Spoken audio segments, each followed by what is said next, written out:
Step right up, spin the wheel, see what's next. Sneaky questions flying fast. No one knows which topic will last. One-on-one or chaos in the room. Every spin brings a brand new boom. Wheel of madness, let it roll. Twist and turn, take control.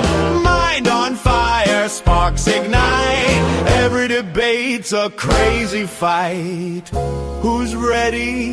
Who's brave? The wheel decides what you'll face. Strap in! Here it comes! Welcome to the Wheel of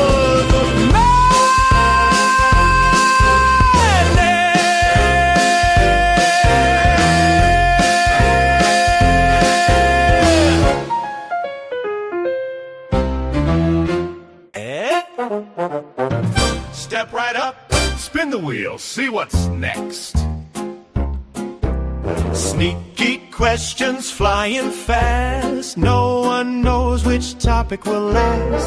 One-on-one or chaos in the room. Every spin brings a brand new boom. Wheel of madness, let it roll. Twist and turn, take control. Mind on fire, sparks ignite. Every debate's a crazy fight. Who's ready? Who's brave? The wheel decides what you'll face. Strap in! Here it comes! Welcome to the Wheel of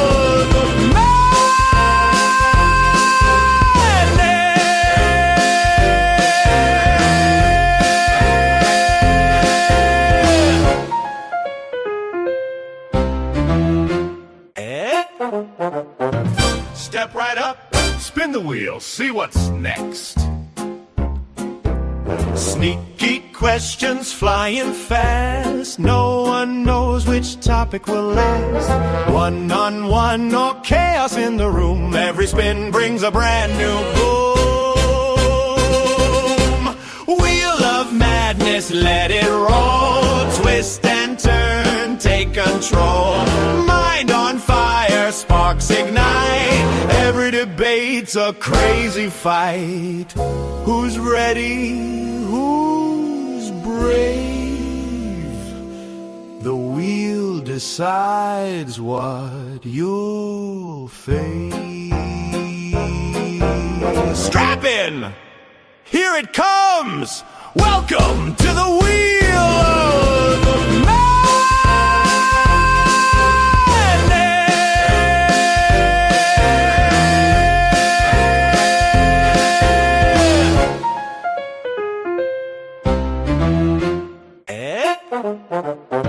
Step right up, spin the wheel, see what's next. Sneaky questions flying fast. No one knows which topic will last. One-on-one or chaos in the room. Every spin brings a brand new boom. Wheel of madness, let it roll. Twist and turn, take control. Mind on fire, sparks ignite. Every debate's a crazy fight.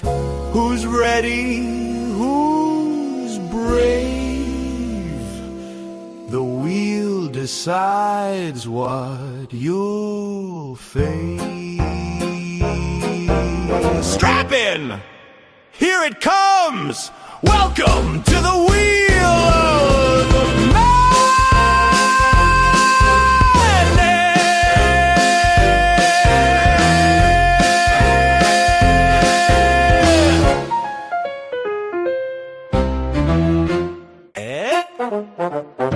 Step right up, spin the wheel, see what's next.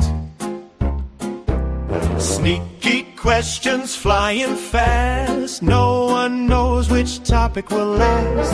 One-on-one or chaos in the room. Every spin brings a brand new boom. madness, let it roll. Twist and turn, take control. Mind on fire, sparks ignite. Every debate's a crazy fight. Who's ready? Who's brave? The wheel decides what you'll face. Strap in! Here it comes! Welcome to the Wheel of Madness!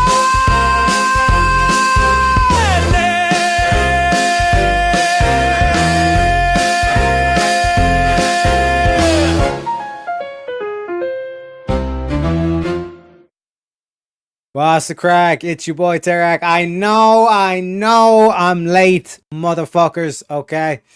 We got Daniel saying late multiple times, still late. I know, I get it. We got Southern Man saying let's fucking go, but also late. We got Bun Turtle saying Irishman, what's up? What's up? I do apologize, boys. I do apologize. I got like, do you ever get into that like locked in mode where it's like you're kind of like you're just in the creative process and you just lose track of time? I do apologize. Okay, I do apologize. You just want a hint of what I was looking at? You want a little taste of what I'm trying to get done before tomorrow's stream? Yeah, I know about goddamn time, Leprechaun. We've been waiting here. We've been leaning against the shamrock for ages, waiting for your ass to finally go. I know, but trust me, boys. Trust me, it's worth it. It's going to be worth it, okay? Also, we got Shantae coming in saying gaze, days, and chubby chaser yak. Unbelievable. The disrespect. I plead the fifth, Shantae. I plead the fifth. What you said? What you talking about, Willis? Chubby chaser yak, you know? Bigger women require bigger love. You don't understand, Shantae. Don't forget to smash the like button as well. It is what it is. You gotta call me out. You gotta hold me accountable. You know what I'm saying? Welcome in, Gramps. Oh, you changed colors. That's the first. That was the first thing. And then, like I said, I kind of got sidetracked with a whole kind of ordeal of like changing the layout. You know what I'm saying? Do you just want a little sneak peek of the layout? You know what I'm saying? I knew it. Hey, but isn't it not better? That's the official Irish green. That is the green of the Irish flag. You know what I mean? It looks better, does it? Let me know if the color looks better. Also, let me know if you want a little sneak peek of the new layout. What I've been tinkering with behind the scenes, so to speak, you know, and why I was delayed. Trust me, it's going to be epic. It's going to be epic, boys. But let me know if you want to see it. Do you want to see it? I don't even know why I'm putting my ear up to the camera. You know what I mean? As if I'm going to, yeah, you know what I'm saying? But also as well, can you notice the grey hairs? I'm going grey, boss. I'm going grey. Unbelievable. See, Sade likes it. Hey, it is what it is. We're going to go with we're going to go with green. I mean, quit teasing all. I want to know if you want to like it or it's like, no, fuck that. Let's get straight into the show, Teriak. Let me know. Show it, gay man. I'm yelling though through the camera. Hey, it is what it is. Okay. You want to see it? Okay. Now remember, I'm still working on it. Okay. Still need to update the StreamYard layout of how it's going to work and all this kind of stuff. Alright, so let me flick to this. Hey, see that? Hey, nice, boys. Hey, nice. You know? Oh, look at this. You know what I'm saying? But, alright. Now let me know what you think. Okay, honest thoughts here. Okay, I want to know your honest thoughts about this. Okay? Now if you notice something should be a bit off with what I just done there. But like I said, this is the magic, so to speak. But, okay, this is what the new layout would look like. You know what I'm saying? Let me know. Does it look good? Does it look good or does it look good? Yeah. King's like, fuck that, straight to show. What are you doing, Leprechaun? I'm here for the wheel, baby. I ain't here for no magical updates. You know what I'm saying? Let me know what you think. What do we think? We got background scram saying that's sick. Do you understand why I got sidetracked now, boys? Do you understand why? You know what I mean? Is that not the most epic shit you've ever seen in your entire life? I got some good goods, my man. Need an occasional UFO flying by. We could potentially add that. You know, but this is I'm like I've already burnt up 25% of my grok limit just working on trying to get like the layout done. And then to give you an example of the window capture, what would the window capture look like? It looks something like this. You know what I mean? But obviously for Wheel of Madness, I don't know if I'd have to change it, so to speak. You know? And it does this thing where it's like I need to get the video edit so it's like a proper loop. Because Grok Imagine doesn't do the fucking loop thing. You know what I mean? Doesn't do the loop too well. It is what it is. You know what I'm saying? Rainbows fit. Exactly. It's got best of everything, King. You know what I'm saying? And then boom. Got the lightning. We got the rainbow. We got the... oh my God. Bellissimo. Bellissimo. You know what I'm saying? Telling you, it was worth it. It was worth it. That was the best looking Irish streamer. Yeah. Shucks. Shucks. You're making me blush. You know what I mean? You're making me blush. It is what it is. Welcome in, King. Welcome in, Mosen. What's the crack, Teriyaki? Back at it again, as they say. You know what I mean? I will send you a video of a lady who paid an undercover cop to kill her husband because he made more money. Put it in the Discord. Deductionist file. Shant, there it is. A list of 10 people. So that's like the next 10 weeks of content once we get back to the Deductionist files. You know what I mean? It feels like the Twilight Zone seeing Teriyaki out of his bubble. That's what I'm saying. I released the bubble. And we got the rainbow. We got the lightning effects. You know what I'm saying? Avarice, welcome in, sir. Welcome in. Pull up a chair. Get comfy, sir. Get comfy. What you make of the new layout? This is what the new layout. And then I'll have like the, obviously, I think I need to make myself a bit smaller. I'm not going to lie. I think I'm a bit too big boy. You know what I mean? I think I need to do something like this. You know what I mean? Then like when I'm leaning back, you know what I'm saying? You know? So, something along these lines. You know what I mean? And then I have like I said, I can have the whatchamacallit. I think I need to get rid of this thing as well. Actually, now that I think about it, get rid of this thing. You know what I mean? And just have that as the regulars, so to speak. You know? Because like we already have like these links pinned always, and then on top of that, we also have whatchamacallit. We also have a being like posted by the bot regularly enough as well. You know what I mean? He is Avarice. Can't confirm. We can't confirm. Fire Teriyaki. Well, technically it's lightning. Yeah. I tried to get a fire one working, but it was literally impossible to try and get it looped. Because if you notice, like, wait for it. Keep waiting.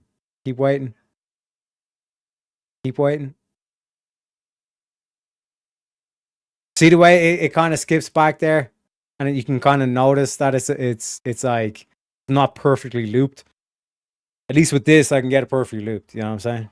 You know what I'm saying, boys? But like I said, I was working on the straight fire, boys. As Moses would say, I was working on the straight fire.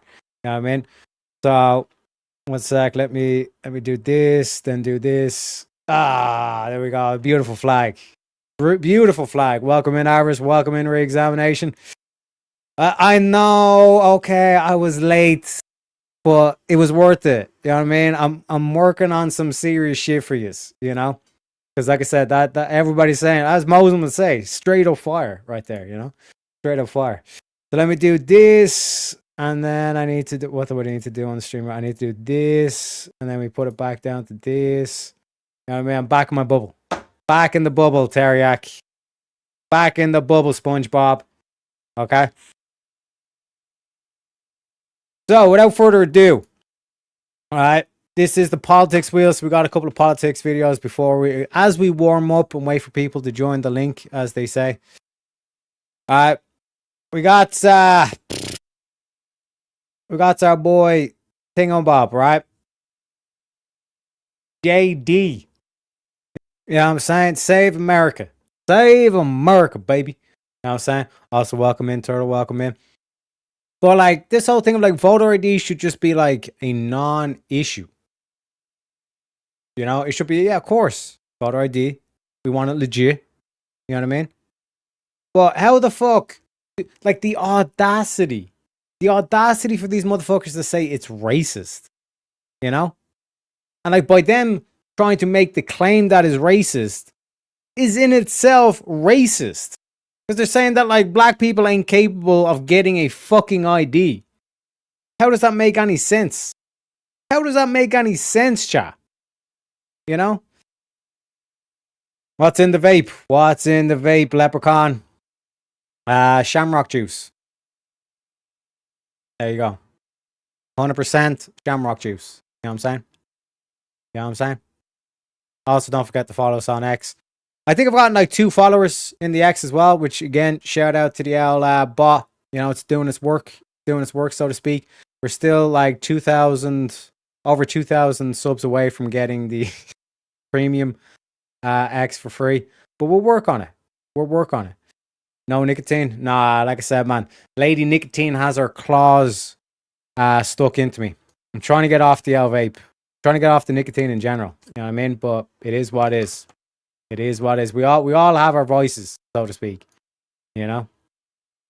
But if they black and brown and can't speak English, then yes, they're right. They can't get an ID easily. You know what I mean? You know what I mean? It makes sense. But why would they want non-nationals voting in the national election? Because they cheat. You know? And then like the whole like gaslighting that they say. You know? Whereas you think the 2020 election was rigged? You're damn fucking right I do. What the fuck? Just look at California. Jesus Christ, California was a piss take. They didn't even try to hide the fucking fraud. You know what I mean? This bitch is in 3rd place, hasn't the fucking hope, and then magically she's like out fucking getting like more votes than the bitch in 1st. It's like, bro, come on. It is what it is. Shamrock, exactly, shamrock juice. Daniel says, I traded mine for THC. But then you're just giving up one vice for the other. And nicotine focuses you, whereas like THC is kind of more deep thought. And if you're trying to like run a show, you know, you don't want to be, you know, kind of spacing out, so to speak, you know. Here we go again. Oh, shit. Here it goes. Here it goes again.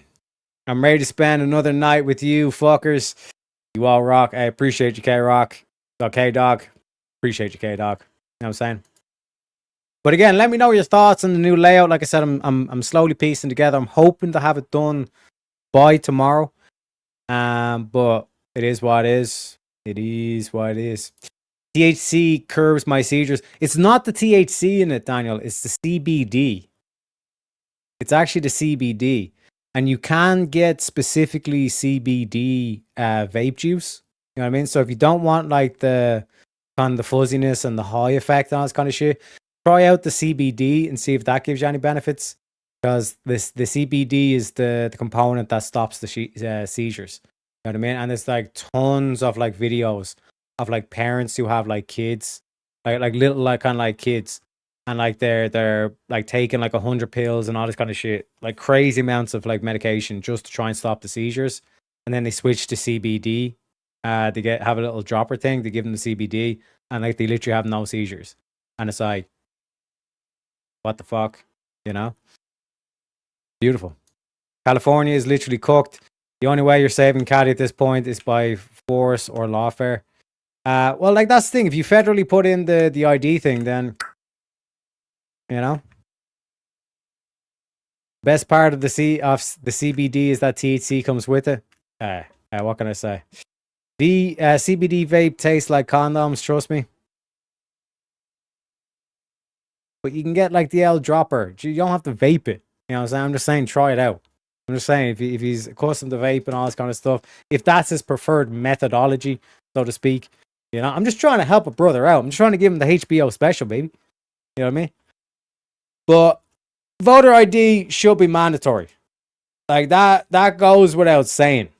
Or should go without saying. You know what I mean? It is what it is. And then we have, oh my god, fy favore. Fy favore. Wait, let me do this and then do this. No, let me do this. This.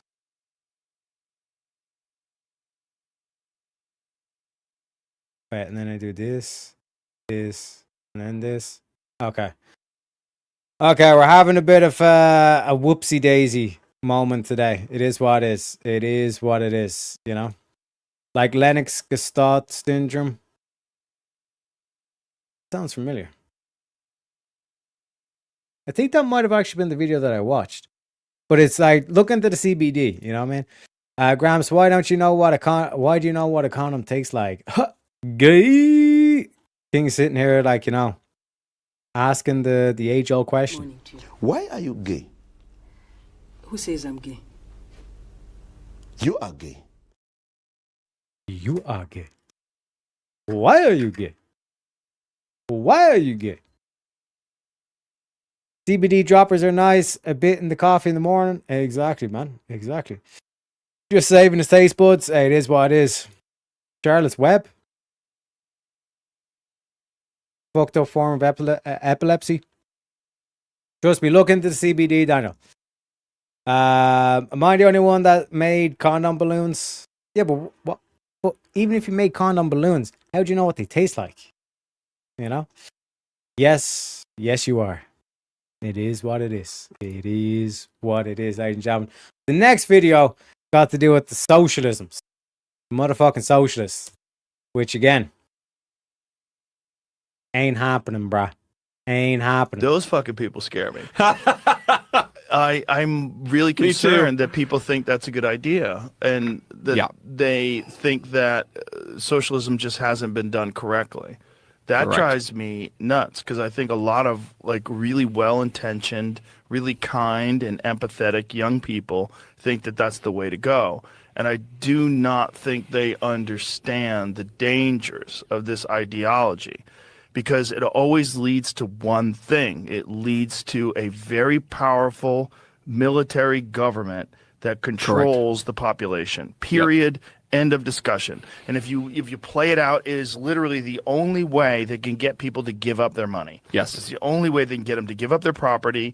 And when you're hearing like Mamdani talk about freezing rents and taking bad landlords and then confiscating their property, you're like, this is step one of what's happened in every communist dictatorship throughout history. Yeah. This is what happened in North Korea. Give the government the land, and we'll make sure that no one ever has to worry about food. What a great idea. Yeah, man. Look how it turned out. So I don't know who said this, but you know, the whole argument of communism is that you seize the means of production, but because the means of production, the most powerful means of production is the human mind, you ultimately have to get into totalitarianism. You have to have control of that most fundamental element of the human person. You also take away motivation. Correct. And there's a thing that people don't like, which is extreme wealth. But you have to understand that if it wasn't for the motivation of extreme wealth, you would not have an iPhone. So you wouldn't have these things. Okay. Exactly. And like this whole thing, like human creativity, like that is what like is the root or the base or the cause of this extreme wealth. That's what the motivator is. Like these like amazing products that we see, like the iPhone, for example, or this amazing technology that we see. Like that is the driving force, is that creativity, finding new ways to do shit. You know what I mean? And if these socialists get into power, we're fucked. We're fucked, boys. You know what I mean? You put your mouth on it to blow it up. What do you mean? I don't know. Background scramps. Dana saying Lennox-Gastaut syndrome, LGS, Charlotte's Web is a CBD. No, CBD is one of like the things in the cannabis plant. Like there's THC, which makes you high, and then the CBD, which is like a muscle relaxant. You know what I mean? One sec. Yes. Okay. All right. Let me pull this up. Cannabidiol, right? CBD is clinically proven to reduce, but not completely stop, severe seizures in patients with Lennox-Gastaut syndrome. Extensive clinical data shows that a prescription highly purified CBD or oral solution significantly lowers the frequency of drop seizures. Know what I'm saying? I know, bud. Look it up. What I'm showing on screen, baby. What I'm showing on screen. I'm not the only one black. What? What? Call me black. This was when I was a kid, FYI. It's not like I do this now. Okay. Okay, background scramps. Whatever you say. Whatever you say. I guess we'll have to agree to disagree. Whatever you do in the privacy of your own home, etc., etc., all that stuff. But yeah, Daniel, that's the stuff in the marijuanas. That's the CBD is what's stopping the seizures, not the THC.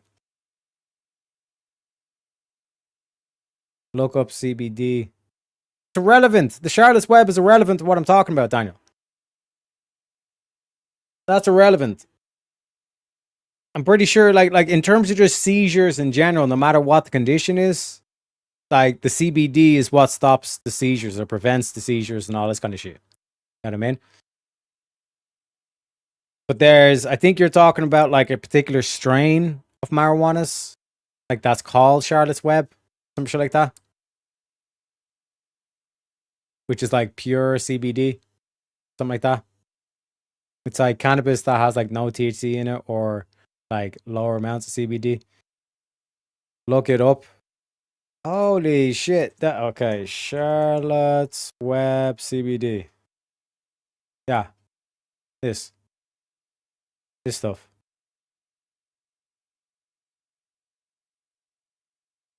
And then we got Yodi in the house. Welcome in, sir. Pull up a chair.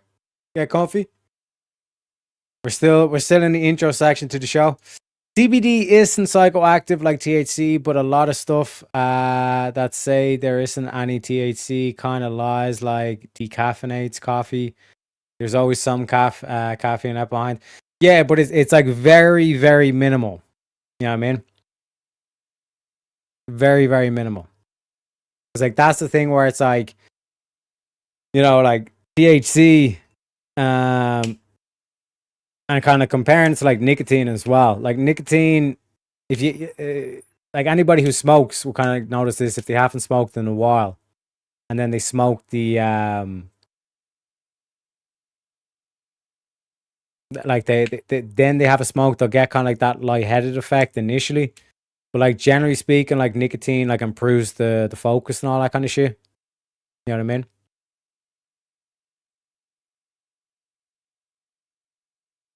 Whereas like THC, not so much, you know? Did you hear we're going to have an IndyCar race in the streets of DC for the first time ever in August? Hey, man.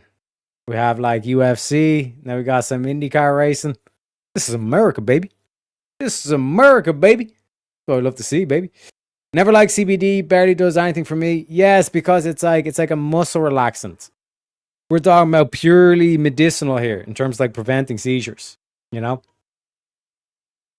Yeah, CBD eliminates seizures and other forms of deliberating shit. The THC is a muscle relaxer and is what makes you high. However, the terpenes in the weed determine the flavor, length of high, potency, etc. Hey, mama. Oh, yeah. Oh, yeah. But yeah, that's the other thing in terms of the socialism and all this kind of shit. None of that stuff. None of that stuff, right? We ain't doing no motherfucking socialisms, you know? We ain't gonna be trying to do no communisms and no shit like that, boys. But without further ado, we've done the intros. Un momento. Let me clear some tabs here. Make some room. Make some motherfucking space. And without further ado, ladies and gentlemen, you know, because yesterday was over an hour before we spun the wheel. At least like this was the first 30 minutes. But without further ado, ladies and gentlemen, let's spin the motherfucking wheel.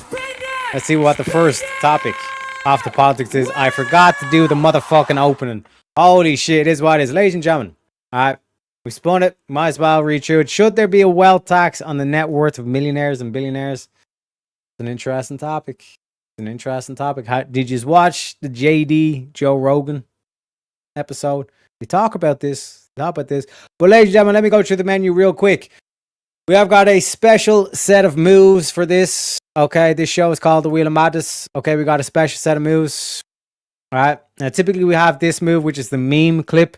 If you want us to play a meme clip, it is a $10 super chat or $5 using the Ko-Fi PayPal.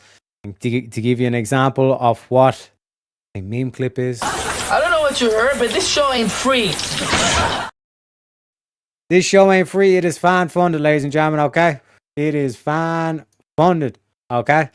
If you want a specific topic, so if you wanted to bypass this topic and you got your own topic or your own prompt that you want us to talk about, it is a $50 super chat or $25 using the PayPal Ko-Fis. If you want to spin the wheel, okay, you want to spin the wheel, so we basically we skip this topic and go straight to the next topic. It is a $20 super chat or $10 using the Ko-Fi or PayPal. And just remind us as well, the Ko-Fi is pretty easy to use, pretty darn easy. Not gonna lie.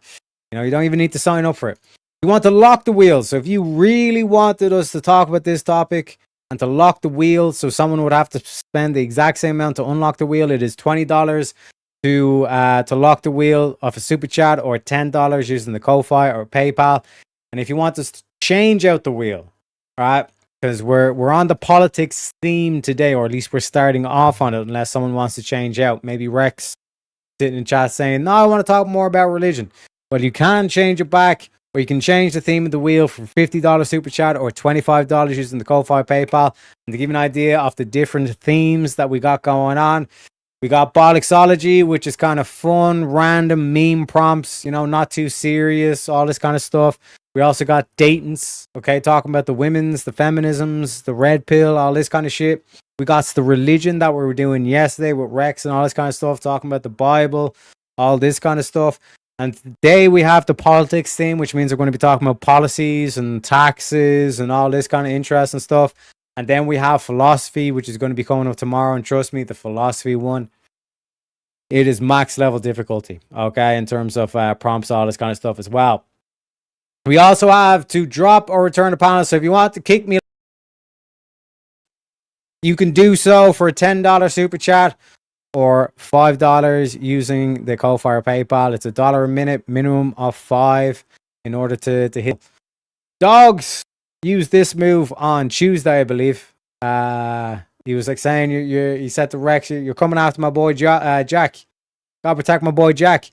You know, he hit us with the $100 super chat, which meant Rex was kicked off the show for the rest of the night. Unbelievable. Or if you want to use the Ko-Fi, it's only $50. You know what I'm saying? Save yourself a bit of money. Don't give that money to YouTube or PayPal. Give it to your boy. Save yourself a bit of cash, you know what I'm saying? And the reason why we do half off for Ko-Fi or double bang for your buck over on the Ko-Fis is because Apple and YouTube takes over 50% of the super chat. So if you're on an Apple device, right, and this is for any creator, if you're on an Apple device and you donate $10, what happens is Apple takes 30%, putting that $10 down to $7, and then YouTube comes into that $7 and takes 30% of that $7, putting it down to $4.90. Meaning out of that original $10 super chat, the creator's only getting $4.90. Okay? So use the Ko-Fi if you can, ladies and gentlemen. And if there's any doxing, any threats, or any shit on family or children, be it on panel or in chat, you are banned on the house. Good luck. Okay? Now we're starting off with the wheel bag at $0 at the moment, ladies and gentlemen.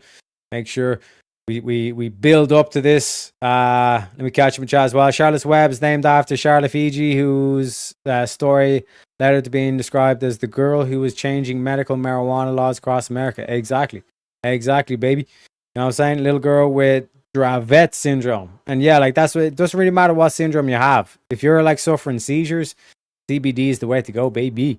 I like that bro read my comment as if I didn't have a bunch of retarded typos. It is what it is. It is what it is. You know what I'm saying? We try to look after the boys here. You know what I'm saying? JD on Rogan was awesome. Every time that guy has an interview, I like him more and more. Hey, my man. You know, I still think Rubio would be a better president. That's just me. That's just me, though. You know what I'm saying? I need to watch the Rogan interview still. Hey, my man. I skip all the gay shit he has on. Same here. Same here. Her parents and physicians say she experienced a reduction on her epileptic seizures brought on by Tourette syndrome after her first dose of medical marijuana at 5 years of age. Yeah, exactly. Exactly, Daniel. You know what I'm saying?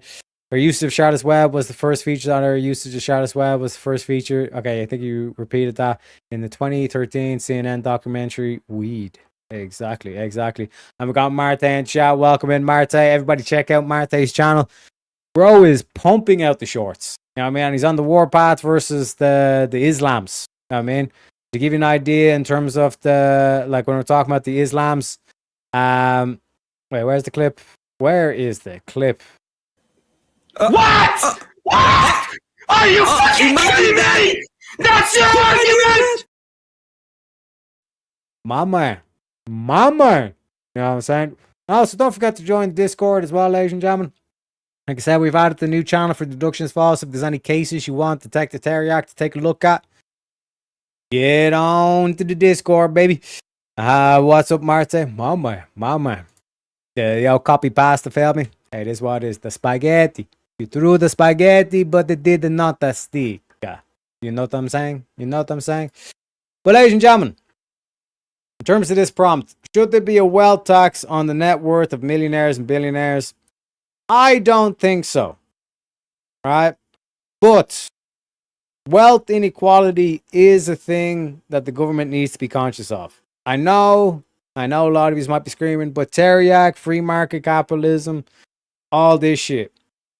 But when you have globalists, right? Obviously, they use capital, right? They're global capitalists, right?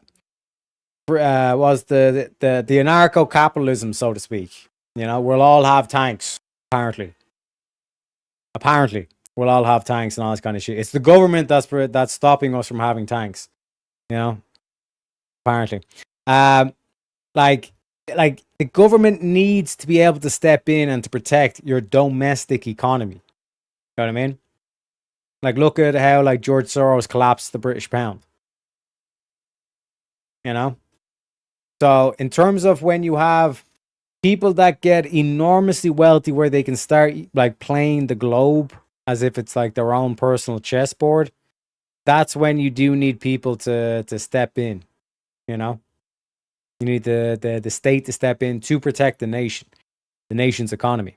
And this is why like Donald Trump doing the tariffs thing, that's one of the tools in the tool bag to prevent a lot of this shit going on. Like where they do like, oh, free trade, meaning no tariffs between countries.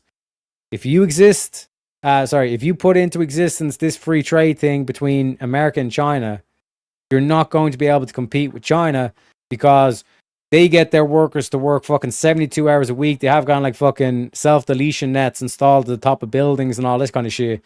Like that's how bad the working conditions are. That people literally want to jump off the top of a fucking building. You know? So how are you supposed to compete with that? It's literally like they can manufacture the product and ship it over to America and it would still be cheaper than an American product because the American businesses are actually paying a livable wage. You know? That's why you need tariffs. I'm saying we're not doing that shit. We're not doing this shit where China gets access to our market and then tries to undercut all American businesses. That ain't happening, baby. Because essentially the only way to compete then is for American businesses to start charging slave labor. You know? Ain't happening. Get up there, House. My man. I already forgot that guy's name, the one with the anarcho-capitalism. Oh, man. Poor Anus. Mr. Anus. Alright, that's his name. Mr. Anus. Alright, with his anarcho-capitalisms, we'll all have tanks and all this kind of shit. That is just another way to advocate for communism. It's a right-wing way of, or a right-wing sounding way of advocating for communism. Let's abolish the state. You know? And like the completely ironic thing about that motherfucker is he literally has a Nazi flag in his Twitter profile. You know what I'm saying? And like the only reason why he follows the Nazis is because he's anti-Semitic. You know? Yeah, I hate my job, but not that much. Yeah, and this is why I keep trying to tell everybody, it can always be worse. It can always be worse, you know? I believe Cuba is doing communism the best. Well, if your goal is to make life miserable for everyone, then yeah, communism's doing a great job. You know what I mean? But getting back to this aspect of the wealth tax, essentially, like when you break it down, there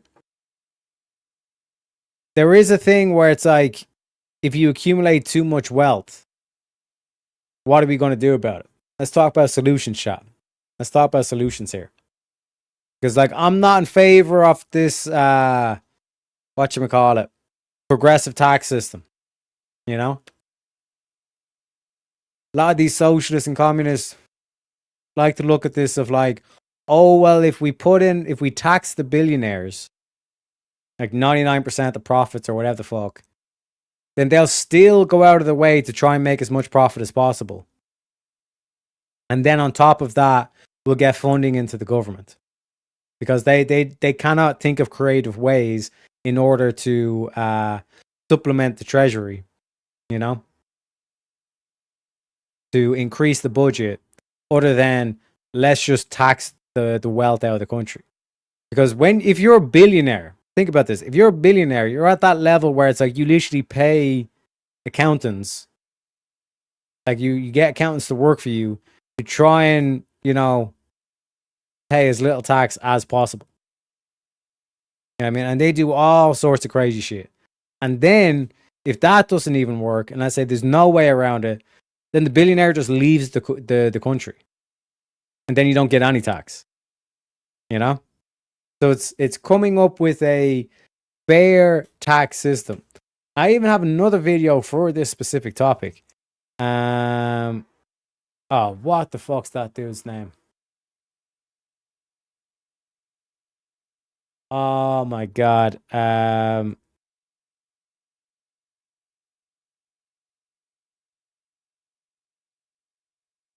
Is it Caleb?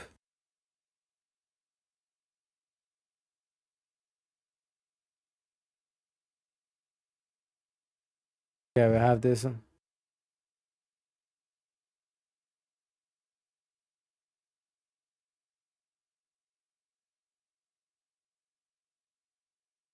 Yeah, here we go. This is it. I'll actually play the other video as well. Might as well. We might as well, folks. Okay. So we're doing. You don't know what the you're talking about. What percent does the top 1% pay in federal income taxes? None. I think it's about 40 to 50%.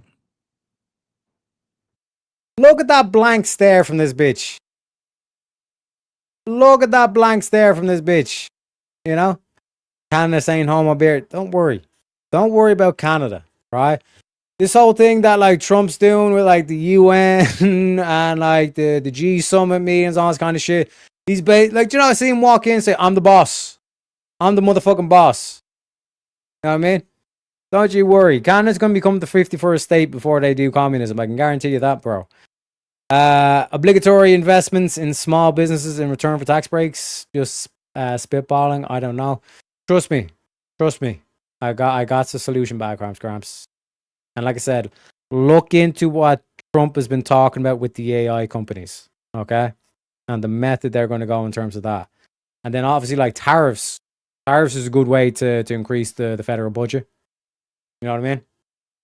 And like the whole thing is that you want to get to a point where you're increasing the federal budget so that you can remove things like income tax and all this kind of shit. You can then reduce the taxes on the workers. You know? Billionaire, schmillionaire. I agree. But they don't become stakeholders. The money is now the small businesses do as they see fit. We'll get to it. We got Southern Man as well. Welcome in, sir. Pull up a chair, get comfy. But look at this. Look at this fucking stare. Like, she does not even have, as Poirot would say, right? She does not have the little grey cells. You know? She does not have two brain cells to rub together. She is just all slogans, zero thought, zero critical thinking, 100% slogans, you know? No, I believe it's about 35%. Then the top 10% pays 50 to 60%. Top 50% pays 99%. The bottom 50% of earners only pay 1%. Did you know we actually have the most progressive income tax system in the entire Western world? Yup. And again, notice like the facial expression has not changed. This bitch does not think. Anybody who dyes their hair that color, rest assured, there's no critical thought going on in that fucking noggin. I can tell you that for a fact, ladies and gentlemen. There is zero critical thought going on in that head. You know? Canada and Mexico annexed, take Greenland, global communism. Hey, wouldn't it be an empire? The American empire? You know? She has the nose ring without having a nose ring. I don't know, bro. We can't see the other nostril. But if I was a betting man, you know? If I was a betting man, you know? Also, don't forget to like and subscribe, ladies and gentlemen. Help your boy out in the algorithms. But notice it's the exact same facial expression. Did you know that? I did not. You're probably a raised taxes person, aren't you? But you didn't even know that we have the most progressive income tax in the entire Western world? You know the social programs that you love and you beg for that the entire European Union does? You know how they pay for it? They pay for it with a VAT tax. You know what a VAT tax is? What's a VAT? Oh, wow. So you don't even know how they pay for the social programs that you're begging What? for. Oh my God.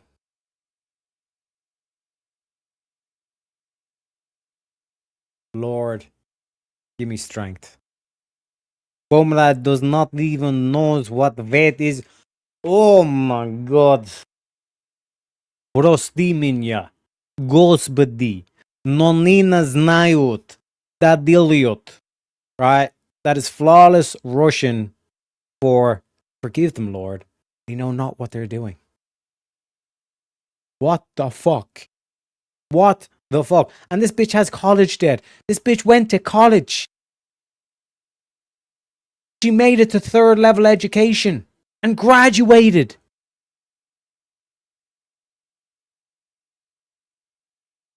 Man, this whole thing that like the youth were sold on, whereas I go to college, don't bother getting a trade. If you get a trade, you'll be a dum-dum. No, if you go to college, you'll be a fucking dum-dum. You know? Oh my God, we're not even an hour into the show. I don't think I'm going to make it. I don't think I'm going to make it, chat. I think we're going to have to end it after like 3 hours. I don't think I'm going to be able to handle 6 hours of this shit. It ain't looking good. It ain't looking good. USA, Mexico, Canada, Greenland, Russia to the west. Well, we just like say that like Greenland might as well be Canada. It's close enough. Then we go with like speakeasies, Canamerico.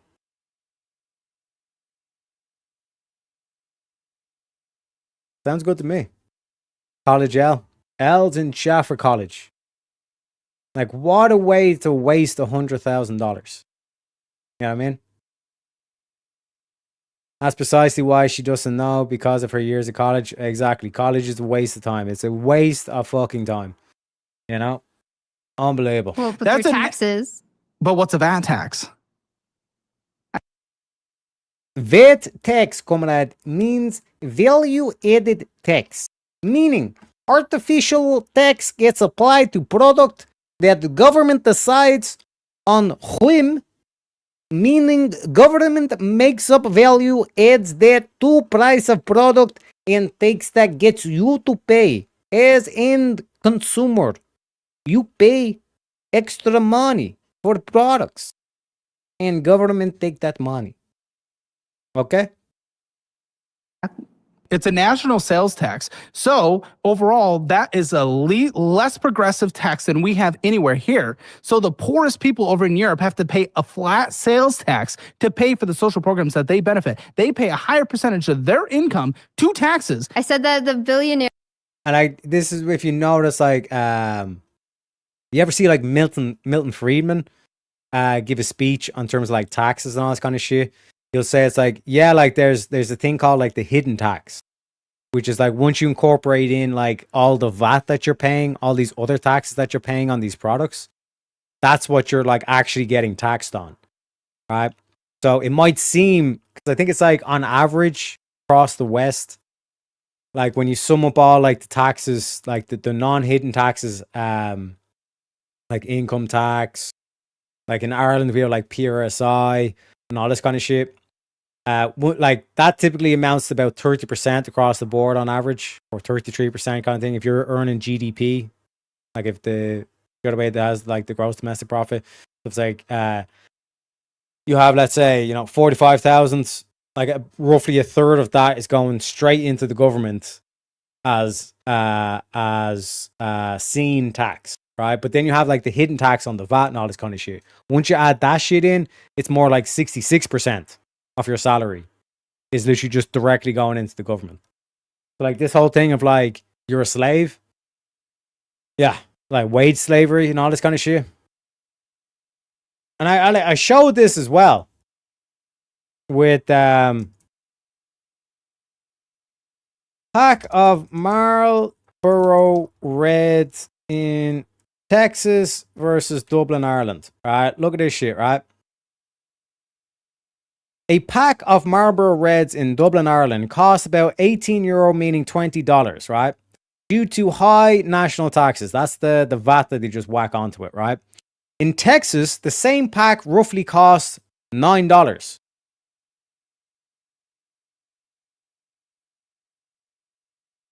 $20 in Ireland, $9 in Texas.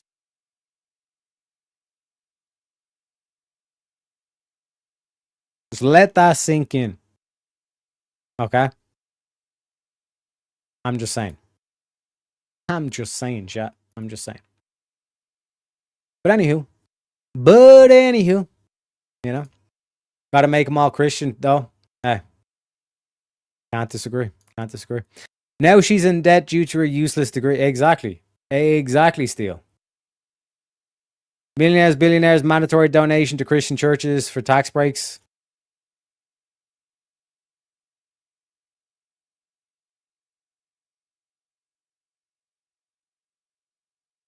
I'm thinking about these LGBT churches thing. This whole like the cultural Marxist, how they're trying to infiltrate the religion now. That's where I'm kind of like, that's the only thing that's causing me hesitation for that, Daniel. But it wouldn't be a bad idea. It wouldn't be a bad idea necessarily. Canada, our taxes are retarded. Ah, man, what can I say? You're preaching to the choir here. Where do you think they develop those taxes they put in Canada? They develop it here in Europe. If it works in Europe, then it'll work in Canada. You lads are paying double for shit. Bro, it's unbelievable. It's unfucking believable. They justify it saying, we want to give an incentive against smoke, but like, because it's a highly addictive product, that's why we tax it so much.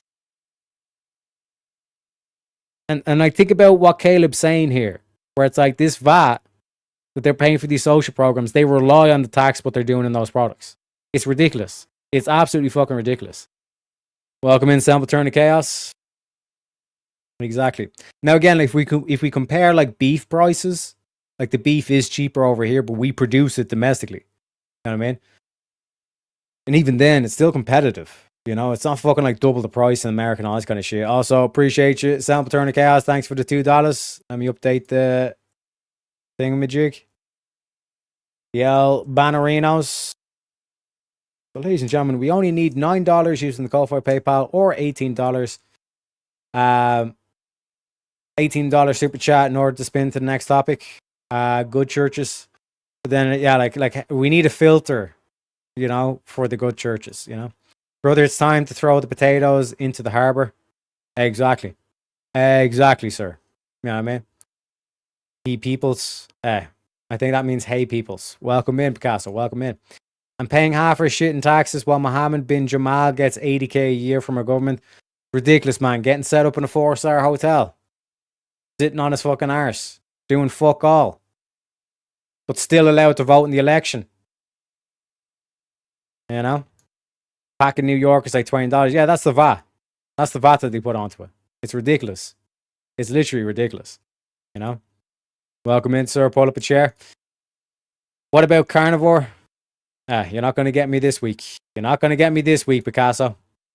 Yeah, like with the whole cigarette tax thing, it's the same way in Democratic run states. You got to pay $20 for a pack of cigarettes in New York State. But I'm saying, man, they literally, it's like, okay, this works in Europe, so we're just going to like import this in. That's what they do. You know, Europe is the little like testing ground to see how much bullshit can they get away with. Telling you, man, look at Belfast. Look at Belfast. That's all I'll say. All I have to do is just say Belfast. And everybody knows what I fucking mean. Or global warming. You know, targeted global warming. You know? Are not paying their fair share. How do you define fair share? It should be relative to what they make. Trust me, on what they make, income-wise, they are paying their 40%. I mean, the bottom 50% of taxpayers are paying 1% of the federal budget. They're contributing to 1% of the federal budget. And this bitch is like, those top 50% aren't paying their fair share. Don't worry, I got the clip. This stupid. What are we doing? What are we doing? You know? I quit smoking, I feel a lot better, but I'm more fucking impatient these days. That's the one thing that always gets me, Picasso. That's what I've noticed as well. Like, I go off for a couple of days and I ain't a happy camper. But apparently if you break through like the 2 week or 1 month, or it could be 2 month, like somewhere in that like 2 month range, there's like a breaking point where it's like you're basically, you're free from lady nicotine, so to speak. You know what I mean? We got Serious Guy. Thanks for streaming since I'm night shift, East Coast, USA. You give me entertainment. Hey, my man, appreciate you kindly, sir. Let me give you the money clip for that one, sir.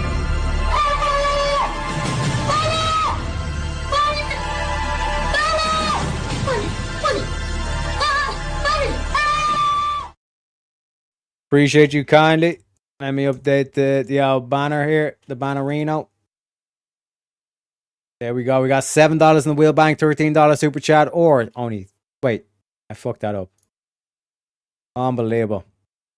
Unbelievable. Or $6.50 on the Ko-Fi's.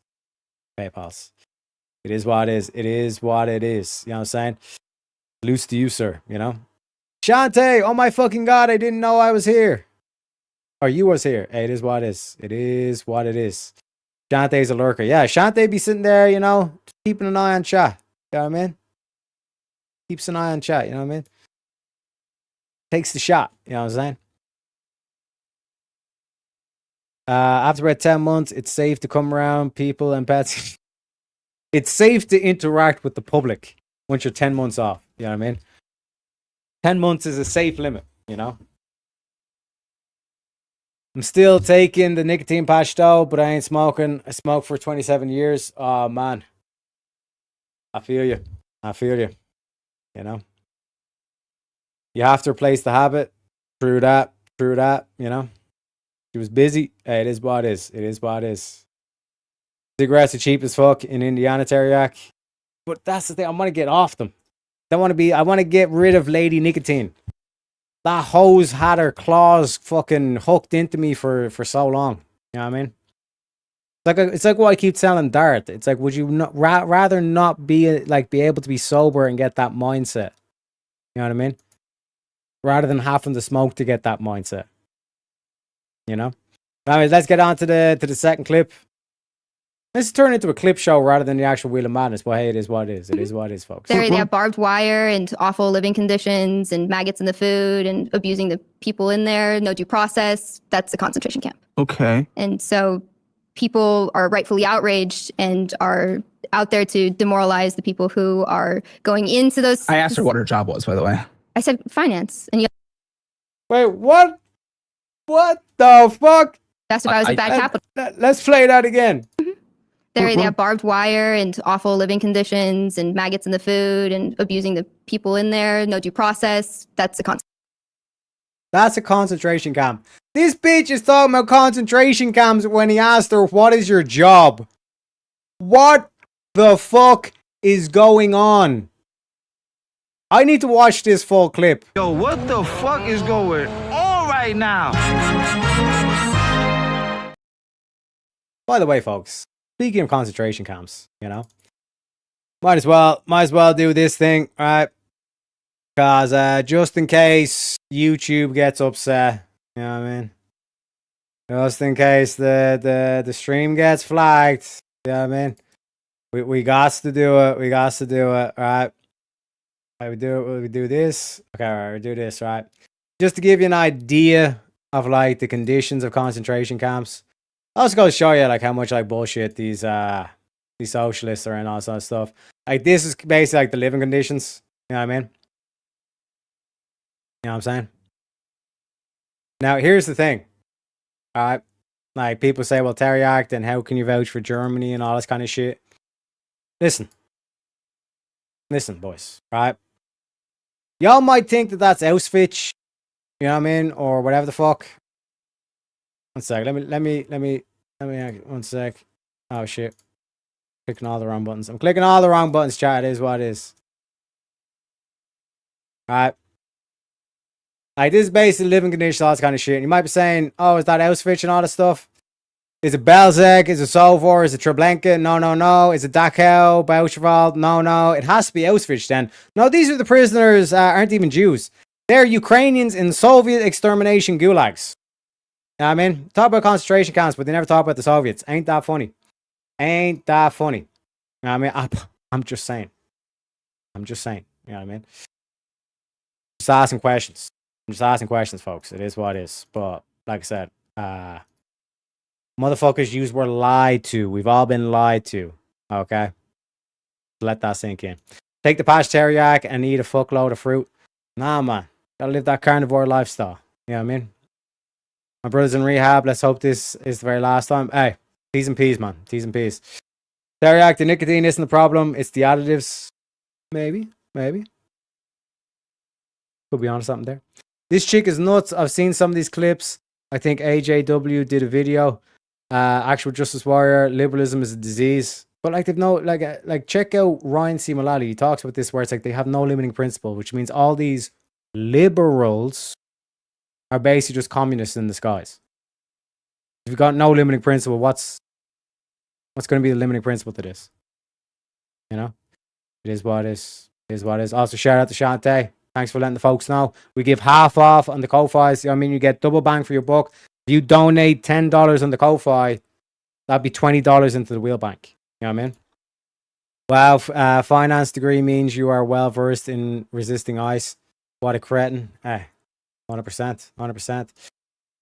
That's what I'm saying. T's and P's. Thoughts and prayers. I keep saying if they hate ice, don't put it in their drinks. But I'm dumb. You know what I'm saying? Wowzer, I 100% thought that was a German camp. Ain't that a coinky dink? You know what I'm saying? That was the gulags. You know, and then, like I said, why was there like 40,000 concentration camps but only 5 death camps? You know? But we're not allowed to ask those questions anymore, apparently. It is what it is. Thank you, Shantae. Good to see you as well, Steele. I forgot what they were saying, but nicotine helps with killing malignant cells, if I remember right. Yeah, there's some, like, what you could call, like, benefits to it. But, like, particularly, like, traditional smoking, it outweighs the benefits that it's giving you, kind of thing. I think even Andrew was talking about this, where it's like, when he quit smoking, like, his gut basically shut down. Because, like, nicotine helps, you know, like, your gut kind of, like, digest shit, or does it basically kind of like helps with the bowel movement, so to speak, you know? So it is what it is. Shantae has a teardrop tattoo on her face for every person she banned from Teriac stream. So her face is just black. Is that what you're trying to say? I don't know. No one talks about the gulags. Exactly. Why did Britain side with the communists?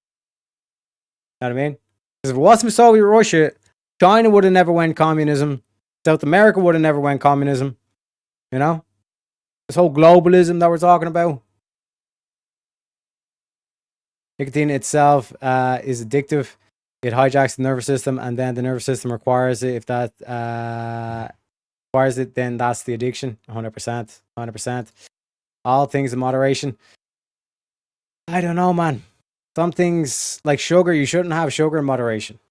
You know? You shouldn't have heroin in moderation. You know? I'm just saying.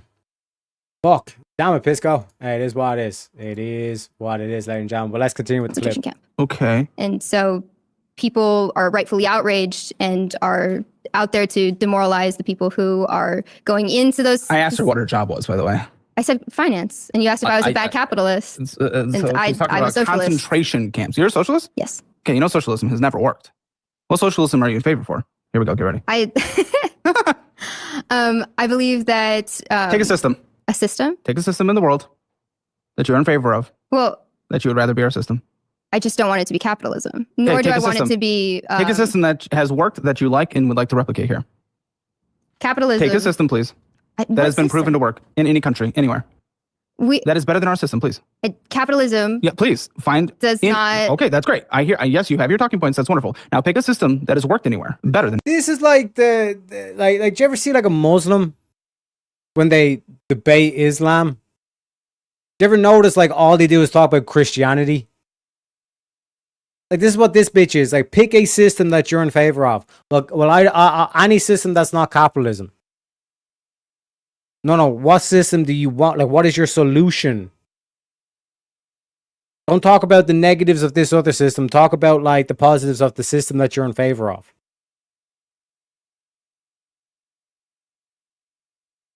Por favore, chatta. Por favore. That you would rather have. Well, I'm waiting for it. Your definition of better is like not valuing the intrinsic value. I don't give a fuck about my definition. Your definition. I'm asking you to choose. Don't cater to my definition. And I'm choosing socialism. No. Yeah, but pick it. Pick another country that has worked. And unfortunately, we are an imperialist. Never tried real socialism. I bet you. Imperialism is hurting those socialist countries. It hurts. Per favore! Per favore! Perché rischiamo veramente di diventare il campo profughi d'Europa. Rischiamo veramente di essere lo zimbello del mondo. Ci stanno ridendo in faccia in tutto il mondo. Vi prego. Vi prego, Achata. Vi prego. I'm not going to make 6 hours. I'm not going to make 6 hours. That's why I said like politics is the second most difficult, and it's reason is because of these godless fucking socialists and communists, man. Holy shit. It's because we're imperialism. Okay. Oh, because we're colonists. Oh, we colonize. Okay, let's talk about Islam colonizing North Africa. No? Oh, we can't talk about that because they're brown. Oh my god. The USSR? Weren't they imperialists? In Venezuela. Yeah, the blockades that we're doing for the for oil. What it's worth, oil production places. Dramatically fell after the state took control of Venezuela, and it hurt their economy dramatically well before our embargo. You might be right about Cuba, but no, Venezuela did it themselves before we embargoed. Timeline-wise, so you're just wrong. They had a slush fund coming in when it was collecting taxes from the private enterprise. What I'm not wrong about is the fact That's that great. So what system, capitalism please? Okay, I just asked what her job was. Here we go. Please, pick a system. One place. One place that according to your values you would rather do. New York. That's not socialist. That's the most capitalist place in the world. But Mamdani is out there doing... It's literally Wall Street. What the fuck is going on? He's democratic socialist. Yeah. Socialist. Yeah. He still believes in capitalism.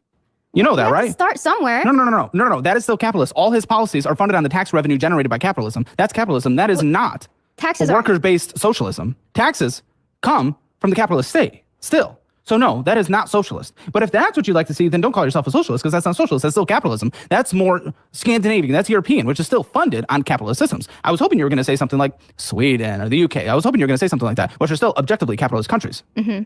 not socialist by any means of the imagination. They have some more social programs, all They do have funded, social programs. all funded by the success of capitalism, all funded by the marketplace and the wages So what created by happens if you capitalism. do more social programs? How many social programs do you have to do before it's socialist? You're talking about social programs. Socialist is a completely different economic structure, though. Right, where the worker has State-run. their Well, it's relationship to state-run. the means of production. State-run, but yes, state-run. Comrade, means of production. What is means of production? Human labor, okay?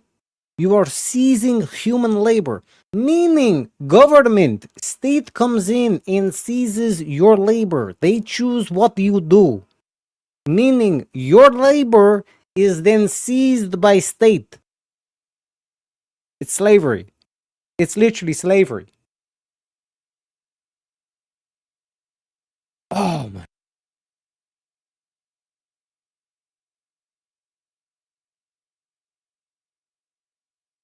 Jade is literally doing the Billy Madison quote, you know? At no point did you say anything coherent. We are all dumber for having listened to you. May God have mercy on your soul, bitch. Holy shit. That wouldn't really man. create much. You know what happened in the USSR? With all the land, most arable land almost in the world compared besides the United States and I think Ukraine. Well, they had to import all their wheat. Vast majority of their wheat. It doesn't work. It doesn't create the outcome. People need to eat. And People it do need doesn't to eat. work. You know what's actually more Are we important? feeding people under capitalism? Yes. Have you seen our poor people? They're fat. America has an obesity crisis. 75% of the population is overweight or obese. Are we feeding our people? I don't want to live in this planet anymore. I want to go to Mars. Let's go to Mars. Oh my God, man. Yes. The poor people in the United States have to take Ozempic. Okay, but is it because the cost of chips is True more than story. minimum wage? Chips. You think that's what's necessary for a sustained lifestyle? I think that it's one of the cheapest things you can get from the gas station. Gas station? Should we be doing our grocery shopping from the gas station? I think we've gotten some pretty bad advice if we're talking about meal prepping. Well, you would know a thing or two about meal prep. Oh my God, man. Oh my God. So effectively, a long way to go around the prompt, but effectively, no. No. We shouldn't be adding more taxes onto the wealthy. Holy shit. Holy shit. She's an idiot. That is an understatement. Believe it or not, Picasso, that is an understatement. You know? Holy shit. The ad hom means she's nothing else is retarded. 100%. 100%. Like, she didn't even have an argument to begin with. She wasn't even answering the question. He asked her, what does she do? What does she work as? What's her job? And she was talking about concentration camps.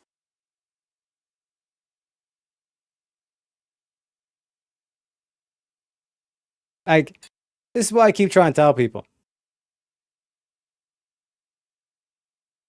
What happens if you're like talking to someone who's unreasonable? Like, you literally cannot use reason. They don't even understand what reason is. They're by definition unreasonable. Alright? And because saying I was trying to be reasonable, like this is what I'm saying, like these goofy motherfuckers that like they just have. And again, we could take it off economics and just talk about like a cultural issue like abortion. My body, my choice. Like, that's a slogan. That's not an argument. You know what I mean? So what do you do when by definition these people are like unreasonable? You cannot use reason.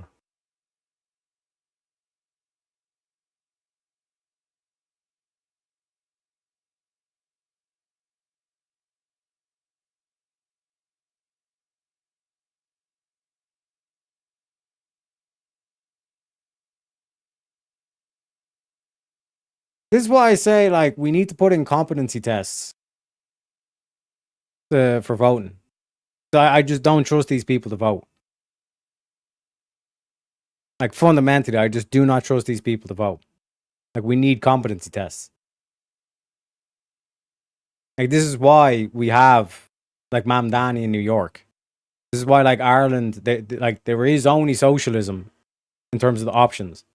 Like, you're starting to see the rise of the Nationalist Party in Ireland and all this kind of shit. But as I've discussed before, that whole nationalism thing, that pendulum's going to swing, and it's going to swing violently the opposite way.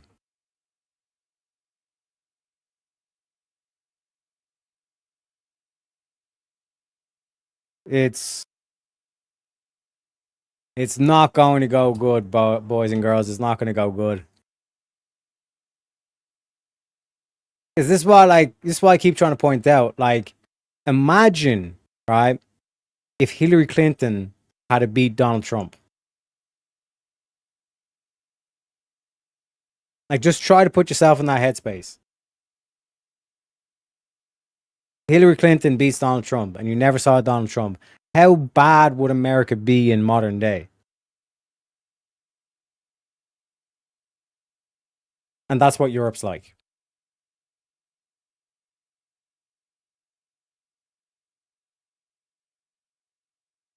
Does he read this? Of course, comrade. Of course I read Jets.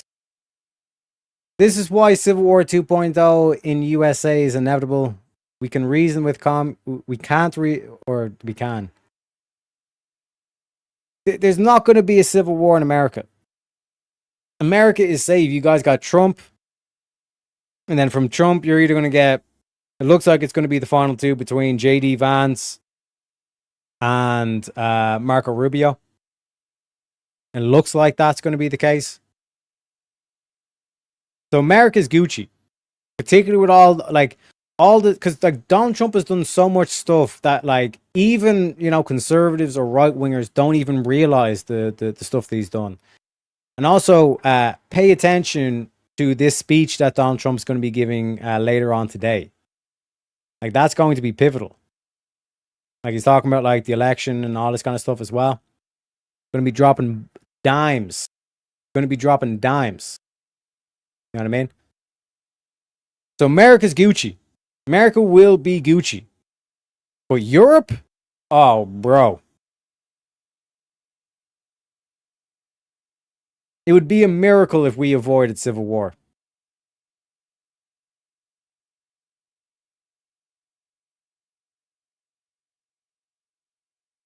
Let's just look at Britain. Because even if reform gets in, like, you need restore to get in. You know? Don't get me wrong, like, they're making headway, they're doing a lot of progress, but it's like time is of the essence, so to speak. Teriak pinned the link. Did I not pin the link? Is that why? No, the link is pinned. The link is pinned, man. One sec. Let me double check. Did I fuck up? Did I do a whoopsie?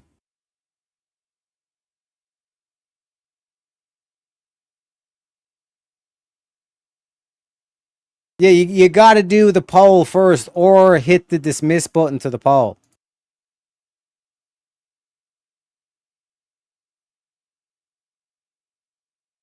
That's the key.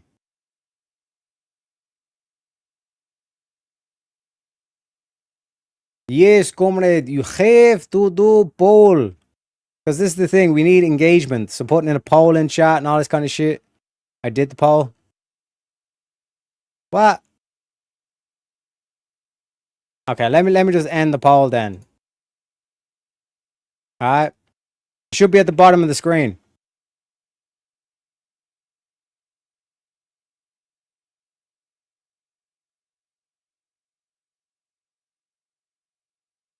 Fi favore, crazy. You're driving me crazy. It's there now.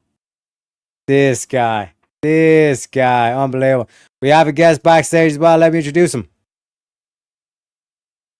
We bring in the studio this morning one of the gay rights activists, Mr. Should I call you Mr.? Mr. Norman Class, welcome to the show. Lovely to talk to you, mate. How are you doing? Good, yourself? 1 second whilst I jump out the train station. Yeah, not too bad, mate. It's fairly early in the morning, but we're doing all right. Cool biz, cool biz. How do you feel about the prompt? Should we be putting on wealth tax to the millionaires and billionaires? No, I don't think so. No. I don't think that a wealth tax would benefit things. I think we've got much bigger issues than wealth tax.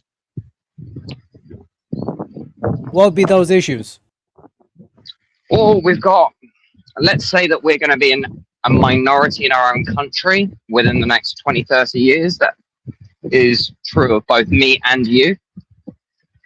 Mm-hmm. I think that that's way more of an issue than like a few billionaires being, let's say, a bit too greedy, right? Because let's be honest, the vast majority of billionaires are the reason why we have a functional economy, right? Without them and their investment into large businesses, we would be a second world economy at best. At best. We don't produce anything anymore. We're a service-based economy. That's useless. That is useless. It means we're not producing anything. At best, like most of our money that we actually generate in the UK comes from the banking district of London, right? The city of London. That's where. Mm-hmm. In which case, what are we doing? We're literally just slaves. You're trying to make us slaves to the system. Exactly. In which case, why is taking money from a billionaire going to stop me from being a slave? It won't. So what benefit is that to me, a plebeian? Nothing. Right? It's just, realistically, it's just jealous cunts that don't like seeing somebody else successful, and so they want to punish them. That's it. Precisely. And like, what would be, because like we got a lot of like Americans in chat and all this kind of stuff. Like, what is your kind of like, what would be the word? Like what way do you see Britain going, or like the current state of Britain? Give them a picture of kind of like Britain in terms of like, because they're American. Right. Okay. So I have lived across several parts of the UK. I can't find a single part of the UK that is, let's say, more than 80% Anglo-Saxon. Right? Okay. Now we're talking in the tiny little village in the middle of bumfuck nowhere, right? And still, you have 20% of the population that is completely foreign, has no understanding of the cultural practices. They are first generation, as we call freshies, right? Fresh off the boat, right? I've got no real issue if somebody has, you know, their family have been here 3-4 generations. They understand the culture of the UK and they've integrated. Yes, that's life. I can somewhat understand that, right? Like, I'm not full ethnic. I'm not a full ethnic, but I am very, very sympathetic to this argument because I don't see a meaningful solution at this point other than ethno-nationalism. If you can propose one for me, brilliant. But until we secure like demographic security in both of our host nations, everything else is honestly meaningless, right? Like in Ireland, you're going to be a minority in your country. Last time I checked the statistics was by 2045. So you have 20 years. Yeah, you have 20 years, right? Whereas luckily I've got a little bit more because for some reason Ireland is just going as fast as you can with this. Whereas at least in like mainland UK, we've been doing it for longer, but we do it at a slower speed.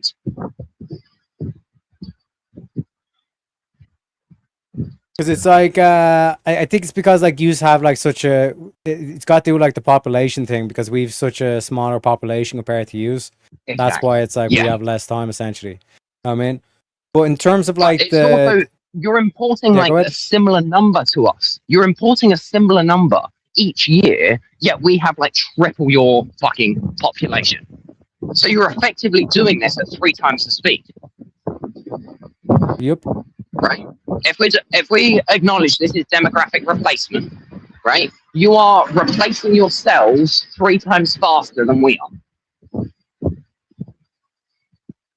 And it's all under the guise, well, like, if you go back, like, 10 years, even as soon as, 10 years ago, maybe a bit longer, it was, well, we have an overpopulation crisis. And now all of a sudden, well, we have to have mass immigration because we're actually underpopulated all of a sudden. You know what I mean?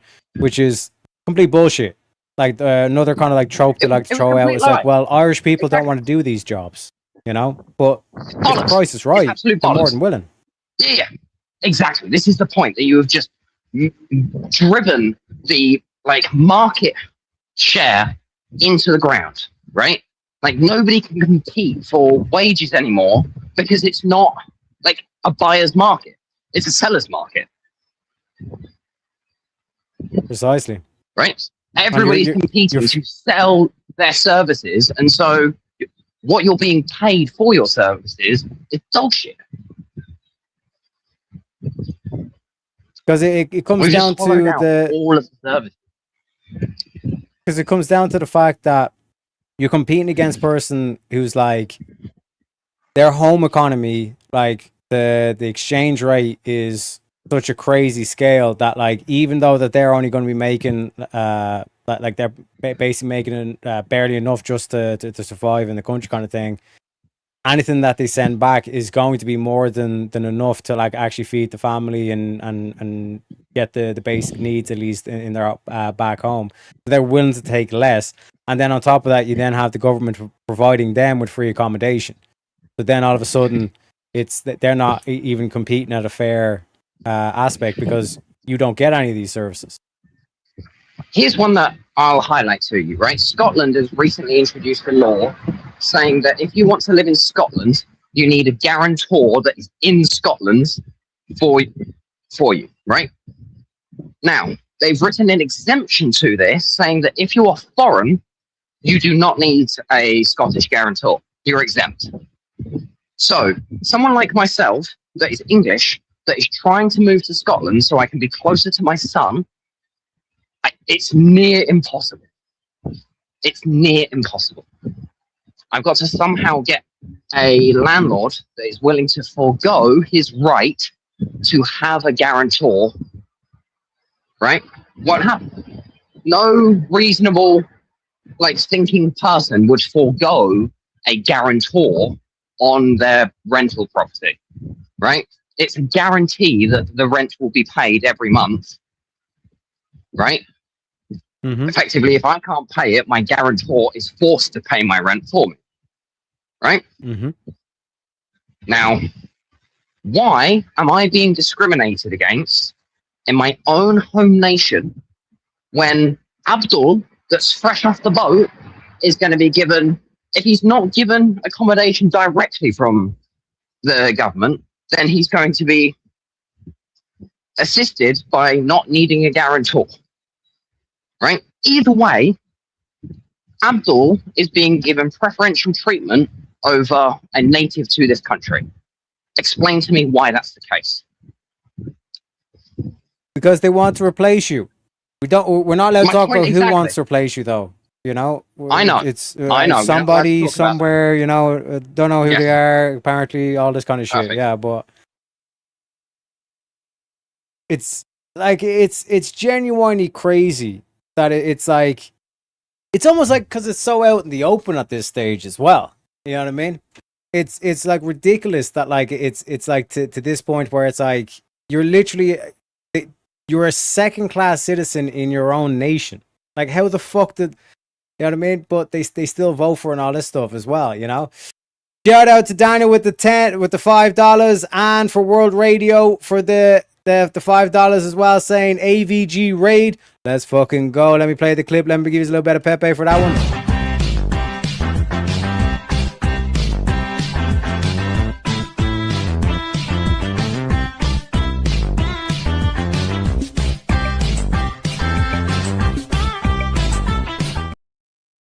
Appreciate you, Con. I think Norman Clav, his thing dropped, but he might be back.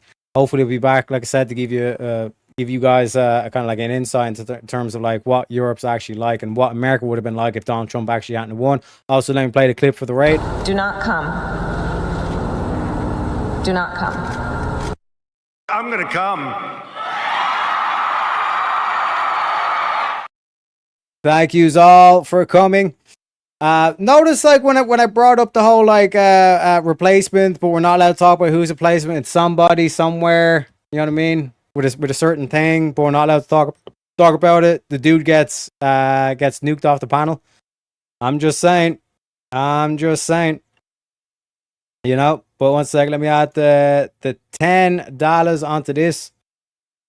So we only need another $3 or a $1.50 on the Ko-Fi in order to shift to the next topic. You know, just one gifted membership will do it, ladies and gentlemen. You know what I'm saying? Let me make sure that I got it. Yeah, we've got 17 so far in terms of super chats. You know what I mean? But like that's literally how crazy it is. Like at every level. At every level, folks. Like even down to like the intricacies of like what Nomo was explaining there. With the like the guarantor kind of thing. You know what I mean? What happened? I think he disconnected. Wait, is that you? No, I think you froze. Click the link again. Click the link again, bro. Like I said, you were in the middle of like, you know, waxing poetic. You want to hear more of this shit? Also, shout out to World Radio for the gifted membership. Thank you very kindly, sir. Appreciate you. And is YouTube actually displaying it? They are displaying it. And you got Johnny McVito. Shout out to you, World Radio. Congratulations, sir. And welcome back, Nomo. Sorry about that, bro. Signal shit here. No worries. Sorry about that. Cool. But yeah, not gonna lie, I thought you might have kicked me because of what I just said. I was like, all right, fair enough, I get it. No worries. But the like in terms of like solutions, like do you see any like viable solutions to this? Because you mentioned like the only thing that seems to be on the table is like this ethno-nationalism, but that's what I've been trying to tell my chat, that like the way Europe's going, like you're literally going to see statues of Adolf in Germany in like 10-20 years. I can't tell you what my solution is because, you know, Electric Boogaloo 2.0, let's put it that way. It would be final, so to speak. Exactly. Yes. Now, just to be clear, I'm more in line with Codrianu than the other card. Okay. Because like but like in terms of like restore, like do you see that restore would be a possibility? No, there's no political avenue to solve this. None. I used to think that restore might be a possibility. He's not. And why would that be? Just look at how he, like, don't get me wrong, I understand he's a boomer, and so maybe it might be a little bit of a language difference. But realistically, if you see how he speaks unprompted, right? Unprompted, and he wants to condemn ethno-nationalism, when the vast majority of his supporters are ethno-nationalists. It makes no sense, right? If 60% at least of your voting base subscribes to ethno-nationalism and you want to condemn them unprompted, how am I supposed to see you as a genuine political leader that I should put my faith in to restore this country? It's never happening. It's never fucking happening, bro. Because like in terms of the by the way, for the American audience, like we're talking about like Rupert Lowe, the Restore Party. Perfect. Yeah. Because like sorry, I'll try and keep it nice and friendly for the American audience, and I forget that you're no worries. American. Because like in terms of like this aspect of like death penalty for any like child rapists, and like deportation, like mass deportation, all this kind of stuff.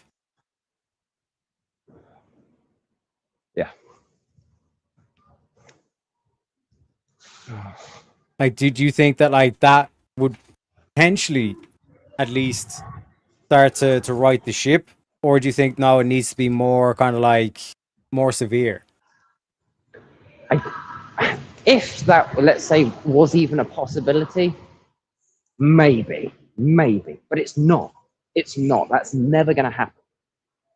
In which case, why are we even discussing it, right? Like, the only way that what we think needs to happen is going to happen is civil, right? It's revolving. I'm trying not to use any verboten words, right? But I'm sure you're getting what I'm referencing here. Thank you. I'm reading between the lines.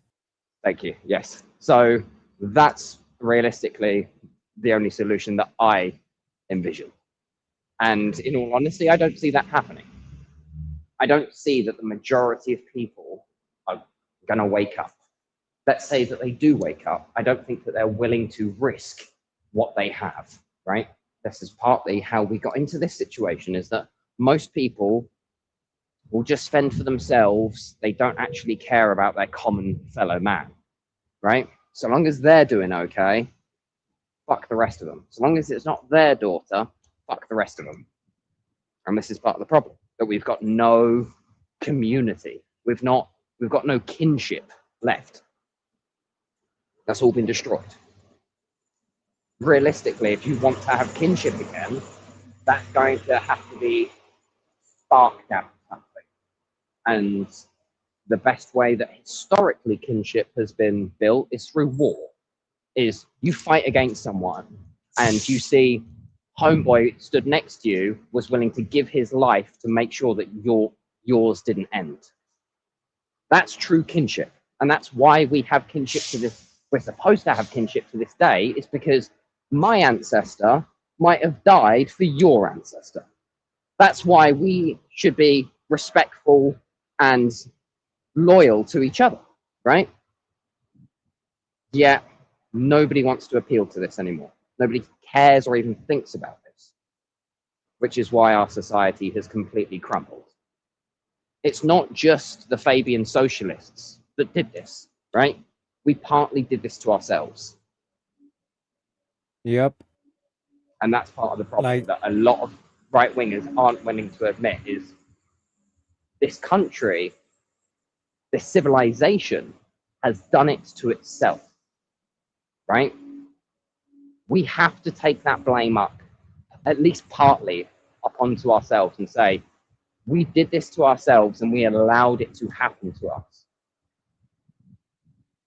At any point for the past 80 years, we could have stopped, right? We could have all come together and said, no, enough is enough. We're not doing this anymore. But we didn't.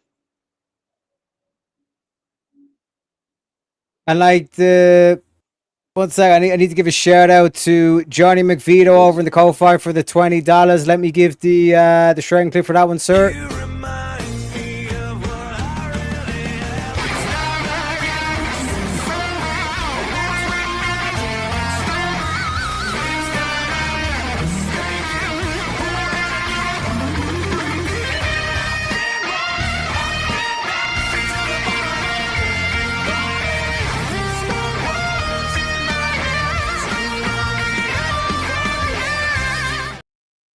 Appreciate you, Connie. Johnny for the $20 says, founder, thank you, Shante, and hope to see you in the live VK Teriak. No comments. No comment, Johnny, for that one as well. We're up to $57 in the wheel bank, so let me know if you want to spin, ladies and gentlemen. But again, like this is why I keep trying to been saying to my American audience, Nomo, is that it's like you guys are kind of like, you guys are fine in America. You have Trump. You are correct in a lot of this shit.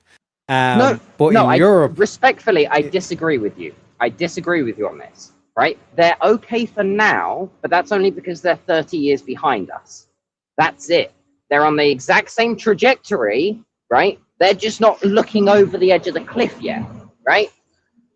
That's the only difference.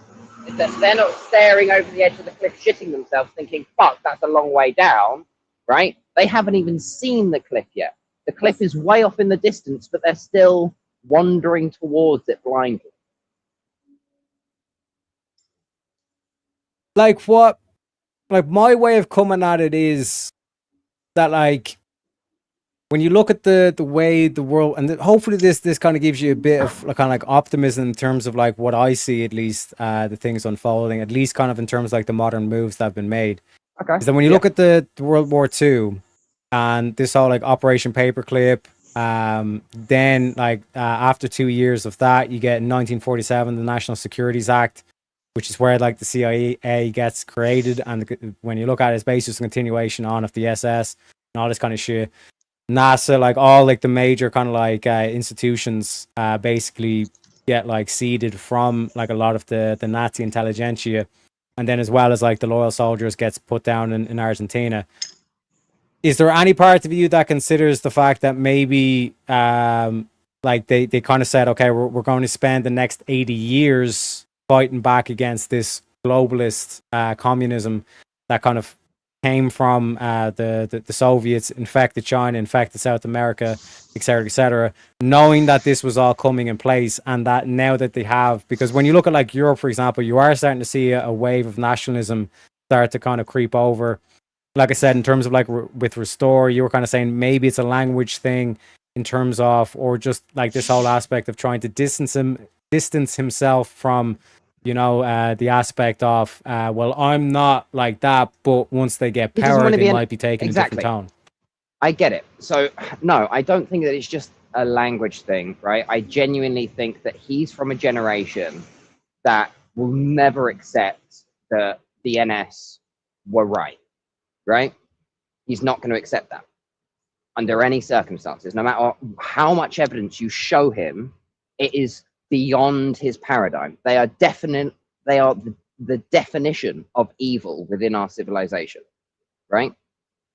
Every civilization has a definitional evil, right? And our civilization, it is the NS, right? In which case, how on earth is he ever, especially his age, how on earth is he ever going to accept that the NS were right?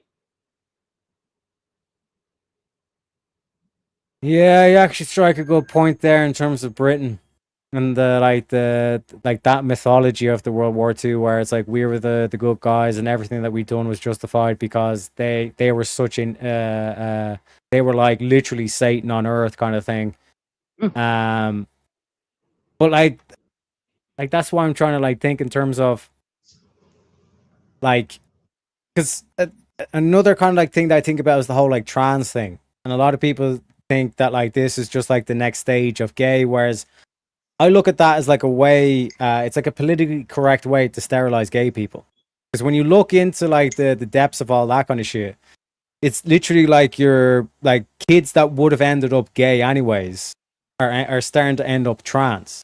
And when you look at the whole kind of like treatment of it, you're basically convincing them to take the same medication that like sex offenders take. You chemically castrate them and then get the operation to cut themselves off and all this kind of shit.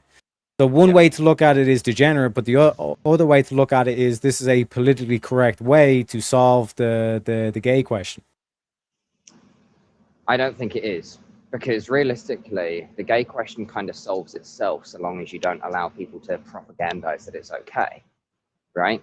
Like every civilization up until now had a reasonable solution for the gay question, right?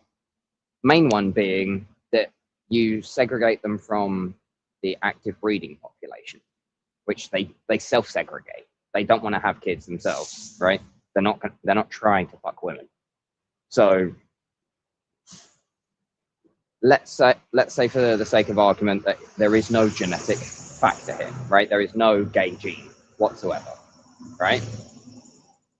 So long as the society doesn't see this as a healthy practice, it will disincentivize it. It will discourage it through many mechanisms, right? Why do we need a solution for the gay question when it already solves itself? Because a counter argument that a lot of the gays would want to put forward as well, like we could get like two gay men could get with their lesbian couple and try to do it that way. Look at the technology in terms of like the surrogacy, And like even with the whole adoption thing, but I'd heavily encourage everybody to look into those adoption cases because This it's is like still in a society that pedophiles. allows that. This is still in a society that allows that, that doesn't see them as degenerates and ban them from parenthood, right? Like, the only reason why that's allowed is because we've legalized it, right? Why don't we just go back to the old system where they didn't have any of this? Sure, the technology will still exist. They just won't have access to it. Yeah, no, I get that's what I'm saying. It's like the politically correct solution for the moment, at least. And you tie it to that whole movement. You do it with the whole like pride parades and all this kind of because this is what I'm saying. Like, look into Jake Rattlesnake, Rattlesnake TV. He done a video on the pride parade in Madrid, and it's literally just like naked old dudes walking around children, and you're like, bro, this is pedophilia. Yes. Yes. I actually grew up in Spain, and there's a phenomena that you're going to be probably quite disturbed by, which is that children are considered your property within Spanish culture. They are considered the family's property, right? And then a perfect example of this is if you were to see a 5-year-old child smoking in the street, you would feel a duty to walk up to them, confiscate the cigarette, and tell them off, right? Mm-hmm. In Spain, you will be arrested for doing any of those actions. If you talk to the kid in a way that is disciplinary, you will be arrested. If you try and confiscate the cigarette, you will be arrested, etc. You have no authority over that child. You have nothing. They are a stranger to you, and you should just effectively ignore it, right? Now, a big problem with this would be, I was a victim of sexual abuse in Spain. I reported it to many safeguarding authorities. Because of how their culture works, even though they now have modern safeguarding laws, it doesn't work.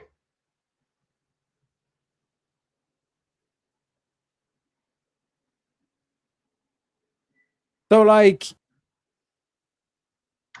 man, this is like when I read through the fucking grooming gang rape report. gang. Yep. Yeah. Exactly. Yeah. Exact same thing happening there, bro.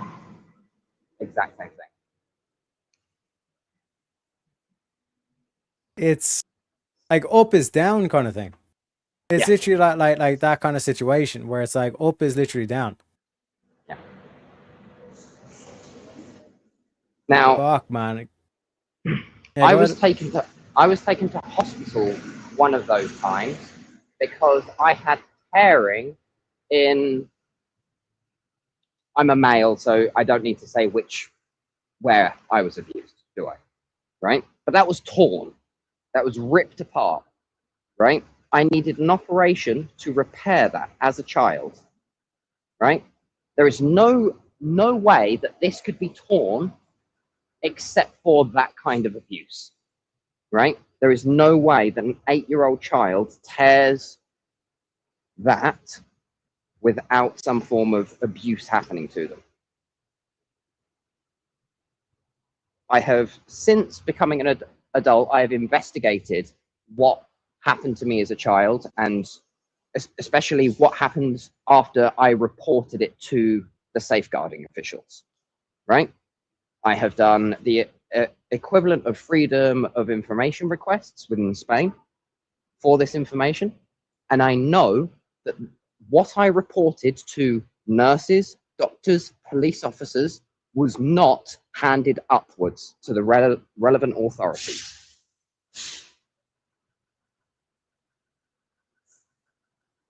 Oh my God, man. Now, this is going to have happened across all of Europe.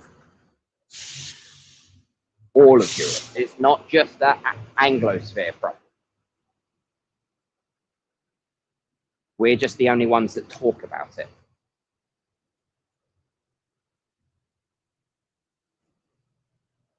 Oh man, like I said, the whole kind of Civil War aspect is You're starting to understand my perspective here.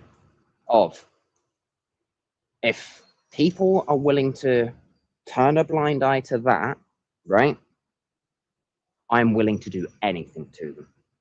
I don't care who you are, what loyalties I'm supposed to have towards you. If you are not willing to persecute and prosecute that kind of crime, I'm willing to do anything to you. I consider you worse than the criminal themselves, to some degree. In the words of in the words of my hero, Godriano, I would, if I have one bullet, right, and I have a traitor versus, I can't use the word that he would describe, but you know who I'm referring to here. If I have a choice between those two, I pick the traitor to shoot.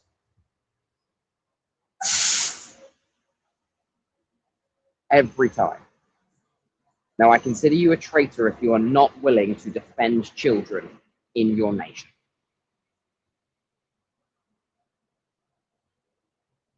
But like, and again, like I said, like I appreciate you coming on and sharing this because, like I said, like I say a lot to, of Americans won't know about this kind of stuff, will they? It's unfathomable. I genuinely think This it's is like part it's of the so problem. crazy and evil and all this kind of shit that it's like, oh, like, you can't even imagine like that's the thing. But like when I This is say the it's thing. like clearly, yeah, go ahead. The most dystopian novels that we can think of don't even scratch the surface of what is our lived reality. And that's the big problem.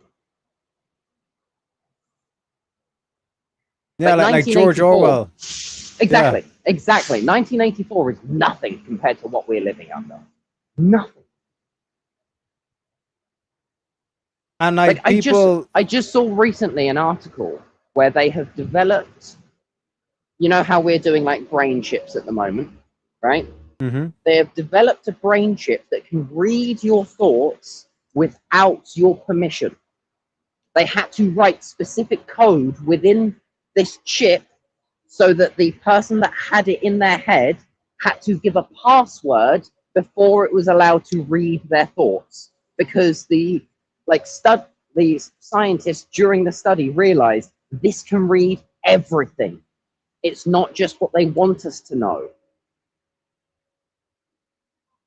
And let's be honest, the average plebeian in 20 years of propaganda will not only accept having one of these put in their head, but they will pay probably £5,000 to £20,000 for the privilege to do so. Mm-hmm. This whole what's it called? Musk with his fucking chips. We both know what we're talking about. I can't think of the name. If somebody in the chat wants to put it up, that'd be brilliant. Yeah, it's like transhumanist or something like that. Like this whole thing about trying to become robotic and all this kind of shit. But like, because I've been accused of like, oh, you're like a Nazi sympathizer, or you're dog whistling to Nazis and all this kind of shit. When I say this stuff to them, kind of saying like, you have no idea, like Adolf. There's going to be statues of Adolf in Germany. Like that's how bad and how much this pendulum is going to swing. But when you hear stories like that, where it's literally like child abuse that's going on, and it's like covered up. It's like, at what point? You know what I mean? Where you're kind of saying like this has to end, so to speak. And when you're saying kind of like hearing things like, you know, what's his name? Rupert Lowe. Oh, fuck. No, not Rupert Lowe. Martyr Farage? Maid. Oh, okay. No, the Martyr Maid dude. What the fuck's his name? His pseudonym is Martyr Maid. I can't remember his actual name, but he was on Tucker Carlson, and he made the statement of Winston Churchill was chief villain of World War II. All right, and everybody was, oh my god, he's a Nazi sympathizer and all this kind of shit, and it's like, no, like you could literally make the argument because the British British sided with the Russians instead of the Germans, that's what's facilitated this whole like globalist outreach and like the communism in terms of the economic policy, the mass kind of like pedophilia, let's call it for what it is, the pedophilia parades that they're doing, all this kind of shit. That's what enabled all this. Yeah. Now, the funny thing is, and I'm sure that your listeners have heard this before, but I do have to say it, is if you could take any one of those veterans that were fighting on those beaches, right, that were fighting during World War II, and you could show them what is happening in their home nation today, they would immediately switch sides, right? They would start goose-stepping on the spot, if they knew what their descendants were going to do to their nation. 100%, you know, because like this what like it's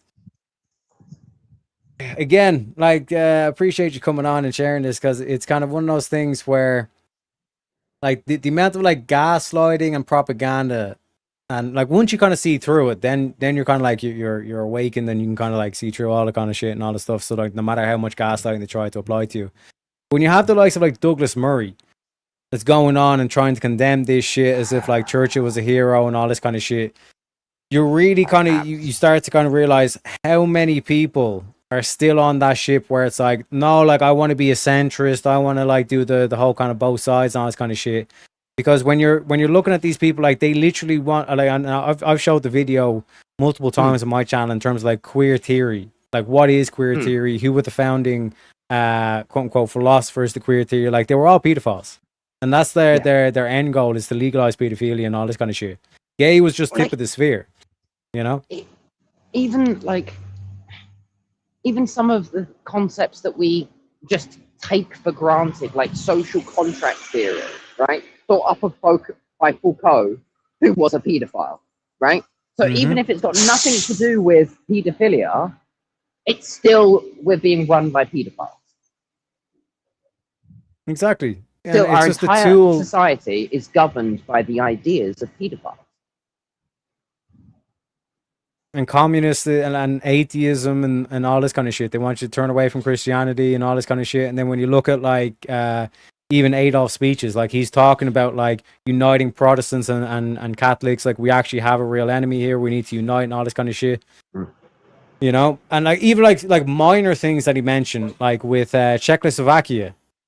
Like he called that shit like fucking 80 years ago. We said that country will not last.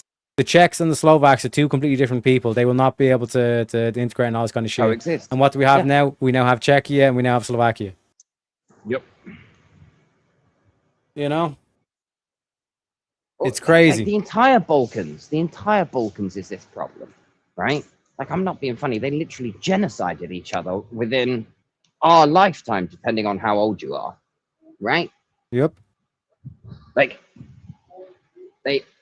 whether they did it or not is a matter of definition, but they at least tried, both sides, to genocide each other. And somehow I'm expected to believe that these two people that, you know, are way closer in culture, history, ethnicity, everything, they're so much closer, yet me and Abdul somehow aren't going to do that to each other. Yeah, we can all get along. Just tell me how, like, Particularly when all cultures are equal and all this kind of bullshit. I'm an apostate of Islam, right?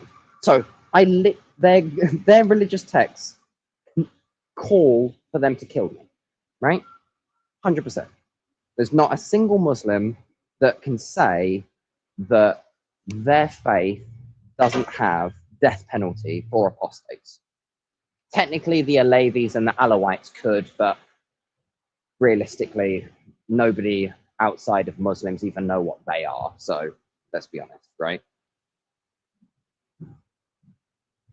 Just to be clear for the listeners that are interested, those are rather heretical offshoots of Islam. Aleviism is best compared to like Buddhism, where they don't have any strict rules. It's more of a lifestyle that can be adopted. And the Alawite, that's like the Bashar period, which are also very heretical according to Orthodox Islam, but they're certainly much more favorable to someone like you or I. I would happily share a nation with an Alevi or an Alawite. I would never share a nation with a Sunni or a Shia. Never. If that's my choice, never am I sharing a nation with either one of those groups. Yeah. And real quick, just I want to shout out Norwegian Dan for the 10 Norwegian kroners. It's roughly about $10. He says, what's up, Tarek? Hope all is well. Like I said, Dan, we're actually discussing what's going on down in Europe as well. I think that's 100. Yeah, it's 100, but it's 100 Norwegian kroner, which equals like $10 on the thing and all that. Just to give people a quick exchange rate. And then also we got another guest backstage. Let me introduce him. Machiwa, Reggie. Machiwa. Hello. Machiwa Rex. How's things? Hope all is well. Hey there. I had no idea that you had a background in Islam. Okay. Okay. Yeah, we've spoken before. Yeah. We have. We were on Steelborn stream. Yeah, we were. Question though. Did you understand Surah 9.5 to mean what usually opponents of Islam understand Surah 9.5 to mean when you were a Muslim? Sorry, I haven't slept, so I'm just going to quickly pull up. Hold on, I'll bring mine. Teriak, where's your Quran? I burnt it. Oh, that's right. Surah At-Tawbah, Ayah 5. But once sacred moths have passed to kill the polytheists who violated their treaties wherever you find them. Now, to be clear, whoever violated their treaties is in parentheses, so that's not the authentic text. That's what's being added in the tafsir.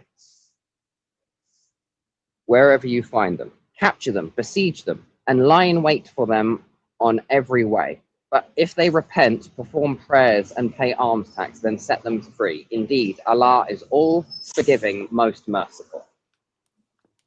Okay. So often skeptics will use that surah and that particular verse to indict Islam and say that by that dint it is a violent religion. Is that your understanding? Because you had yes. And the hadiths would support this. Yes. Interesting. So that's not taken out of context on some like interstate conditional sort of political thing. No. Okay. That's a general policy for the ethic of Islam because because Islam is intertwined together with the need for the clergy and state to work hand in hand, side by side, citizen to imam. Yes. Okay. I just want to make sure that I had that fair because a lot of Muslims will, dawah some stuff away, and I'm sure you're aware of that. Let's be honest, right? It's not dawah, it's taqiyya, right? Now, you're gonna be told by Sunnis, oh no, only the Shias do that, right? I promise you, the Sunnis do the exact same thing. They have different jurisprudence about it. They're only legally allowed to do it when confronted with death, but still they do it regardless. Okay, right? so they have a narrower scope, but they still do it. They do it outside of that scope as well, which I find hilarious. Okay, right? so, I'm like, so okay, that's you have a defined scope, which is if I'm directly threatening your life with a sword in that moment, you're allowed to deny whatever I ask you to deny, right? But they take it so many steps further.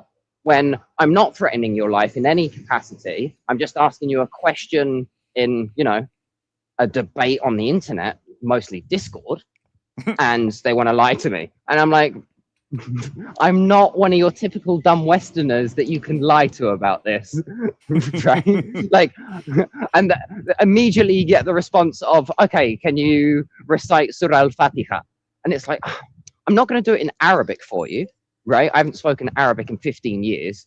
My Arabic is dog shit, but I'll happily do it, right? I'll do it in English if you want, right? I do it, and then they're like, oh, okay. And it's like, what is it with this whole little using Surah Al-Fatiha as somehow a password or like a check code to be able to check if you were Muslim? It's you the do shibboleth. realize that if any Christian actually wanted to do this, right, and they knew of this tactic beforehand, they literally just write it out on a post-it note and stick it to their monitor, right? Yeah. That's all you got to do, right? That's all you got to do, and then you can recite it from memory every time perfectly. Right? This isn't a good test. So what is the Surah Al-Fatiha? Inform me. Oh, it's the very first surah of the Quran. Oh, okay. It's the very first chapter, and it's the shortest chapter of the Quran, It's which like is why it's literally like 4 sentences long. Okay, so it's like a preface or prologue. Yeah. Effectively, God is the all-merciful, all-merciful, all-knowing God. I pledge my allegiance to that one true God and his Prophet Muhammad. Sorry, not the Prophet Muhammad. That's not in Surah Al-Fatiha. Fuck me, I am tired. I don't want to fuck this up and misquote myself, so I'm just going to stop here. No, that's fine. Okay. Can I ask you how you left Islam and where are you now? I'm an Two Orthodox questions, Christian. but Yeah, I'm an Orthodox Christian. We've debated a little bit Christianity, so you've probably forgotten that. That's no worries. But how I left Islam, I think you'd partly understand of what I said earlier of being, abused in this way. I would have a vehement hatred towards Muslims. Now that I've grown older, I've reinvestigated Islam, and I still don't find it at all palatable. I still have the exact same issues with it. Like, it's just I'm much more ingrained in the theology now and much more able to debate it logically rather than emotionally. Okay, question for you. And I was actually on a show called On Day 3 where we were asking Muslims to come in. What is the Muslim theology on the use of the sacrificial system in the Old Testament? What was the point in their mind of the sacrificial system? Do you mind what you mean by the sacrificial? Remind you of the sacrificial system? So, define what you're meaning by it. So what I mean is when you have the tabernacle, you have the Ark of the Covenant, the priests are required to bring the animal sacrifices for sin.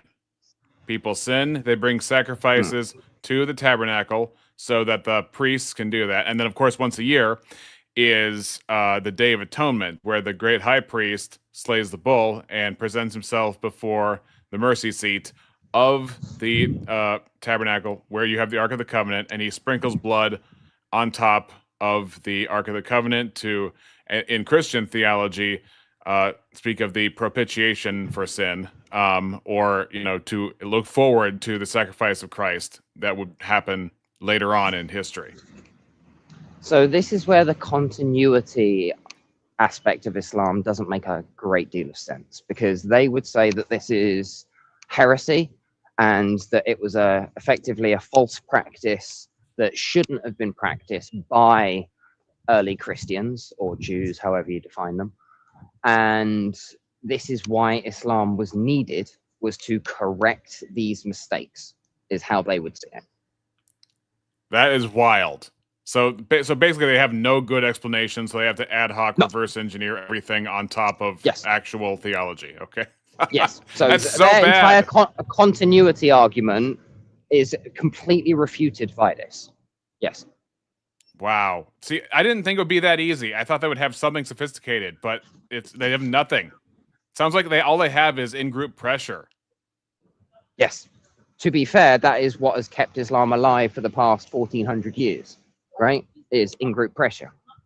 If you apostatize, death penalty. Right. If you have this policy within your society for 1400 years, I think that's a bit of an evolutionary pressure to conform. Yeah, that's really sad and frightening. And, on the one hand, we look at, say, Western ways of dealing with things where we start with debate, we start with, something that's more peaceable. But when you have this kind of cult-like, like we were saying, in-group pressure under the threat of violence and the threat of at least ostracization at best, then you're going to want to suppress your mind in order to ignore those things. Way funnier, right? So the Sunni Muslims, a lot of them are trying to appeal to what is known as the Salaf, right? Which is the first generation of Muslims, right? Now, the funny thing is, I can show you somebody from this generation, the Salaf, right, who explicitly condemns the scholars that promote this idea that Islam should go back to the Salaf, right? The specific scholars that they're appealing to, one of the Salaf says that he is the most evil of their generation and that he is turning the Muslims against Allah. So their own sources condemn their own scholars. It's very confusing. Now, to be fair, a similar argument would be like Irenaeus, right? Saying that Irenaeus didn't have sound theology, right? And it's like, yeah, but no Christian is appealing to Irenaeus saying, we need to think like Irenaeus. We need to practice like Irenaeus. We need to be the next Irenaeus. No Christian is saying that. They would explicitly be outside of Christianity if they were saying that. Because they would be effectively saying that Christ was the first created being. Mm. And the Sunnis have got this exact problem within their own theology, and they don't realize it. Because within Islam, you're supposed to be just like that first generation. There is that recommendation to have to be like that first generation? No, there's certain schools of jurisprudence that prescribe that. There's certain schools of jurisprudence. They're known as Salafi. Okay. It's a specific school of jurisprudence within Sunni Islam. It's the most common within the West. Okay, so basically, from everything you've explained just now, in short form, give us the contradiction or the irrationality of what they're putting together here. They're appealing to a generation, saying these were the moral examples, these were the best Muslims. When I look at that generation, I find many of them saying that the scholars of this generation are the worst Muslims that have ever lived, and they are turning against Islam. And Allah himself will condemn them. Okay, so there are multiple Islamic dilemmas wherever you look. Yeah. Yeah. Wow. Here's a brilliant one. I'm sure you've heard of the Islamic dilemma when it comes to the Quran affirming the Bible. Yes. Right? Yeah. Forget that. Forget the Bible completely, right? The big Islamic dilemma there is they say that the Quran is perfectly preserved. Their own sources say this is not true, that they are missing over 500 ayah, 500 verses they are missing, at least. Right? There's entire chapters missing. If we go to Sunni Islam, they're missing an entire chapter on adult breastfeeding, right? Allah prescribed adult breastfeeding, and we have lost that. Now they'll say, oh, no, don't worry, it was abrogated. Abrogated by what? A goat? A goat that ate the only surviving copy? That's how Allah works now. He uses a goat to eat the only copy. That's how he abrogates. Interesting, because every other form of abrogation that I understand within Islam does not follow this way at all. Wow. Like, abrogation is the biggest problem they've got. They think that it's a solution, and it's not. It's the exact opposite. Wow. You should probably do some open challenges yourself, to Muslims, being that you've been on the inside. I've been thinking about trying to start my own YouTube channel and whatnot. That's actually what I'm in the process of doing. So if you've I got thought any you already tips, had one. Please send them my way. No, not at all. I haven't started yet. Well, you've got one subscriber at least already, so let me know. Hit me up on Discord. Thank you very much. Yeah, just to be clear, my Discord is my username right here. So if anybody wants to add me and ask me any questions, you're more than free to. I will probably be changing that username fairly soon because I do get doxxed fairly frequently. So, you've got about a week to 2 weeks before I change that username, just in case anybody does want to shoot me anything over. But it's getting rather, I would say late, but I haven't slept, so it's early for me. I was gonna say it's 2 a.m. for us Yanks. So what are you gonna do? It's 8:15 for me, and I haven't slept since yesterday. So I'm probably gonna jump off. I'll still be here, like listening in the background. I'll probably talk in the chat, but I feel like I'm running out of steam. No, 100%. Appreciate you stopping by, and thank you very much, bro. I was hoping that I was able to get like a European on to kind of like try to show like the American mind. Like when I say shit like, trust me, there's going to be Adolf statues in Germany, that now they finally should be able to understand. It's like, like this is a serious thing. You know what I mean? I don't disbelieve it. And in fact, I think Germany obviously is a unique case of yes, and then no. But the no, you get the equal and opposite reaction back to a yes, probably at some point. So that's what I'm afraid of, because I understand that there is the identity and the pride and what you feel like you're losing and everything like that. I get that, and because I understand that, I totally expect really bad things to happen going forward. It genuinely feels like it's like pride, man. Like if it was pride, I'd happily give that up, right? It's survival of my people, right? My people won't exist in 100 years' time if this trend continues the way that it does. Not only will I be a minority, I just simply won't exist. Because you feel like you are under threat by being a minority. And by under threat, I mean you as an individual and your personal safety. No, yeah, I'm being replaced, right? Mm-hmm. Ethnically, I am being replaced in my homeland. Yeah. So as far as I'm concerned, I'm just gonna.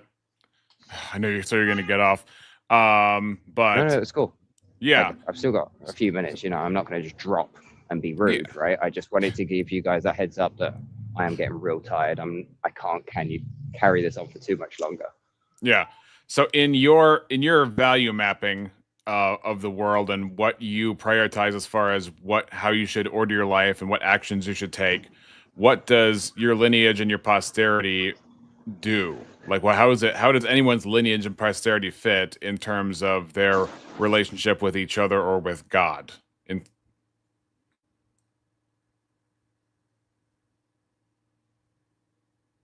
I see. Very interesting. I think he just got replaced. The Wi-Fi, the Wi-Fi or the 5G or whatever. I think it's a bit laggy. He did drop off earlier because of it. But we'll kind of like wait and see if he comes back. But it is this thing where, and I give the example of like we've all seen the picture of the queers for Palestine. You know what I mean? Like, if you're a pedophile, the perfect religion you want is Islam.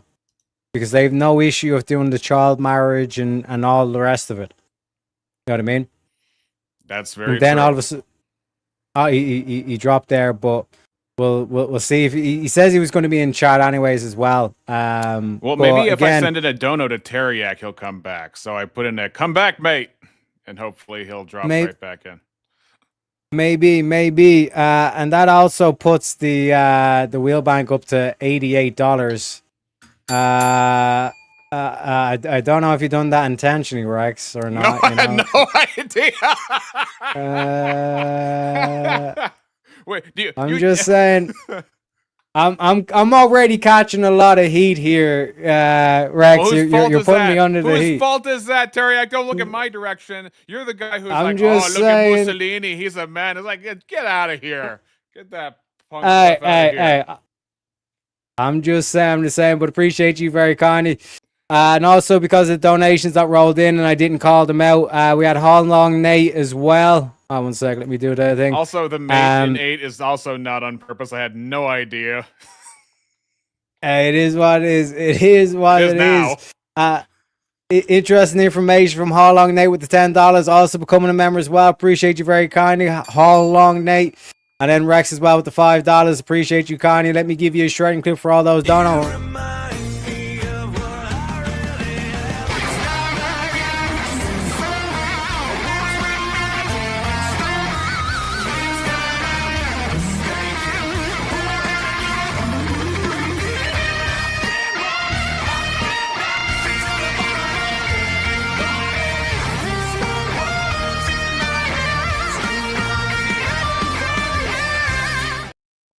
Are we having fun yet as well? And Suda comes in on the Ko-Fi with the $5, saving us from saving us or not saving us, depending if you appreciate the meme and all that kind of stuff. So 1 sec, let me give you the money clip for that one.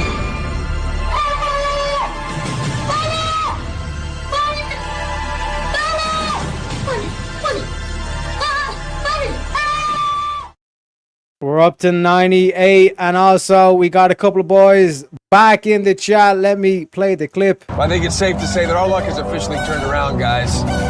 We are back, baby. We are fucking back. We're back. Yeah. Classic. We are back. We are back. Welcome back, Pseudo Master Chef and Hall Long Nate. Welcome in, boys. Oi, oi, oi. Shit, I like me a bathtub full of monies. I want some monies. No worries, Steven. His phone died, so that's why he cut out. But appreciate you stopping by. Like I said, really appreciate you stopping by because it gives it has a lot of information there. And he says he's going to be setting up a YouTube channel as well. And I had to comment there. If you want to add him on Discord, his username is NomoClass. Okay, so make sure you keep an eye out for that on Discord as well. Very, very intelligent, very knowledgeable as well in terms of the what's currently going down in Britain, and then in terms of the threat to Britain and Christianity is this whole kind of Islam aspect as well. Seriously, I appreciate you coming on, bro. A lot of really good information being expressed there. But boys, what did you think? Oh my gosh, that was some intense stuff. I watched that Tyler, what's that guy, Tyler Oliveira or whatever on YouTube, and he won in Ireland, and I couldn't believe the massive freaking hotels that they turned into freaking centers for these so-called refugees to stay in. I'm like, this is fucking insane. It was sad. It was really sad to watch, man. Just ripping everything right out from front of your feet. Everywhere. But this is the thing, you know what I mean? Where it's a perfect encapsulation is something as the guarantor in terms of the renting. You know what I mean? It's you're there just struggling and getting through. You know what I mean? Like week to week and all this kind of stuff. And he was mentioning, he wants to move to Scotland to move close to his son. And it's well, you can go fuck yourself, but fucking Bobo from Timbuktu comes over. Yeah, don't worry. We'll set you up in a 4-star hotel. You don't even have to pay rent on the stuff. We'll even give you money. You don't even need to get a job. Get comfy and all this kind of shit. And you're kind of going, what's going on here? You know what I mean? Yeah. Then the one guy they interview, he's like, oh, it's not too much money. At 219 euro a week or something. Are you out of your fucking mind? Let me play that clip. Because this is this should waken up anybody who's doing the whole soft position or whatever, where it's oh yeah, let's just focus on the illegals. It's not just the quote unquote illegals, okay? There are legal refugees that say this type of shit. Okay, so you're fleeing war. Excuse me? Are you fleeing war? Yeah, prosecution. Prosecution? Yeah. Where? Nigeria. There's war in Nigeria? No, it's a sexuality thing. Sexuality? Yeah. Sorry, I don't understand. Where I come from, if you are bisexual or homosexual, you get killed. So You're gay? Yeah, you have to take off. So note that in your head. Get the old crayon out and note that down that he's gay, okay? Why are you gay? Alright. Okay. And how are you finding Letterkenny? Are you settling in well? Oh, lovely. Okay. Are you working? Not yet. Still looking for it. Okay. And where are you staying? It's just beside the McGettigans over there. And all paid for? All sorted by the government? Government, yes. Great government. Oh, fantastic. This is the land of Tien and Og. 1,000 welcomes. Yes, Kukulin said come and we're here. And you're out on a Saturday night? Oh, but of course, we're going to have fun out there. You're happy in Ireland? This is Erin. And have you got family at home? Oh, yes, I do. So what have you got at home? My wife and 2 kids, 2 sons. A wife and 2 kids at home, but he's gay. Meanwhile, you got natives that can't pay their rent, right? And you got these motherfuckers from Pakistan, no offense, coming over with like they're wearing Versace, their fancy little monkey suits and shit. It's just infuriating, man. It really is. It's absolutely infuriating. I think it's also worth to bring up Norm Macdonald said that there are a lot of gay guys who they hide it and then they get a wife and they get kids and somehow they get kids, right? Which means they were successful at doing all the necessary preparation involved. But if you're a straight guy, it's like if you had to fake it in some alternate world, that just wouldn't work. Wouldn't work. Even gay guys have to admit women are awesome. Women are beautiful. Women are lovely. And you can't truly go completely unaffected. I'm skeptical on that whole thing. And to bring up what Stephen's saying is that he's not a refugee. He's been advised to say that by an immigration law provided to him by the taxpayer. Like all these NGOs, these non-government organizations that are basically government organizations. So even the name is a contradiction. Like that's what the NGOs do. They basically determine what, like they their whole job is to look at the law and say, okay, what story do we tell these people to say in order to bypass the law? It's criminal. It's literally criminal, traitorous, all this kind of shit. And also on the gay thing, I would even say that like lesbians, like that's all a psyop. Why did they use dildos if they're lesbians? Yeah. I saw you retweet that on on X. I guess I can't say tweet anymore.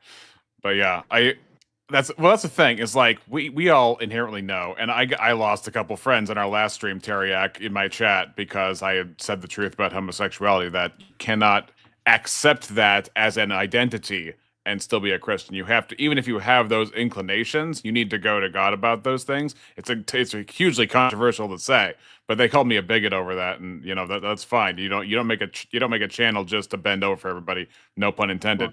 But the point is, yeah, we understand instinctively that men and women are exclusively made for each other, and there is no counter argument to that. Not if you want to use design as any indication of what a thing is.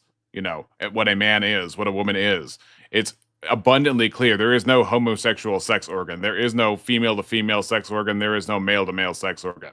It's all just like, in the man's case, they're trying to take something that simulates a vagina, and in the woman's case, they're trying to take something that simulates as a penis, and then they're calling it homosexuality, which it is a perversion. Don't get me wrong, and it is a perverted desire, but they can't access those means without having a heterosexual component to it.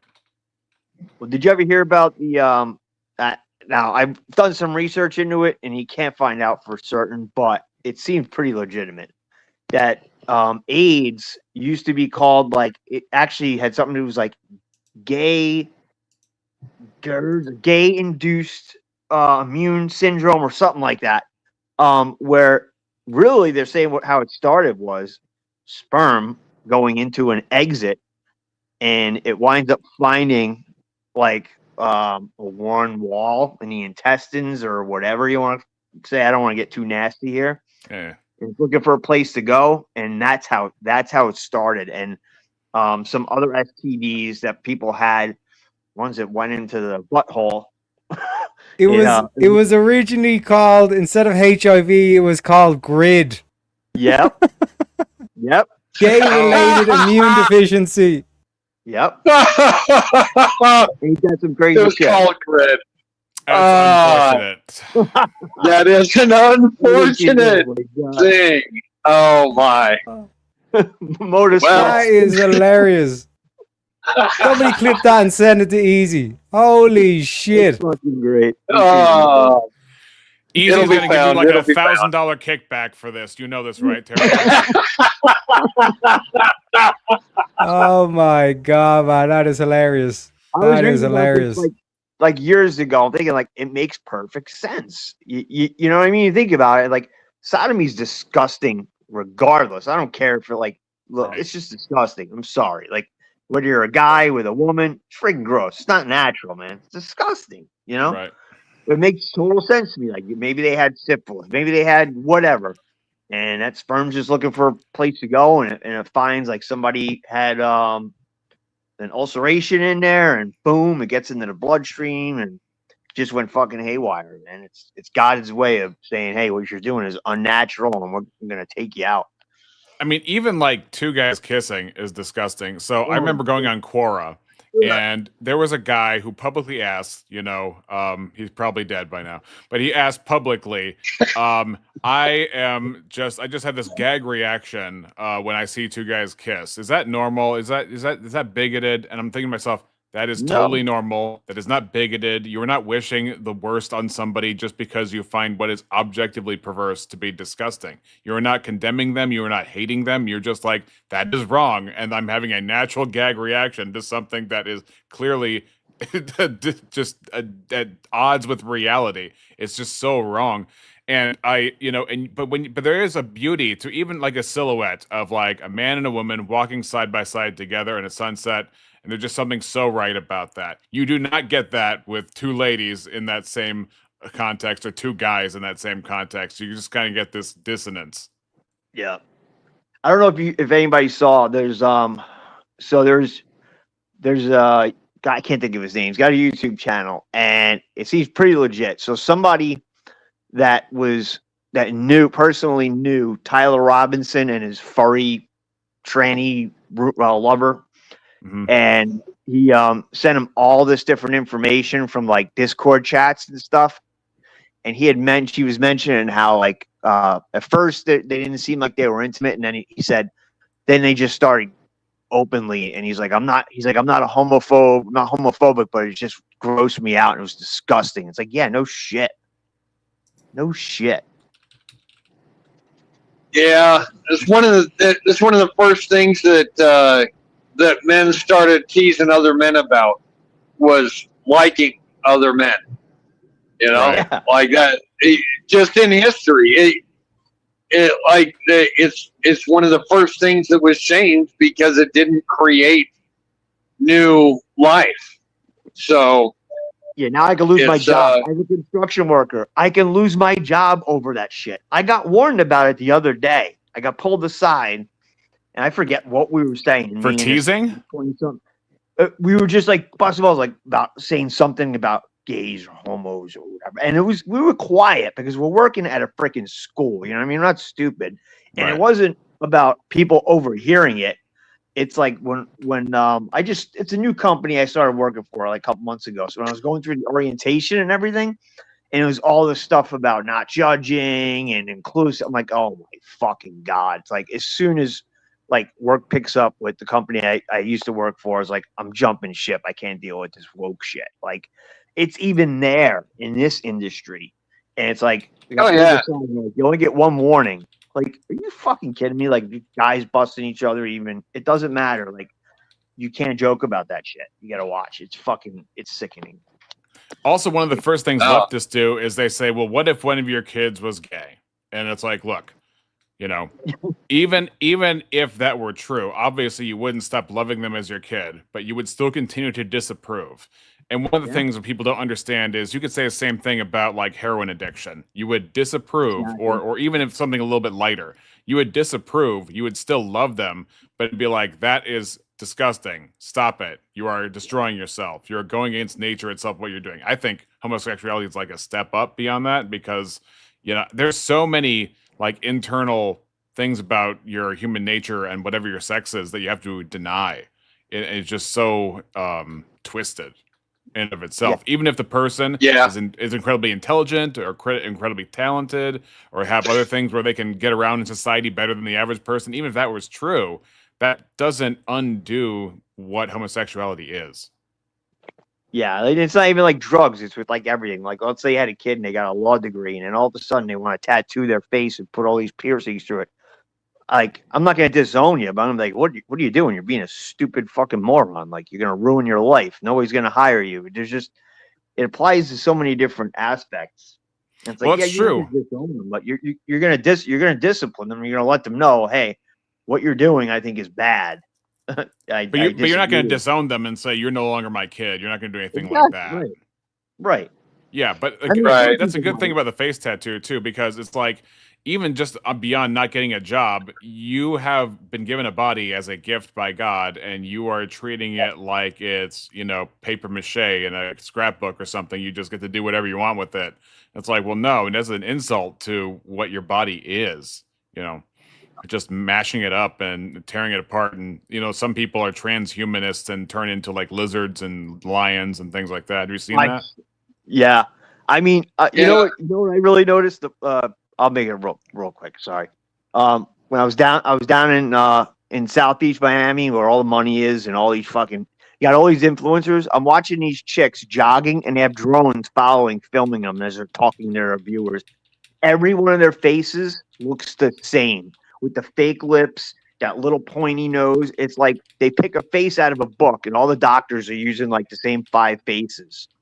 Like, even that aspect of it, like, it's just. It's insane. Like, the whole world's gone freaking insane.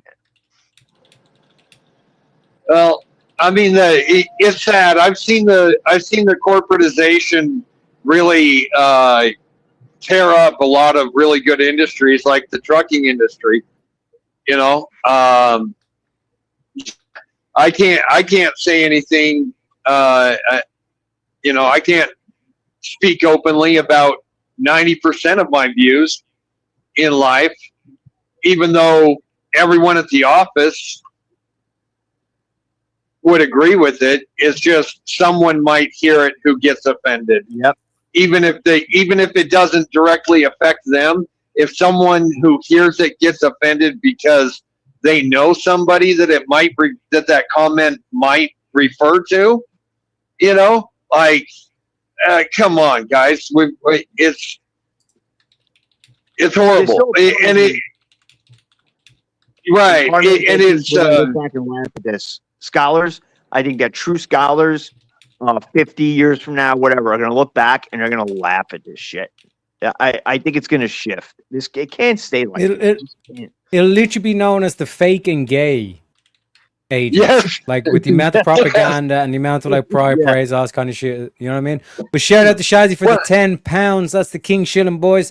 Says AVG missed out on donuts because of flow. Lol. You're welcome, Teriak. Let me give you a little bit of Pepe for that one.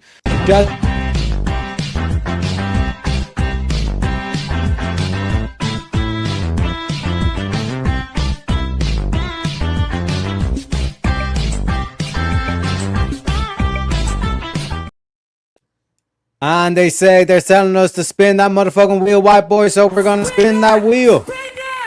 I think that's the first spin that we've done today, and we're back down to $88 in the wheel bank.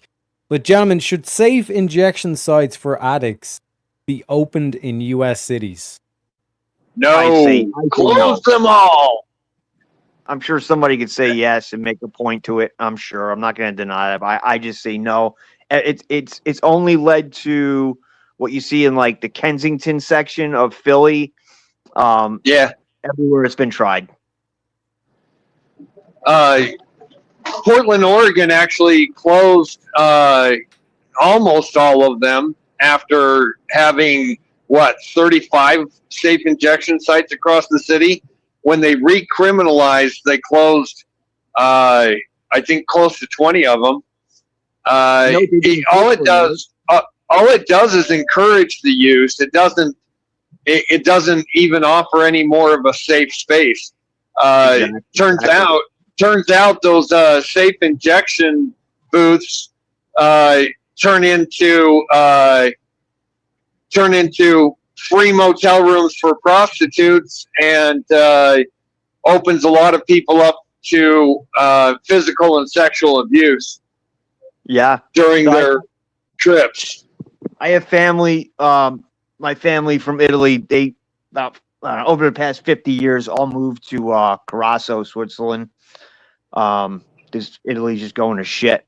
But they tried this to a different level in Switzerland. So what they did was they actually, you couldn't refuse to hire somebody if they were a heroin addict. You had to provide them at the workplace breaks and a room to go shoot up dope. They had government issued pure heroin for these people. Shocking, it didn't work out. It's such a shocker, right? Right? Government heroin, the best kind. It's unbelievable. Like, who comes up with this shit? It's like whoever thinks of these ideas. It's like the person that, I don't know if you guys ever seen it. I think it was in like the late 80s, maybe even like early 90s, where they had this huge beached whale. I'm not sure if it was in Jersey. And they used to drag the giant carcass out after they cut it up and just let it wash out to sea. And then sharks would eat it, get picked off. Somebody decides, why don't we blow it up with dynamite? Right? Oh, yeah. Remember that? Yeah. Oh, it was a cloud of mist. It's the best thing. You got to watch the video.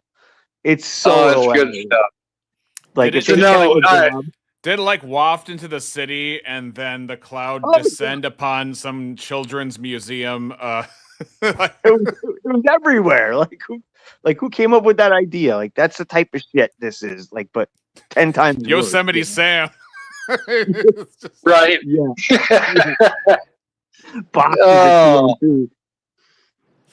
That would just be disgusting. I mean, especially since they decided to blow it up after it had been spotted 3 days. It was rotting for 3 days before they blew it up. Yeah, that smelled good. That smelled lovely. Yeah. Yeah, like the safe injection sites is just, again, safe is the only word that they used. It's the weakest form of propaganda, just to slap safe on top of it. It's obvious to me. Go ahead.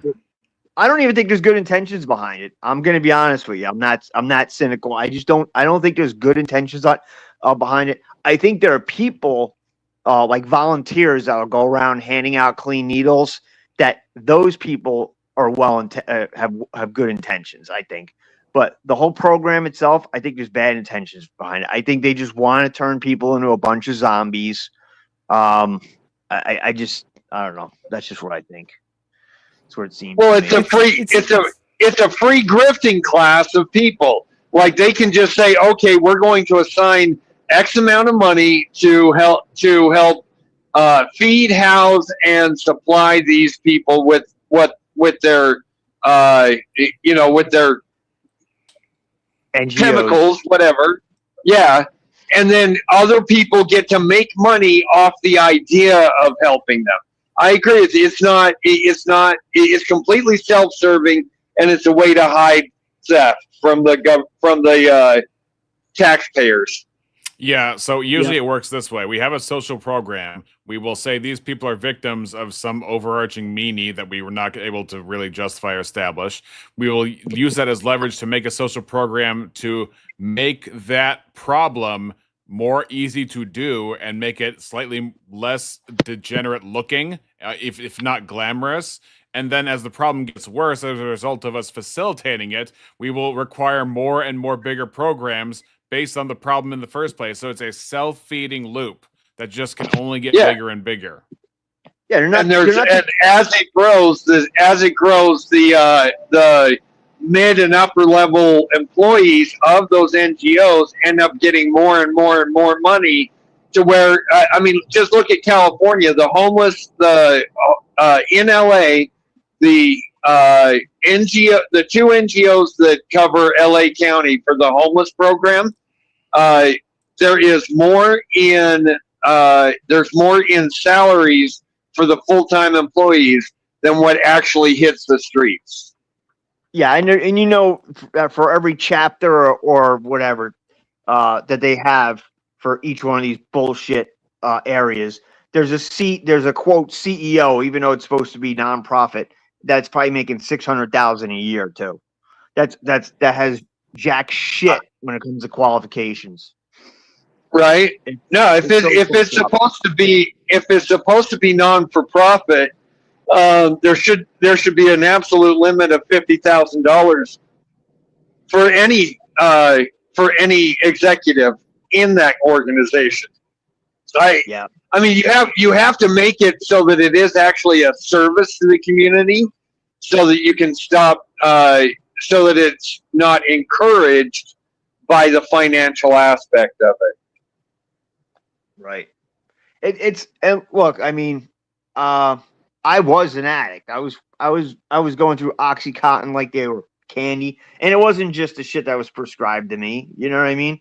I've been off that shit for over 20-something years. I'm sorry, like it's not a disease. This addiction is a disease thing. It's bullshit. You don't choose to have cancer.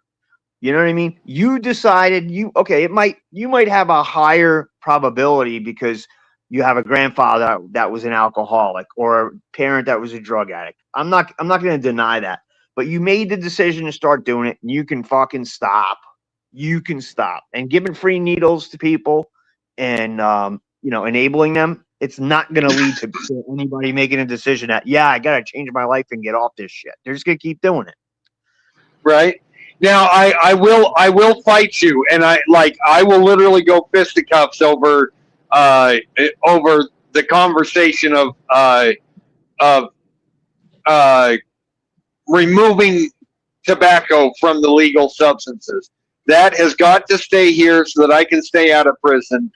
It is the last thing that I really hold on to. I can go 2 days without caffeine. I go 6-8 months at a time without any alcohol. There's no issues with anything except for tobacco. You take that away, I go to jail. That's the way it goes. Bro, I'm not gonna lie. That's just the way it is. Anyway. If I didn't have my nicotine, I wouldn't be able, people would get hurt. Right? You know what I'm saying? And they can call me a hypocrite all they want. However, they'll never find the body. I vape and people be like, "Oh, it's gay." I'm like, "Okay, fine. I'm not gonna bust your balls for smoking." Smoking made my lungs feel like shit, so I switched to vaping because I love nicotine. I still get my nicotine. Whatever. To each his own. I'll say at least eliminating the carcinogens is at least a step in the right direction.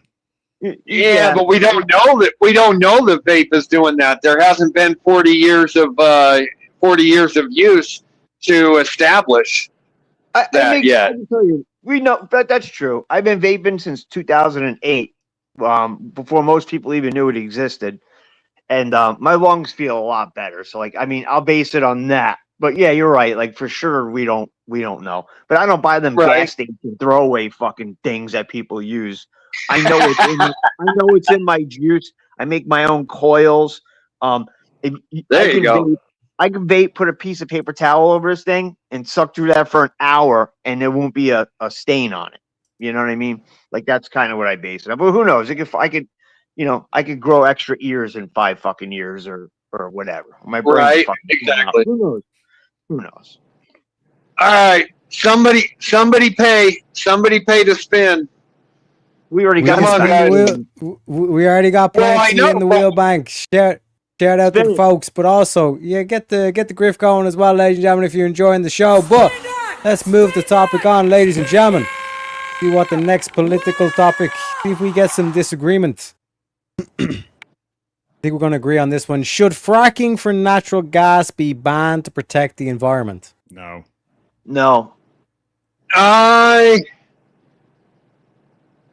I not banned. It needs to be controlled, and it needs to not be within 100 miles of existing residents.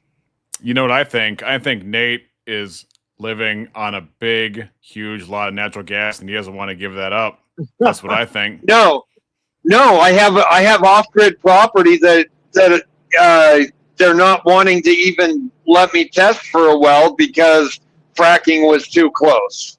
The contamination that goes into the groundwater is horrible. See, I've never really I've heard that, and then I've heard you really don't know. Like I've heard that statement, and then I've heard, well, we test water and it's chemicals that were already there, like the whole methane thing. Like, yeah, I can't argue that it's impossible. Like I understand the fracking process. I'm sure it goes into the water. Right. So I have had when I do go home, I have property out in eastern Utah that is surrounded by oil fields. And I'm off grid when I'm there. Like I have solar power. I truck in water because they won't let me drill my well. And it is I know 5 separate properties in that county that just in the last 3 years, their well has become toxic with gases or trace chemicals that come directly from either natural gas or from oil. It's like an 85-year-old well that never had any problems. So, like if you're putting that much pressure in, you need to keep it more remote and like I said, 100 miles away from existing residents. Yeah, it's kind of tough though, especially like in PA, like 100 miles. Like we don't got too many places that's possible, you know. Well, no, that's true. That's true, and I understand. I'm actually driving through PA. I'm on 81 right now in Virginia, heading up. I deliver in Conklin at midnight tomorrow morning. So, have ever been on 81 up by like Scranton, Pennsylvania? Like Wilkes-Barre, Scranton, Pennsylvania. It's a nightmare. It's a nightmare.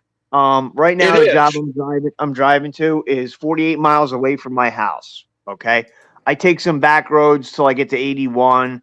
In the morning, I can get to work in 40 minutes. On the way home, it takes me 2 fucking hours. It's either the construction. They've been doing construction in that area since I moved up here in 2005. Like, what the fuck are you doing? And you watch the road crew. It's local 158, I think, heavy highway. I'm telling you, dude, these guys that they hire are fucking retarded. Like, you drive by, I watch 8 guys carrying one 30-foot long section of fucking rebar. Like, are you kidding me? Like, I got to carry that shit myself, like what I do. And yet you watch them stand around, like, talking, just bullshitting all fucking day, like, staring at the fucking ground. Like, what are you doing?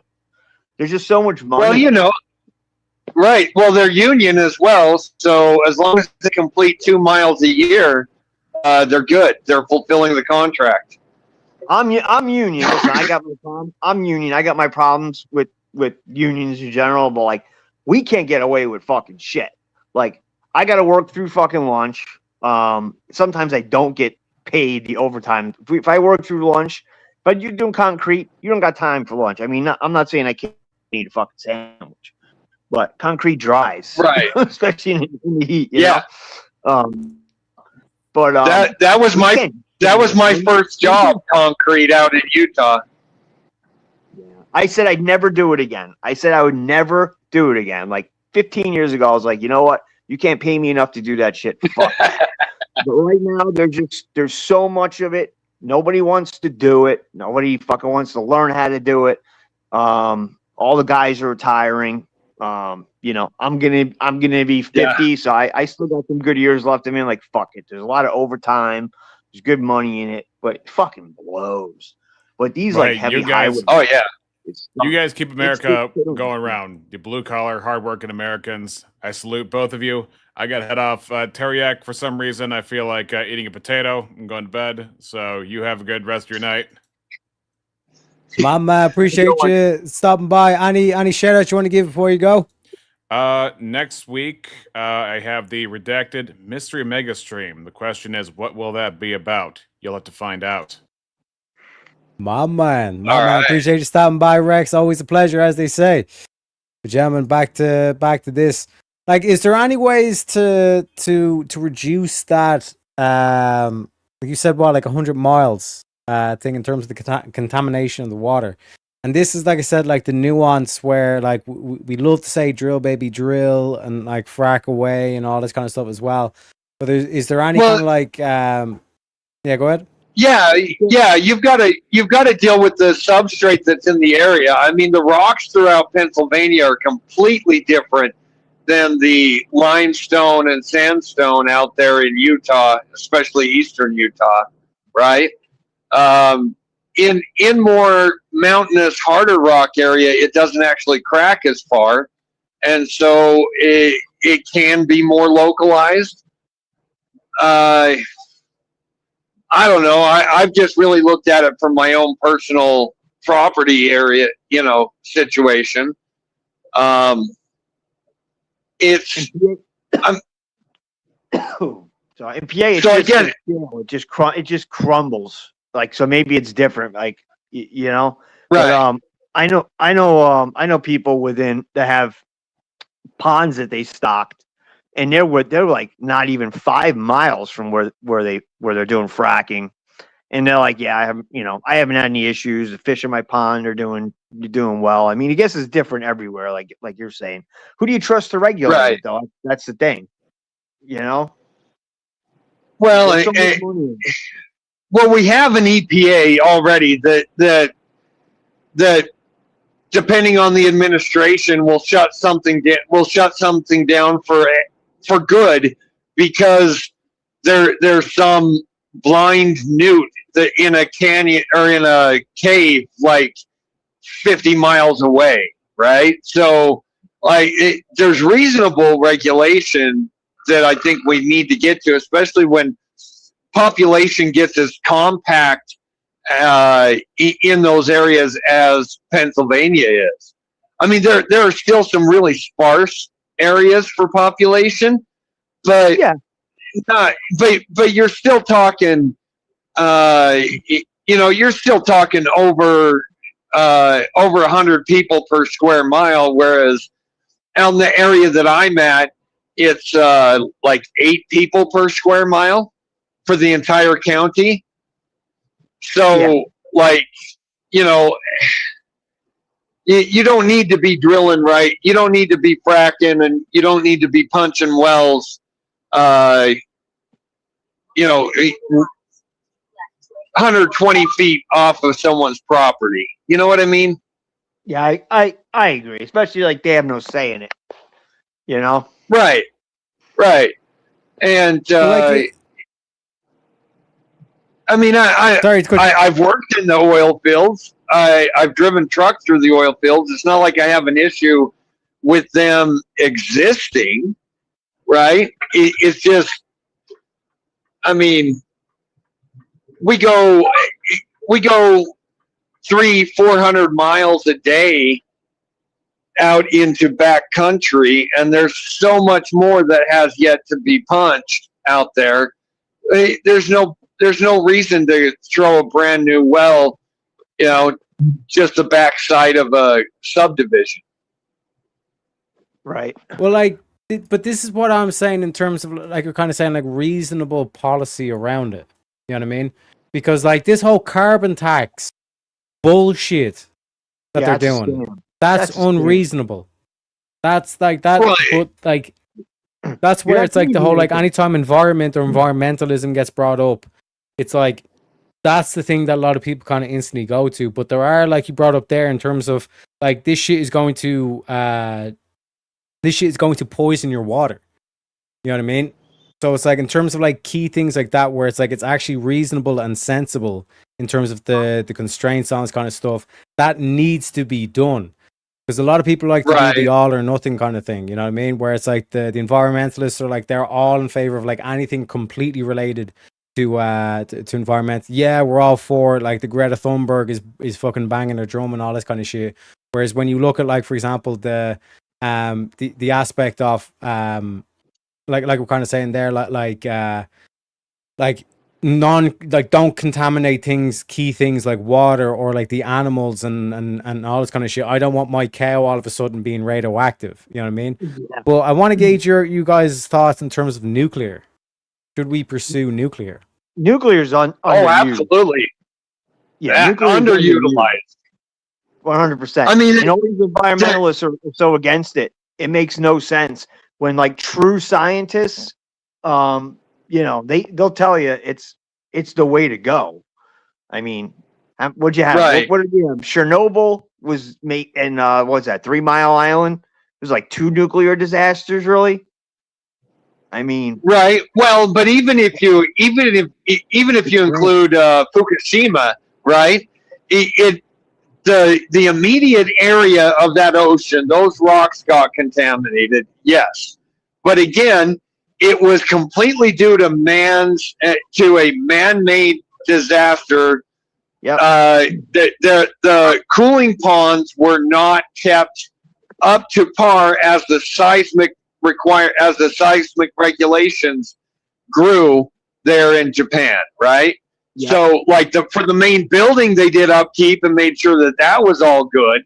But for the cooling ponds, they didn't. They didn't figure that was going to be a problem, and they cracked and went out with Fukushima.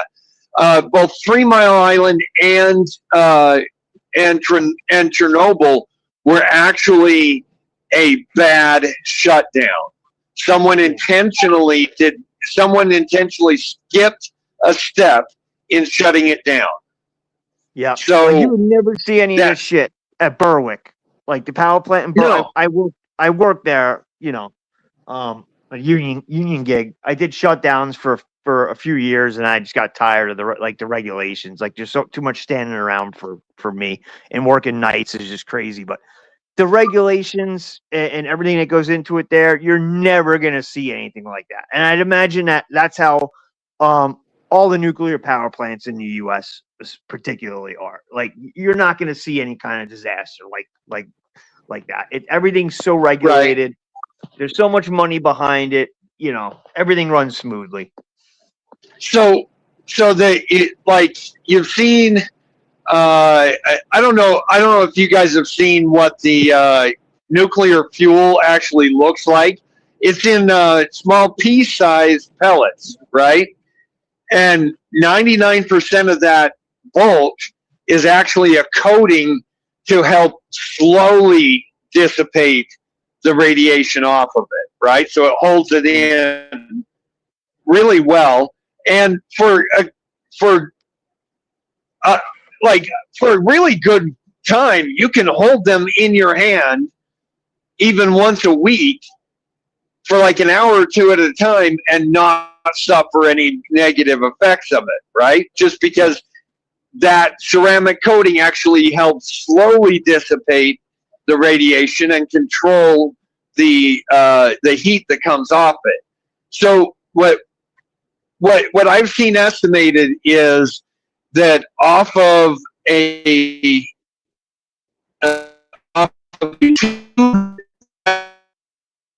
right? So what's that, 40 quarters? And about that diameter, you can actually power a car for 30, 40 years. Yeah, that's probably about right. without having to replace the batteries, because they're constantly recharged. Recharged, so it never actually gets down into where it starts depleting its charging capabilities, unlike the electric cars, right? So you actually greatly reduce the carbon footprint of each car, as well as reliance on the dirty power grid, whether they're burning coal or natural gas or it's hydropower, like from dams and stuff like that. Those are all things they're calling dirty. Meanwhile, you can have 30 years of operation on a car in something that could be completely 100% radiation contained for that entire 30 years, even should there be an extreme head-on collision.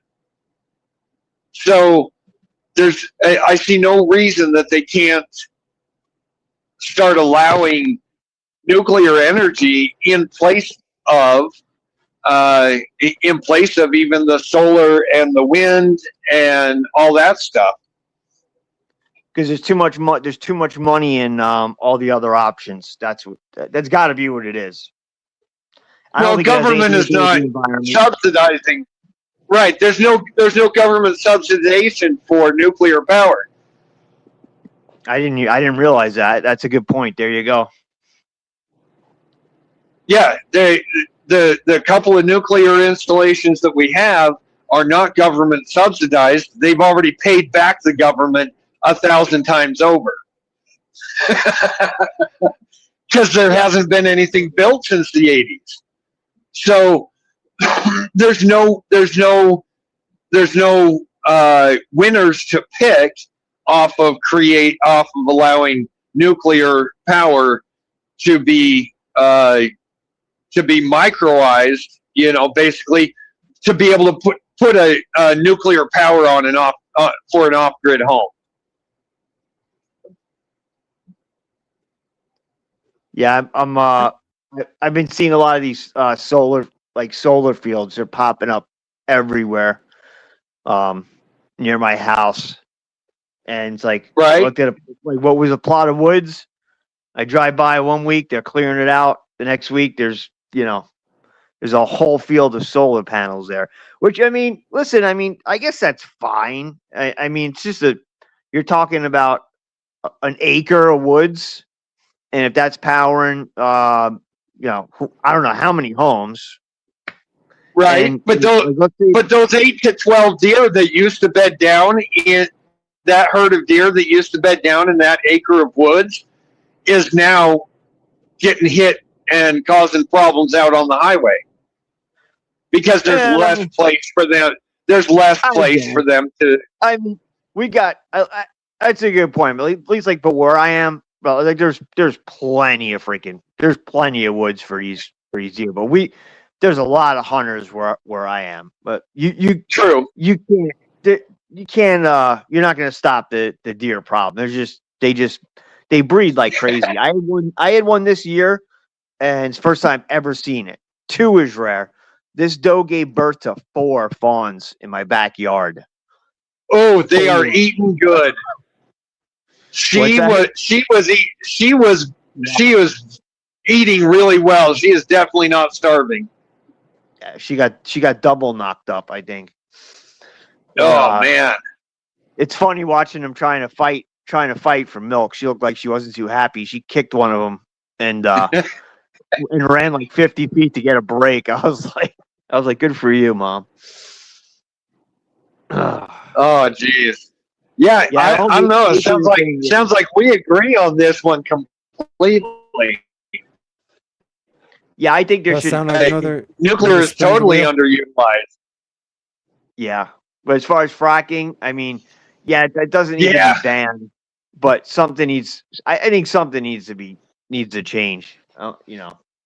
Like everybody's like, oh, all you right wing people, you don't care about the environment, you don't care about. It's like that's such bullshit. Like, I don't want anybody's water contaminated. I don't want animals to freaking get sick and die, especially the animals that we eat. Like, that's just insane. Like, nobody thinks that way. Right. That's what we get labeled as, It's so fucking stupid.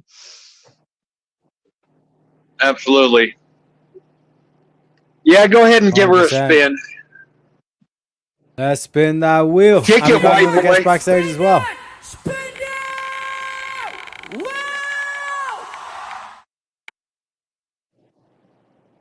Should police department budgets be cut to fund social programs? Be cut to fund social programs instead. And we got a guest backstage. Let me introduce him. We bring in the studio this morning one of the gay rights activists, Mr. Should I call you Mr.? Mr. Shrimper Lion, welcome to the show. Man, I didn't get to do my whole bit now. Welcome, Shrimp Pope. I was going to come in here and say, fuck the environment. Yeah, right. It is.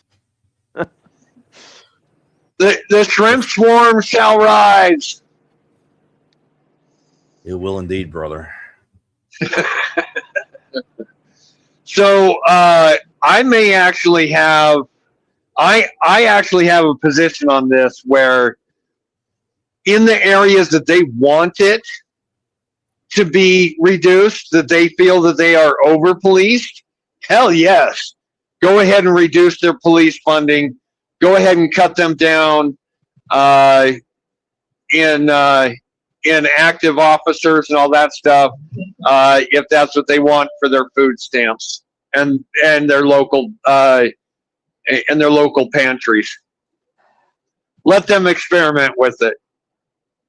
I don't know, man. I don't know. I don't think there's really such a thing. I don't think over policing is much of a problem. I think it's the opposite. I don't know. I think you can make the argument that there's areas where you got to. I mean, okay, I'm not gonna lie. You did make a good point, because I passed by the barracks up by me, and I see like 40 state police vehicles just sitting in the parking lot all the time. Like, oh, we can reduce those guys. That's fine with me. Yeah. As a trucker, we can reduce those guys. Yeah, they're sitting out just waiting to write tickets. I guess I guess if it's done right, yeah. I mean, I think we should have like more mental institutions and more rehabs. Maybe I don't know about rehabs. Rehabs just don't seem to work to me. I don't know. Nah, I'm thinking. I agree with that. Cut everything. Cut it all. Put them all in jail. Put all the poor people in jail. What about reducing the police funding? And increase it. Put more. Get more cops. More all right. people in jail. More poor people in jail. Make them either cops or put them in jail. In general, that's my. I don't think there's really much over policing. Like as far as what comes down to crime, yeah. I mean, if you cut policing, real policing, it's just there's going to be a bad outcome. That's it. We're too soft. You got a lot of poor people. Build more prisons. Make more cops. Do a lot of stuff. Get rid of these people. Get rid of the poors. That's all I say. That's what I always say. Well, that's the doctrine of the shrimp poke. Get rid of the poors. You can't say all the poor. I mean, like all of them. The ones that are lazy, if they're lazy and they don't want to work, then lazy, not lazy. I think if you're poor, you're by default lazy. There are people in temporary bad situations sometimes. Well, yeah, but they're not temporarily in a bad situation for years. You're lazy. Get off your ass. Get a job. Get 2 jobs. Get 3 jobs, or go to prison. That's what I say. Hey. So the only place I argue with the elder shrimp on here, and I'm trying to keep it. I love that. I love that for the rhetoric. That is awesome rhetoric. But I actually do think that we need to decrease the police force in order to eliminate in order to reduce the number of crooked police, even all the way up to the top. More corrupt police. Give me more. I want more of them. Make them unfair. There's jobs. Strife makes good people. You have to struggle to become a good person. More corrupt cops. Make them unfair. There's a good paying job right there. Become a police officer. I'll tell you what. If I would have stayed in New York, all the kids I grew up with, they either became one of 3 things: stockbrokers, policemen, or firemen. They're all fucking retired right now. Right? Even people that were younger than me, they were you were able. If you became a cop at 20, you could retire at 40. And then you got all the time you want to go fishing out at Long Island. Yeah. Firemen, they retire early. I mean, the money they get paid though, like out in the city, it's kind of over the top. Like you realize sanitation workers that retire in New York, some of them have pensions with that are like paid them like $200,000 a year. So like the last 10 years, they take your average salary and they just give them a bunch of overtime, bunch of fucking overtime. It could be 6 hours sitting around the shop, spraying the fucking ground with a hose, hosing down trucks, doing bullshit to bump up their average pay. That's what they get in their pension. Like people make fun of like, oh, the garbage men in New York make stupid money. I know a couple with insane houses. If you've seen their swimming pools, you want to fucking throw up. I think they get paid too much. I don't know. Have the police. See that right there on their spare time. But it's a New York problem. Inner city sanitation. Inner city to the unemployment problem and to the low income problem. You put out there. Then you don't have to send robot and the inner city. Stupid signal. The inner city sanitation department is the answer for the unemployed. Nah, get rid of it all. Just make it all one big prison. I'm here to tell you right now, we don't care. Let me tell you. Shazzy here to say she don't care. She wants to spin that wheel, baby. Appreciate you, Shazzy.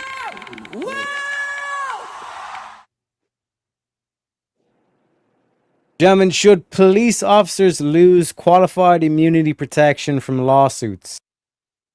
No, I want to give them more immunity. I want to make them completely immune to everything that anybody could charge them with ever. I want to make it so unfair. Any rebuttals, gentlemen? I don't know, man. Like, man, you do something really messed up. Get good is what I say.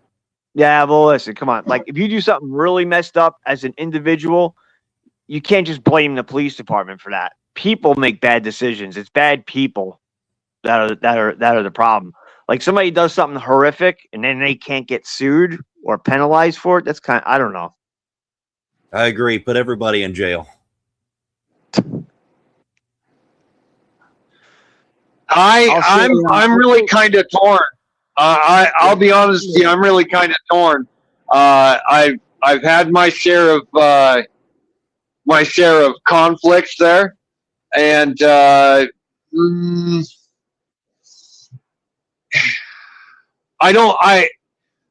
know. I don't think that there are enough corrupt ones to remove everyone's qualified immunity. That's kind of my issue, because all the hate on cops right now, generally, it's all cops are bad and cops are racist. Like, if you remove that, they'd be fucked.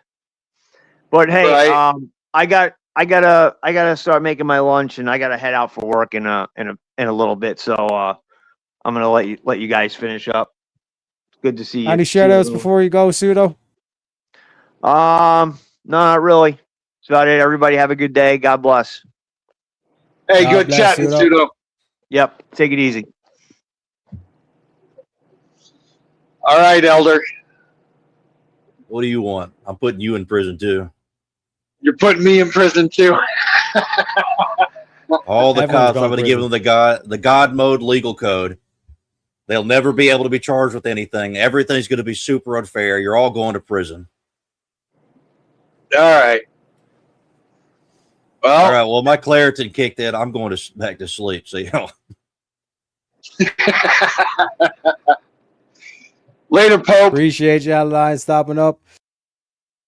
But yeah, like, I understand why you're torn on this, but like, can we get a line of where the police? No, it's hard. It's hard. So you've got individuals who are good enough at covering up, right? That they can have excellent, a lot of good, really good, solid arrests, right? But there are just certain groups that they tend to come down harder on, and will have, like from personal, anecdotes, stories with my history, my friends, whatever. Like you'll have a key of coke put on suddenly found on a motorcyclist who doesn't have room for it in his saddlebag because he's got his jacket in there, right? But somehow there's a kilo of cocaine found on that motorcycle. If that is the first obvious problem for that guy, does he and the rest of his squad lose their qualified immunity?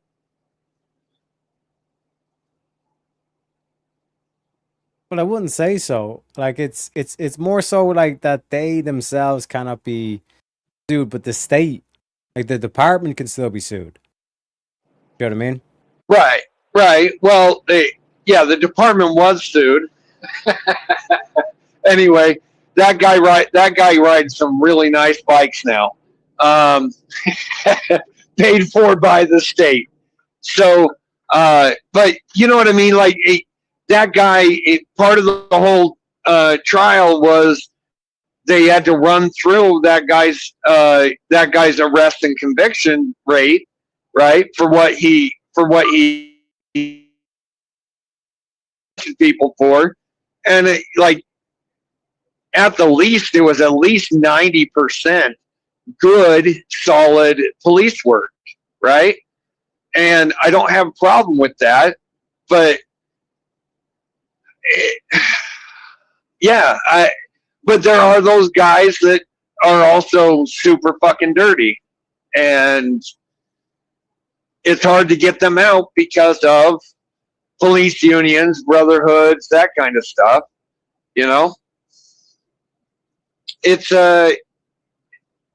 It's difficult. So, like, do we set a line at 80%?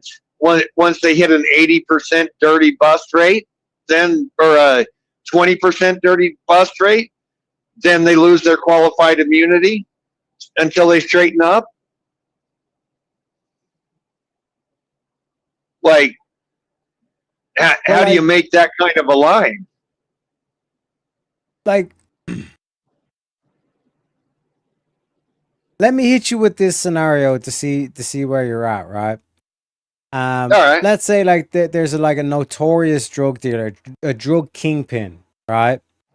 And he's got all his corners, all this kind of stuff, but he always distanced himself from like all the deals and all this kind of stuff.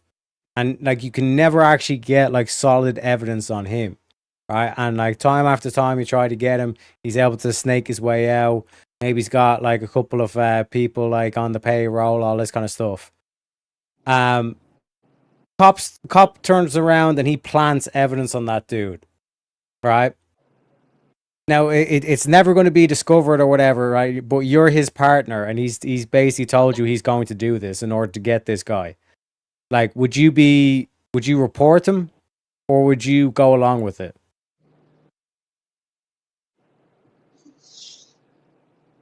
When it comes to drug dealers, I'm almost as hard as Elder Lion. Like, yeah, no, fuck that guy. If everybody knows that he's doing it, and they just haven't been able to catch him, meanwhile, all of his cronies are getting busted all the time for the exact same thing. I mean, Al Capone had to be taken down by tax evasion. You know what I mean? Was it wrong to take him down for tax evasion? No. Saved a lot of lives. Stopped a big crime ring, right? Did some good. But they had to find something to get him on. I do have a little bit of sympathy for, like, we'll say the inner city folk who just every time they leave, and I'm not saying this happens all the time, right? But like the hypothetical inner city guy, right? Every time he gets behind the wheel of a car, he gets pulled over. The whole car gets tossed. They're looking for so much as a roach to be able to bust him on something, right? Yeah, I have some sympathy for that guy. Just the fact that I rode a motorcycle that had certain stickers on it meant that I was open game for being pulled over all the time. Just because I had, I wore a certain style of leather vest for a while, meant that I was a target for police officers, whether I was doing anything illegal or not. So, it's hard to say. Meanwhile, there are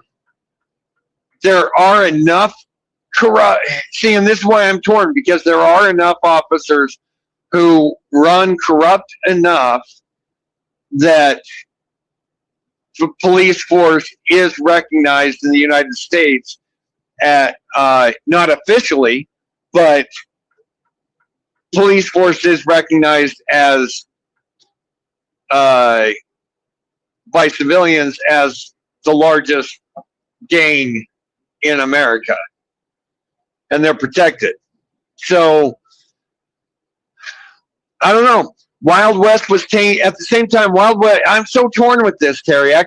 Wild West was tamed by lawmen who did what they needed to do in order to secure peace for the community, even if that meant crossing a few lines and asking forgiveness, right? But if the townspeople that they were protecting opted to forgive them instead of reporting them to the authorities, then did they actually do anything wrong? I don't know. Like that's my whole thing on it. Like another example I could do is like, let's say, like there's a pedophile, right? And it's like he literally he raped the kid and all this kind of shit. But he gets off from like some sort of technicality, right? And he's now like released back into the public and all this kind of shit.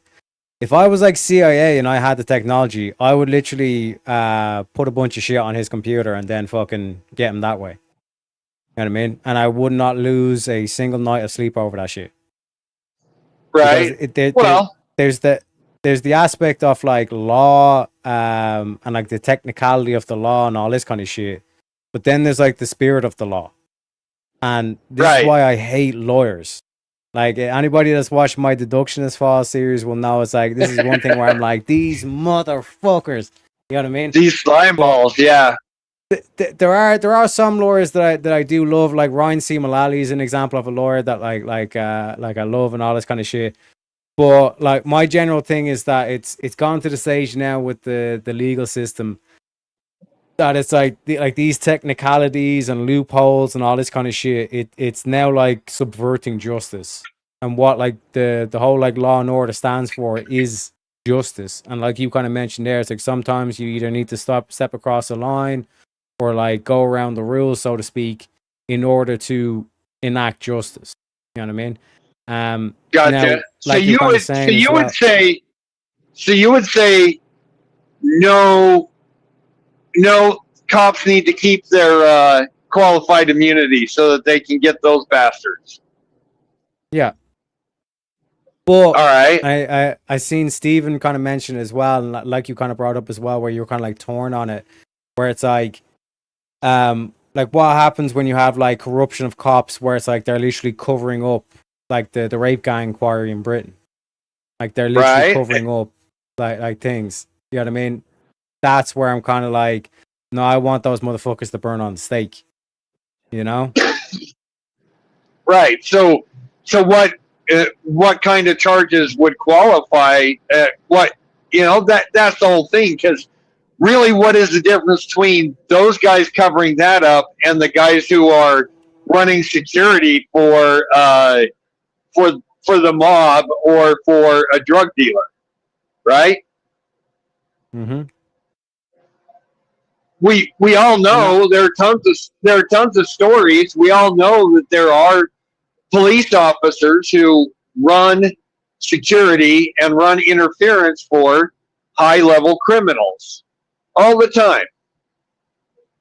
So where's the line of the charge against the officers that would eliminate the qualified immunity? Because like another scenario as well to it is like, let's say like the cop does make the mistake and the case gets thrown out because he's violated some sort of right or whatever to the, like, let's say like that's how the pedophile gets off. It's like the cop broke some sort of like constitutional right. Pedophile, right, didn't read him his Miranda rights until he got into the station instead of before he went into the car. Yeah. Yeah, something like that kind of thing. You know? That's kind of like enraging when it like, and that's why I'm kind of saying like, you know, at that point of view, fuck, dude, it's like the repercussions for that cop. Right. Like I don't know if just firing him is going to be a big enough punishment for him letting a pedophile walk free. You know? Right. Well, I don't know. I mean, as far as I'm concerned, drug dealers, PDFs, all those guys. I mean, just make blanket parties great again. You know, that's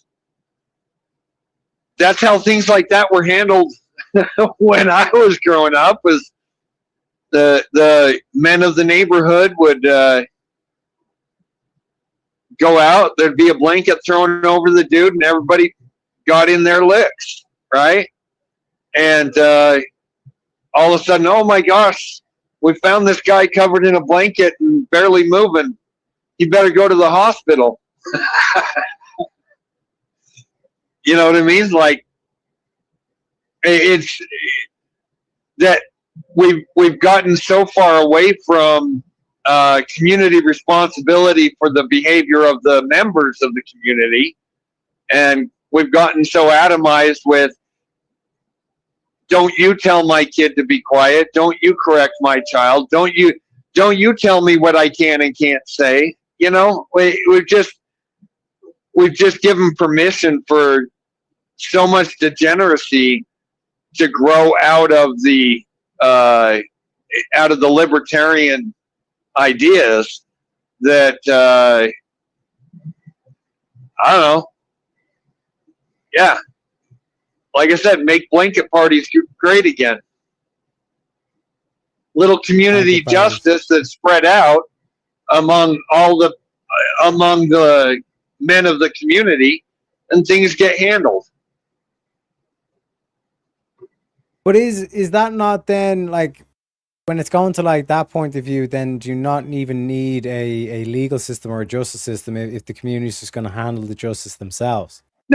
No, you still need the guy who's going to pull people over for doing 50 in a school zone. You still need the guy who's going to, randomly check on cars that are parked out front of the school for too long. You know, you still need that level of protection. But if there's somebody who's slippery enough, slimy enough to be able to get away with beating a charge that everybody else knows that they were guilty on, that's where the community justice comes in.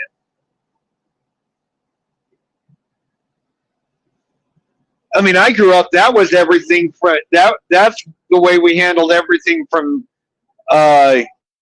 like unconvicted domestic, TV situations.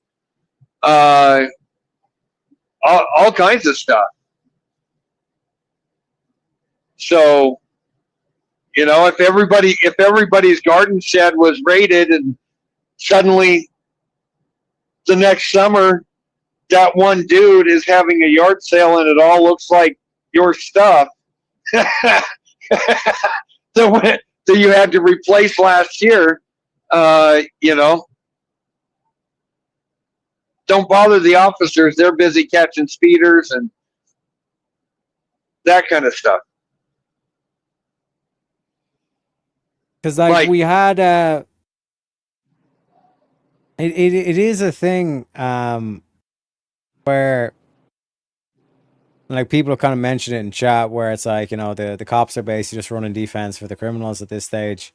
Like we had a particular case that came up on the deductionist files where there was a female cop and she basically kind of used her privilege as a cop to kind of hide the fact that she basically murdered one of her exes, like the new girlfriend of her ex. She basically murdered her and was able to use the thing like that. And they did eventually get her, and I think it was like LA was the thing, which is like notorious for like corruption, all this kind of stuff. We got Pseudo back in the building as well. Welcome back, Pseudo.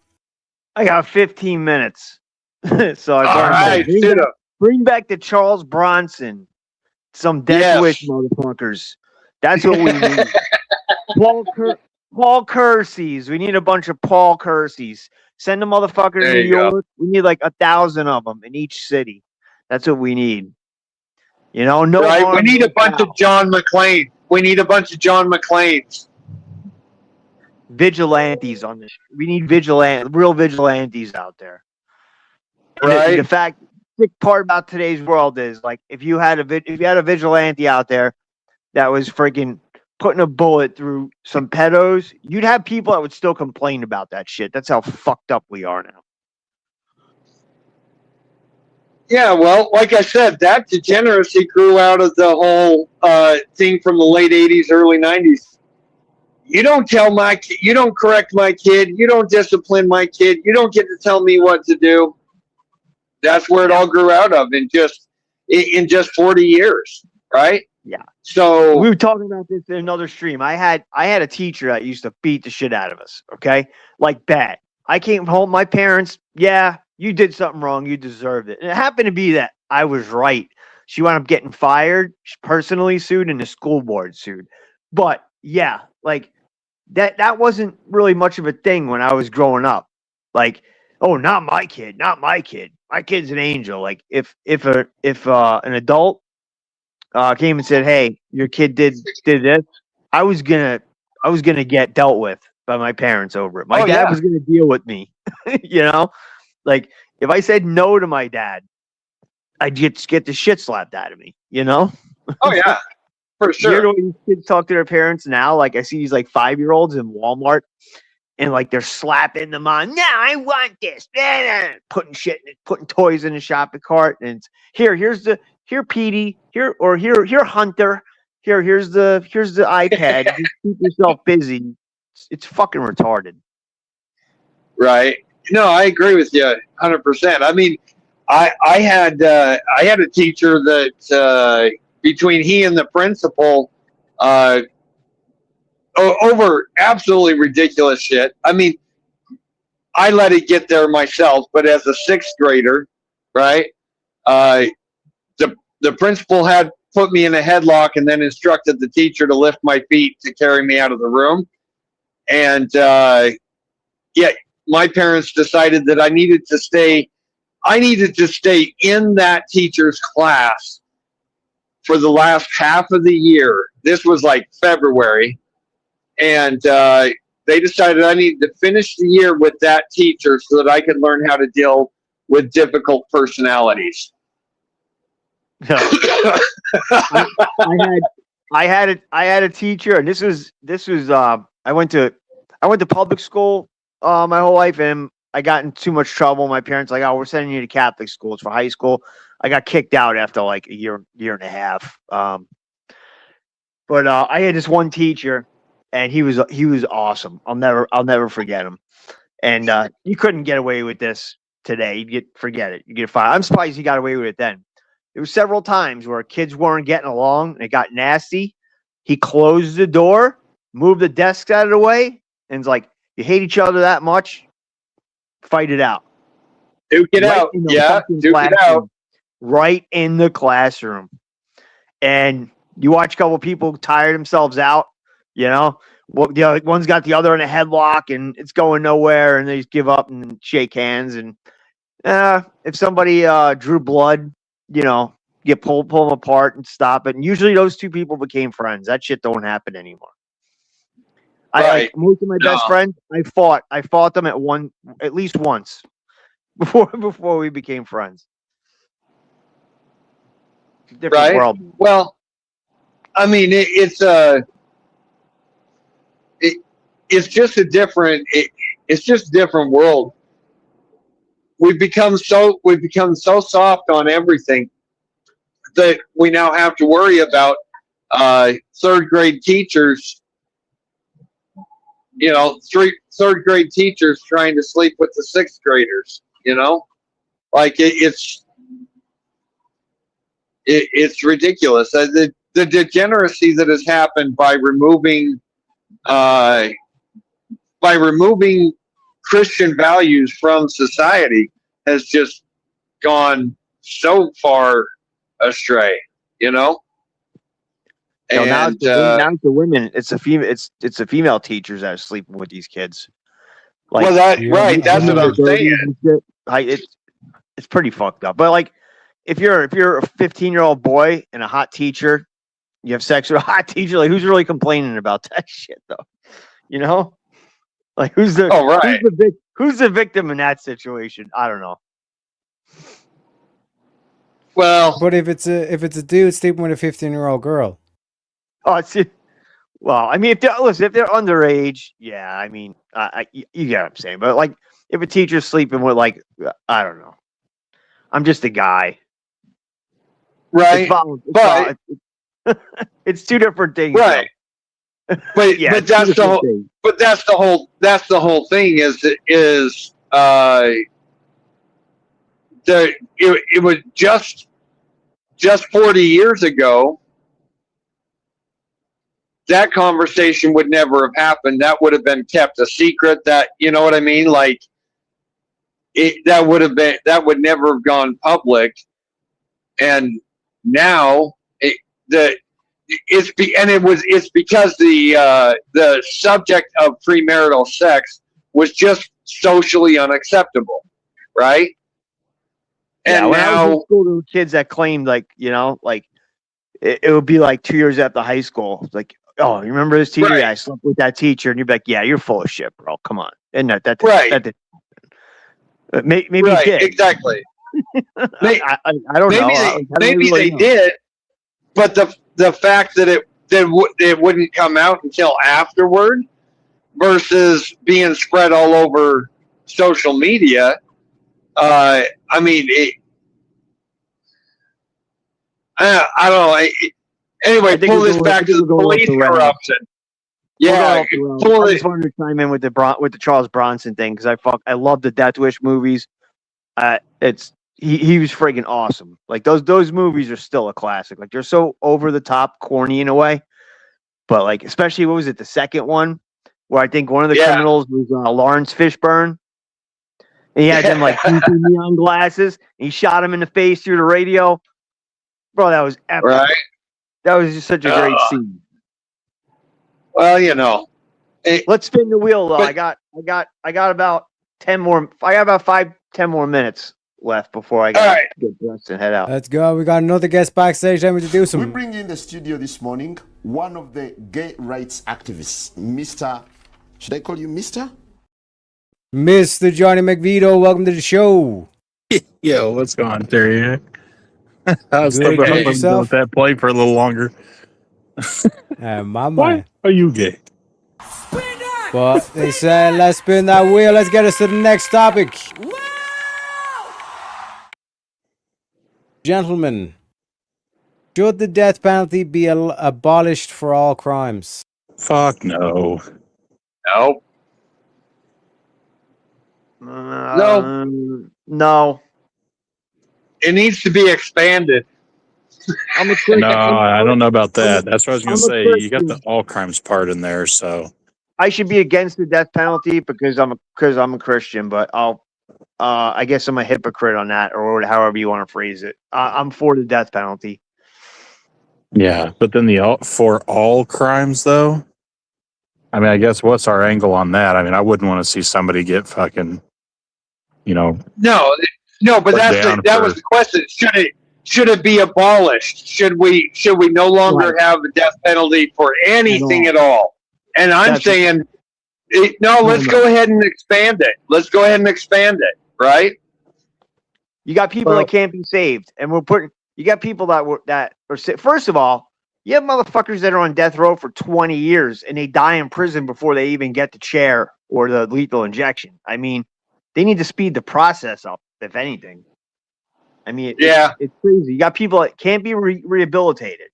You know, you can call them crazy. I don't give a fuck. That's not an excuse. Oh, well, he was insane or they were on drugs. Well, it don't matter. Like, you do fucked up shit. You gotta fuck around and find out. You gotta pay the price for your consequence. Suffer the consequences of your actions.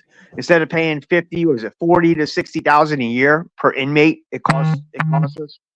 I mean, it's fucking insane. Right. Absolutely. Someone does shit to kids. Anybody does anything to kids. Yeah, hurting those that can't defend themselves. That seems agreeable. See, and that's the one subject. That is the very one subject where Christians saying, well, as a Christian, I should be against it. Whereas Christ himself said, it is better that they tie a millstone around their neck and put into the bay than to harm one of these children. So that is one area we need to expand it. And yes, a single conviction for it needs to receive it. But to be fair, not saying, obviously committing that heinous of a crime, and I wouldn't want to defend any of them, but also wasn't one of Jesus' greatest teachings, that of redemption. That of redemption, however, he did say it's better to put a millstone around their neck and drop them in the bay. Okay. I mean, that's his words. But that's just the thing. There are unforgivable sins. There are a couple of sins that if you don't repent for them, you won't. There's no chance. There's no chance on the other side, right? And those those have been said. Those have been said to be blasphemy and the destroying of child's innocence. Yeah. You let them go. Sorry, you just arrange the meeting between them and the judge on that. Here's something. No second chance to offend. Here's an interesting thing. What do you guys think about this? Because I was having a discussion with somebody like I don't know, could have been years ago, about let's say we made mandatory death penalty for anybody that touches a kid, right? Does like anything sexual like towards kids. And everybody would say, well, yeah, obviously it's a great idea. Like, you think they could have like the opposite effect? That like, let's say somebody that's does something to a kid, and he's like, oh my God, they find out I'm definitely getting a death penalty, then they're just gonna unalive that kid. Well, they do anyway. I was gonna say, isn't that kind of more of the situation that you hear about? Because if you don't have a person to tell cattle on you, then you don't have anything to worry about, and that's where a lot of criminals, find that darker path. They end up meeting the next step, which is murder. If rape wasn't bad enough for them, they're like, well, I don't want to go to jail. The consequences, Because right now, you got a lot of these pedos. They like, even ones that actually have touched kids. I'm not talking about like these sting operations where they set them up. You have pedos that actually did molest kids that get a slap on the wrist. They're out in like 2 years. Exactly. No, Because that's liberal judges. That shit's ridiculous, though. Yeah. Oh, but that's been They've happening. been through the criminal system and they're all okay now. It's like, nah, bullshit. even in the 80s when it was a 15-year sentence, right, or 20-year sentence, because 15 will get you 20, for the statutory stuff, right? That's the way it was back in the 80s, and even those guys, they'd get sentenced to 20, but with good behavior, they'd be out in 8. So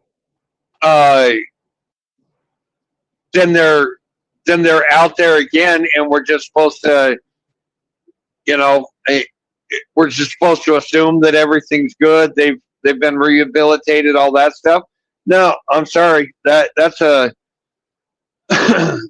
that's a hard line. Catch-22 though, like what I'm saying, like I said, yeah, anybody that does anything to a kid like that should be killed. But like if that was the law and there was no way around it, and a lawyer couldn't change your circumstances, and somebody that was touching kids, it's like, oh well, if they open their mouth and someone finds out I'm dead now, I'm getting a death penalty, and they're just gonna unalive that kid, so there's no witness, no one to tell. Like that's what I was trying to get everybody to think about. But yeah. However, if you look at the stats with repeat offenders, they don't get caught until their first or second deletion of their victim, because they spend so much time grooming, they make the child feel like they asked for it, all that stuff, or the victim is young enough that it goes 10, 15 years before they start remembering, saying, oh, hey, I'm trying to date, and all of a sudden I can't handle being hugged, whatever it is, right? So, like, I do actually think that there are more of them caught after they've graduated and accelerated their offenses to the point where they've gone and at least attempted to delete them and left them. That shows an acceleration already. No, I think that I actually think that it would be more of a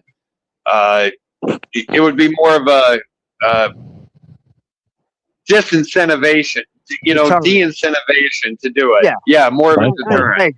I agree. So then, if you look at these sting operations, most of them, like you look at their record, they're already registered sex offenders.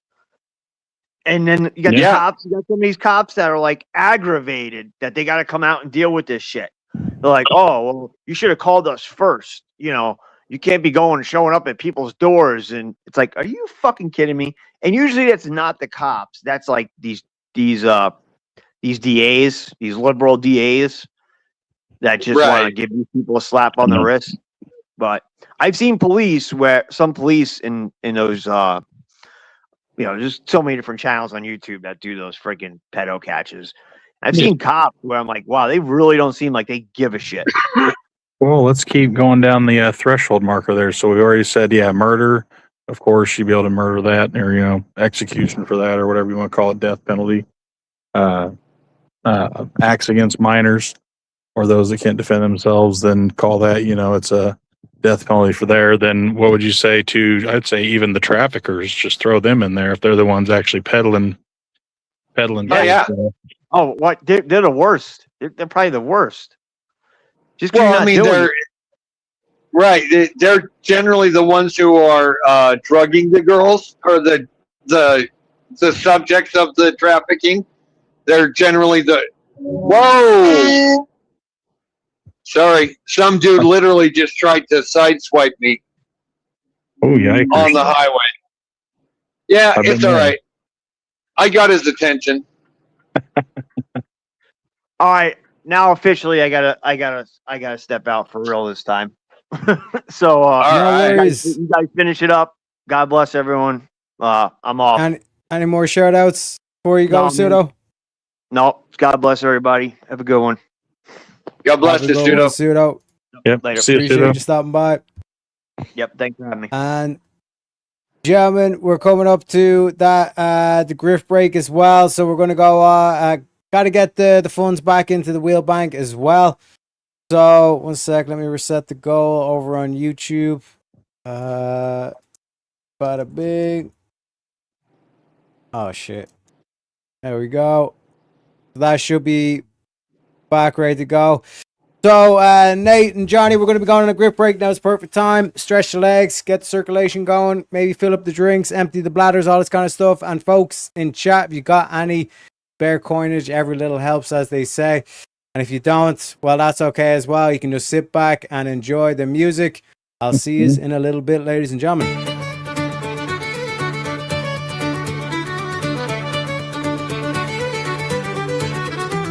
In the merry month of scams, from a hidden lair I started, left the suckers crying, their wallets nearly parted, saluted me old ma, who popped some Tylenol, made me slow of wit, but a trickster after all. Then off to spin the yarn, leave where I was born, cut a shamrock crook to charm the fools and nobles, a pot of rainbow gold, promising the bold, and swindling all the cold on the rocky road to Grifton. 1, 2, 3, 4, 5, hunt the mark and turn 'em down the rocky road, all the way to Grifton, whack full of the raw. In Mullingar that night, I rested limbs so weary, started by day next morning bright and early, took a drop of the pure to keep me heart from sinking. That's the Teriak's cure whenever he's on for drinking. To see the lassie smile, laughing all the while at me curious style, 'twould set your heart a bubbling. They asked me was I hired, the wages I required, till I was almost tired of the rocky road to Grifton.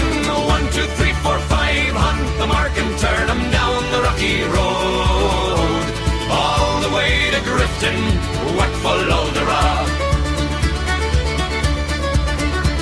In Dublin next arrived, I thought it such a pity to be so soon deprived of view of that fine city. Then I took a stroll, all among the quality, me bundle it was stole in a neat locality. Something crossed me mind when I looked behind, no bundle could I find upon me stick a wobbling. And while I'm for the road, they said me Connacht brogue wasn't much in vogue on the rocky road to Grifton. 1, 2, 3, 4, 5, hunt the mark and turn 'em down the rocky road, all the way to Grifton, whack full of the rock. From there I got away, me spirits never failing, landed on the quay just as the ship was sailing. Captain at me roared, said that no room had he. When I jumped aboard, a cabin found for Teriak. Down among the pigs, I played some funny rigs, danced some hearty jigs, the water round me bubbling. Went off Holyhead, I wish myself was dead, or better far instead, on the rocky road to Grifton. 1, 2, 3, 4, 5, hunt the mark and turn 'em down the rocky road, all the way to Grifton, whack full of the rock. The boys of Liverpool, when we safely landed, called meself a fool. I could no longer stand it, blood began to boil, temper I was losing, poor old Erin's Isle they began abusing. Hurrah me souls as I, me shillelagh I let fly. Galway boys were by, saw I was a hobbling, with the loud hooray, they joined in the affray. We quickly cleared the way for the rocky road to Grifton. 1, 2, 3, 4, 5, hunt the mark and turn 'em down the rocky road, all the way to Grifton, whack full of the rock. Now with me little leprechauns, we're grifting through the nations. Teriak leads the band, promising donations. Send your gold our way for a cause so grand and true. We'll charm your coins away and vanish in the blue. Me ma's Tylenol twist gave me wits to trick and tease.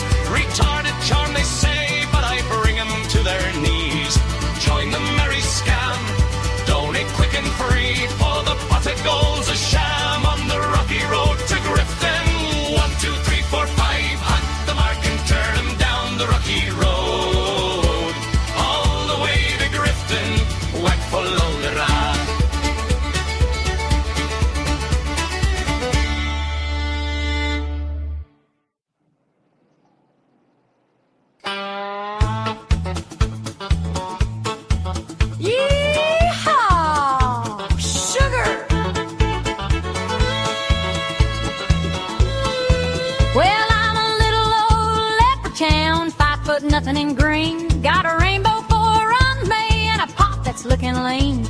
I've been dancing on TikTok, selling shamrock and FTs. But the gold's running low, darling, won't you send a little to me?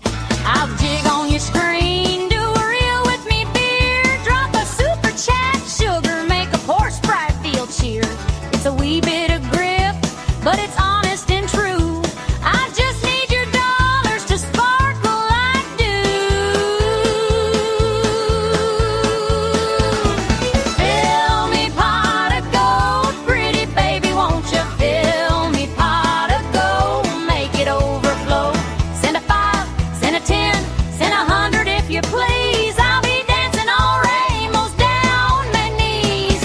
Fill me pot of gold, honey, don't be shy. I'm a grifting little leprechaun with a twinkle in me eye. Come on, y'all, Venmo's half leafy grift 6 my. I got Lucky Charms courses, just $9.99. Millionaire mindset from a fella who's never seen a dime. I'll bless your PayPal with a 4-leaf emoji spell. If the pot stays empty, I'm heading straight to well. I'll trade you a selfie with me pot for a tip. Add glitter and filters and make your timeline flip. It's a hustle with heart, just a wink and a nod. Help a leprechaun live like a countrified god. Fill me pot of gold, pretty baby, won't you fill me pot of gold, make it overflow. Send a 5, send a 10, send 100 if you please. I'll be dancing on rainbows down on my knees. Fill me pot of gold, honey, don't be shy. I'm a grifting little leprechaun with a twinkle in me eye. Cash App, Zelle, crypto, whatever floats your shamrock.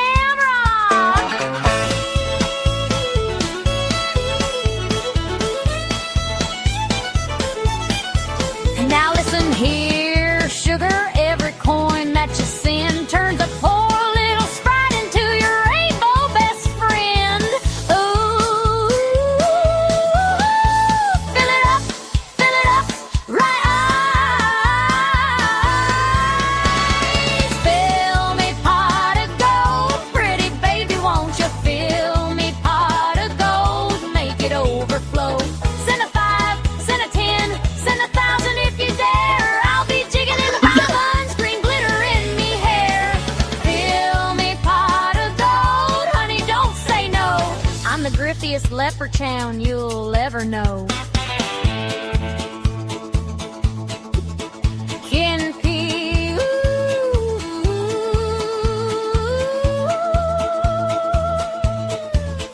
fill me pot.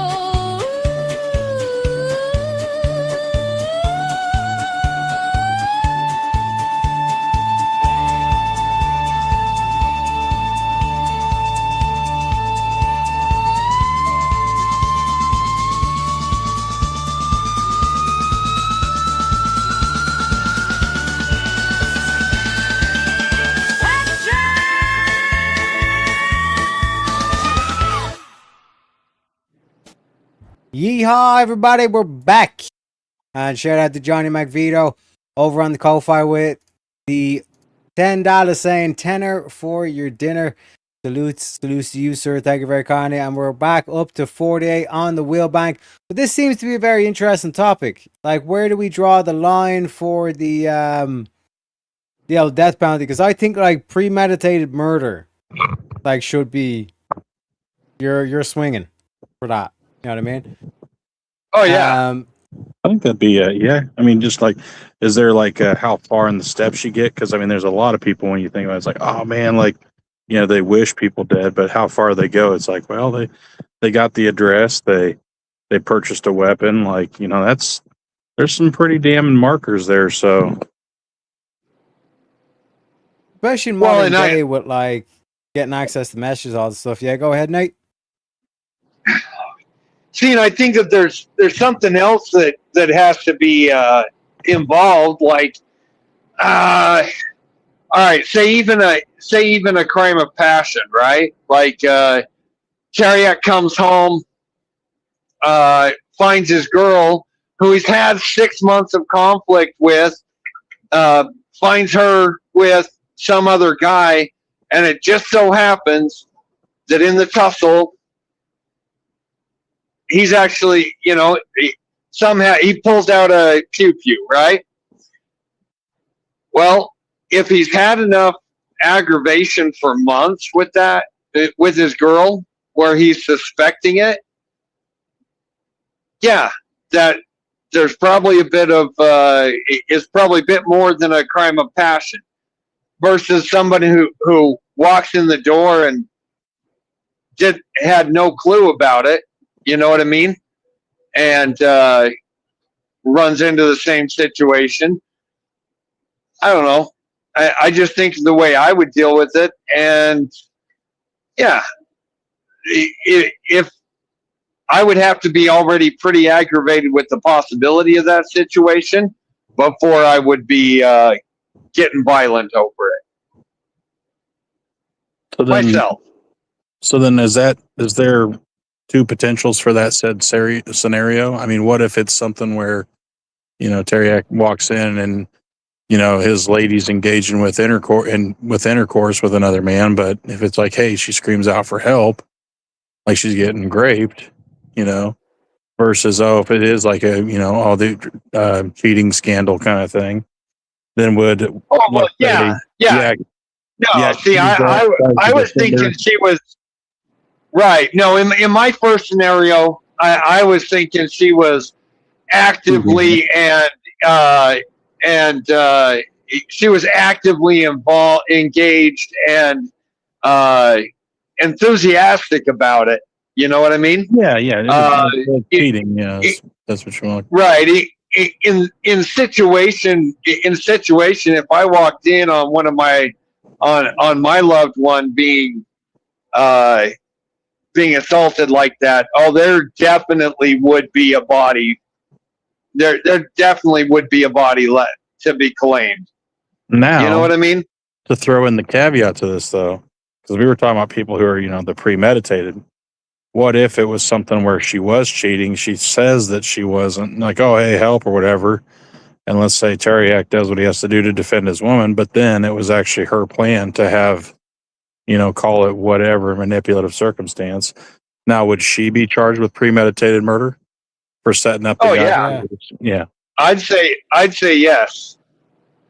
In that case, I would give her the premeditated murder, and I would Teriak would be an unwitting participant. Yes, because I would find him innocent. Yep. So no, in that situation, just trying to throw a unique little caveat in there because sometimes it's right. Well, but at the same time, it's like, okay, well, if it's Teriak defendant either situation, he's in the clear because he's defending his significant other or whatever you want to call it. He was protecting the woman as he has the moral responsibility to. Yep. So. And then that way, it's just interesting thinking if it could be the premeditated on her part, say setting up that whole scenario, then it's like, well, that's grounds for death penalty. Then it sounds like. Yes, I would say so. Yeah, and real quick, I just want to give a shout out to Nick for the 5 gifted memberships. Let me give you the shredding clip for that one, sir.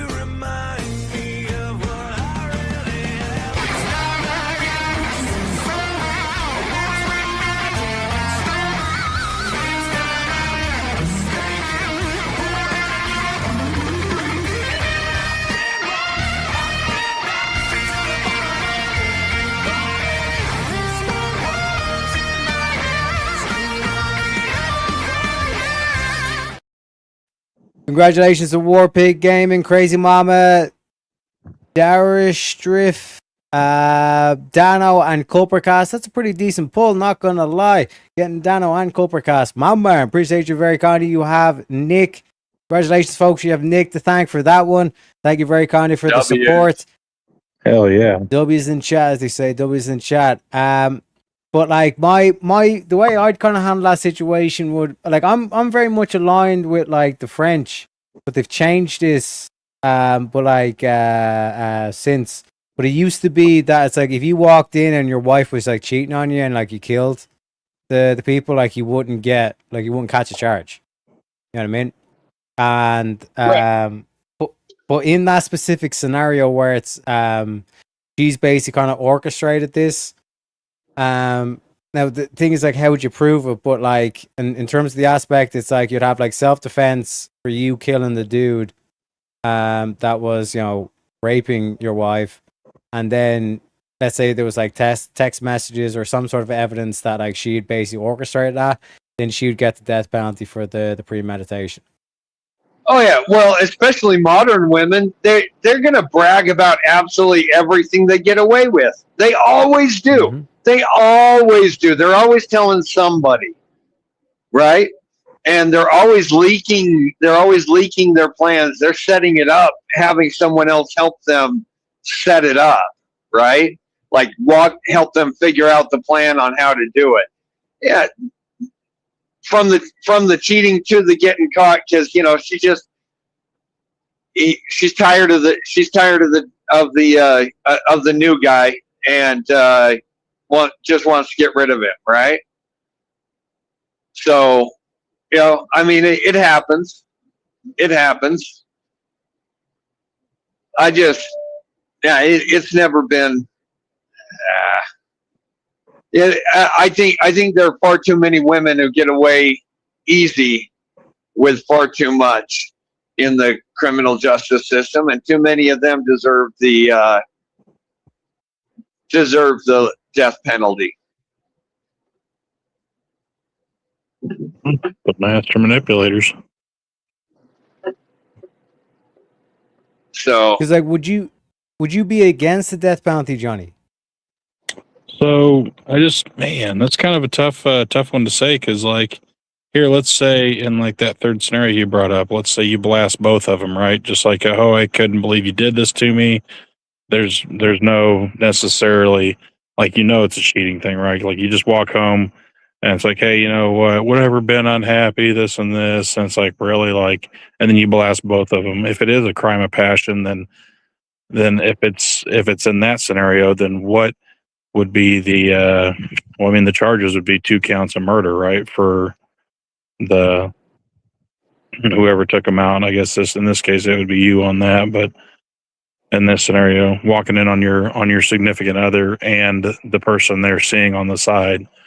So is there any leeway in crimes of passions, or would that just be a simple like, oh, well, you ended them, now the state ends you, even though you're suffering an injustice? Right. This is where I'd actually say we need to come back to we need to come back to moral duty, right? A man has a moral duty to control his temper in that situation, right? Be able to have it in his pocket to be able to use for divorce, or, you know, to move, change areas, whatever the situation. If she was an eager and willing participant in the situation, right? Like legal separation or divorce, it being yeah. Right. But I really do think that men need to be able to learn to control their instant reactions and be able to know the difference between when it's oh shit, she's being assaulted right now, versus oh shit, she's just being a hoe. You know what I mean? Hoe for show. Hoe for show. So in that situation, do you really want to have him serve 2 life sentences and pay for him to live incarcerated when, I mean, even if you went really expensive, a $2 shell could handle it, you know? Well, no. Is that for him trying to escape the consequences of ending the other two parties, or is this Right. so he just takes Right. the round on himself to avoid the other stuff? Well, or it's just they're just far too often we let people get away with something and then they end up doing way worse down the road. You know what I mean? Like, I mean, that's fair. That is a wild, it is kind of a wild hypothetical just with the scenarios that be, but oh no, you have no idea how actually common that is, but that ends up being a domestic violence charge. That ends up being that ends up being crime of passion where he serves 15, 20 years. it goes from You know what I civil court to criminal or divorce court to criminal court real fast. Yeah, It but does. what I'm saying, like in France pre 1975, I looked up the year where they abolished this, but pre 1975, like the husband wouldn't get any time if he walked in on his wife cheating. And I think about how many women would be start acting right if they knew that, like, if I'm cheating on my husband and he catches me, he can just blow us both away and not even catch a charge. Yeah, but that's a degenerate culture that encouraged the men to be out philandering anyway. You just didn't want your woman philandering. But I think it would be a successful deterrent. Yeah. Keep your pecker on Because there are only so many men, because you end up there are only so many women around there, because you end up running into your mistress's old man walking in and finding you, right? So that's what I'm saying. If you stoop to that level, but if that's a degenerate behavior that you're trying to deter, then it's like, hey, like if it's legal to blow away anybody committing adultery or being what is that, infidelity, then maybe there'd be less of it. If the consequence was death. Now, Teriak, correct me if I'm wrong, but the law was not the same the other way, because it was considered. It was considered specifically only the okay. husband. It was only for the husband. Exactly. That's what I'm saying. If we done it for either, it was societally okay for the man to be a philanderer. But if we done it for both, Nate, that the wife could like kill the husband, like just shoot the husband. Do you think that like maybe the like couples and marriages might start acting right? Yeah, roles reversed. If it's the wife gets home and sees the husband on her bed with another woman, I think shoe on the other foot. Wouldn't that be a similar situation where it would be fair for that lady to start blasting you? No, I don't. As someone who has both of his marriages end because of the wife cheating, no, I really don't see that. I really don't see that kind of that would not be a suitable punishment. Her dying would not be a suitable punishment for that offense. Well, it wouldn't be her dying. It would be. I mean, maybe I'm hearing it wrong, but we also have a guest backstage. Let me introduce him. Machiwa, Reggie. Machiwa. Machiwa, Dan.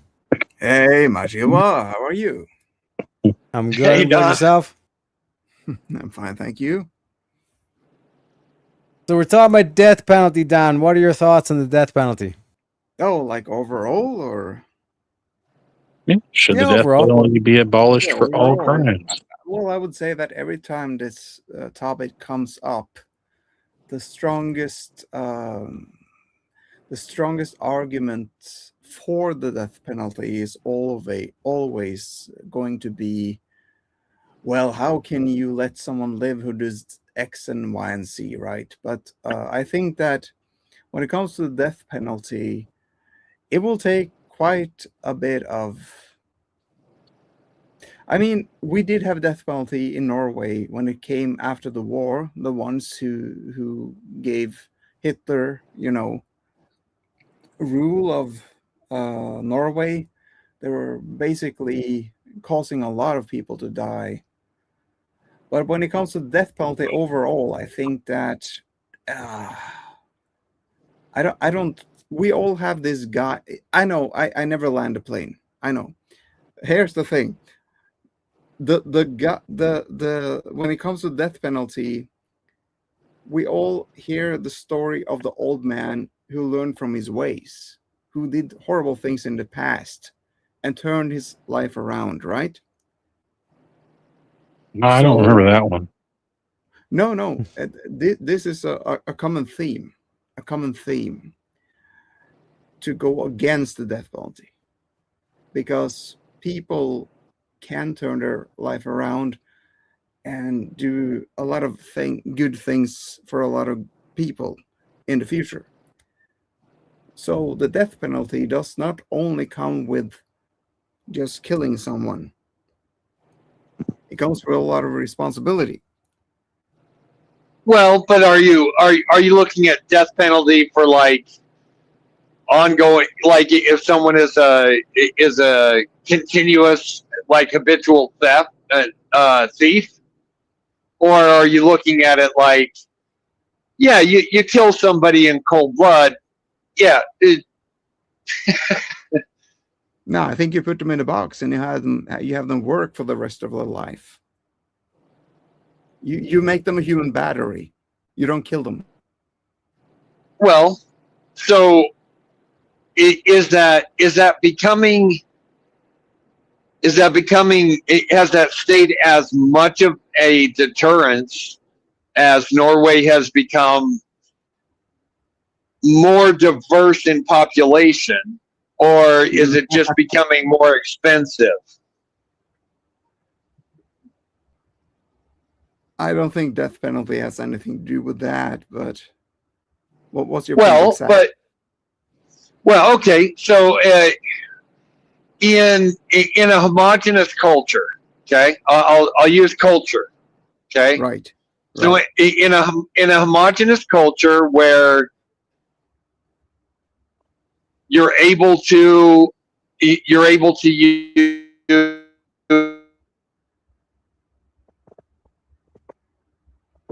Robot Nate. Right? Yeah, Nate. Nate, you went robot thing. It happens. Okay. My signal's dropping in some of these hills. Oh, you're right, brother. Anyway, is it still roboting? Okay. No, you're back now. All right. So because you have a similar culture, a shared culture, and everyone has similar ideas of what appropriate public behavior is, there is a lot of social pressure for people to not do things. And being locked away from society is actually a threat. Sure.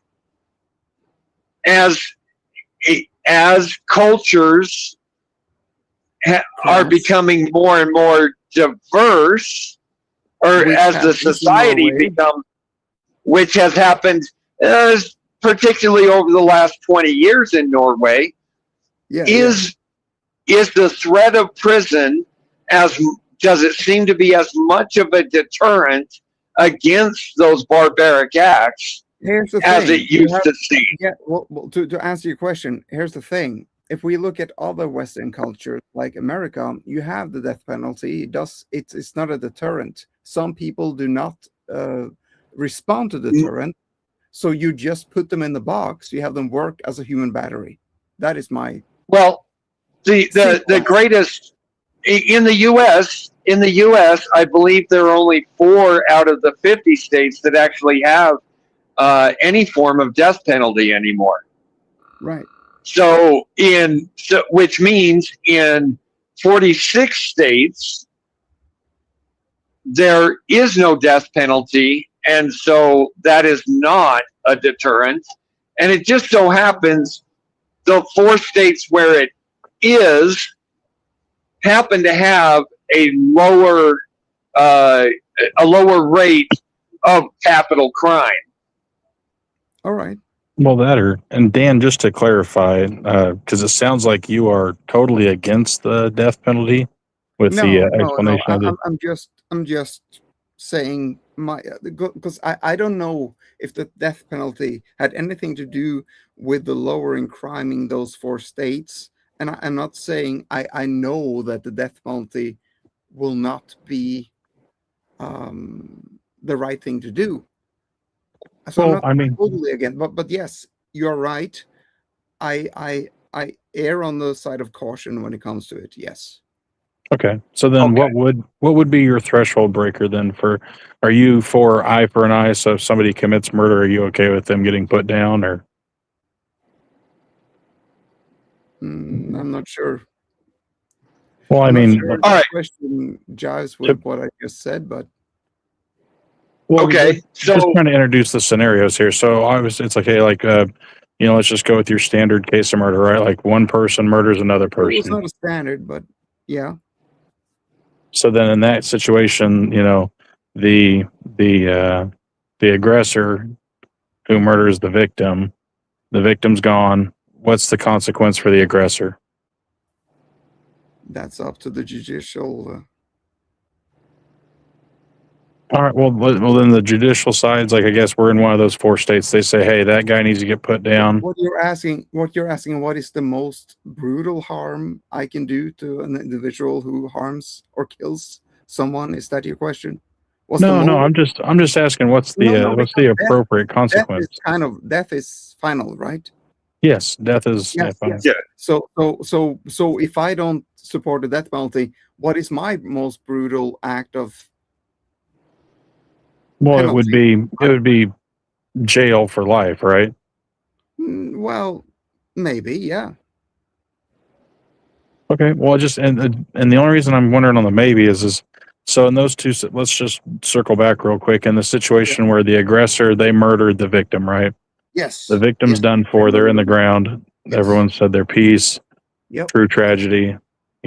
So the aggressor, if they were to be put down as well, what is the likelihood of them committing that crime again? I don't know. If they are in jail for I didn't mean to life- trick you with that. It's actually 0 because they'd be dead. No. That's not a trick question. I mean, you're not trying to trick me, but that was not actually a trick question. That is actually a very good question.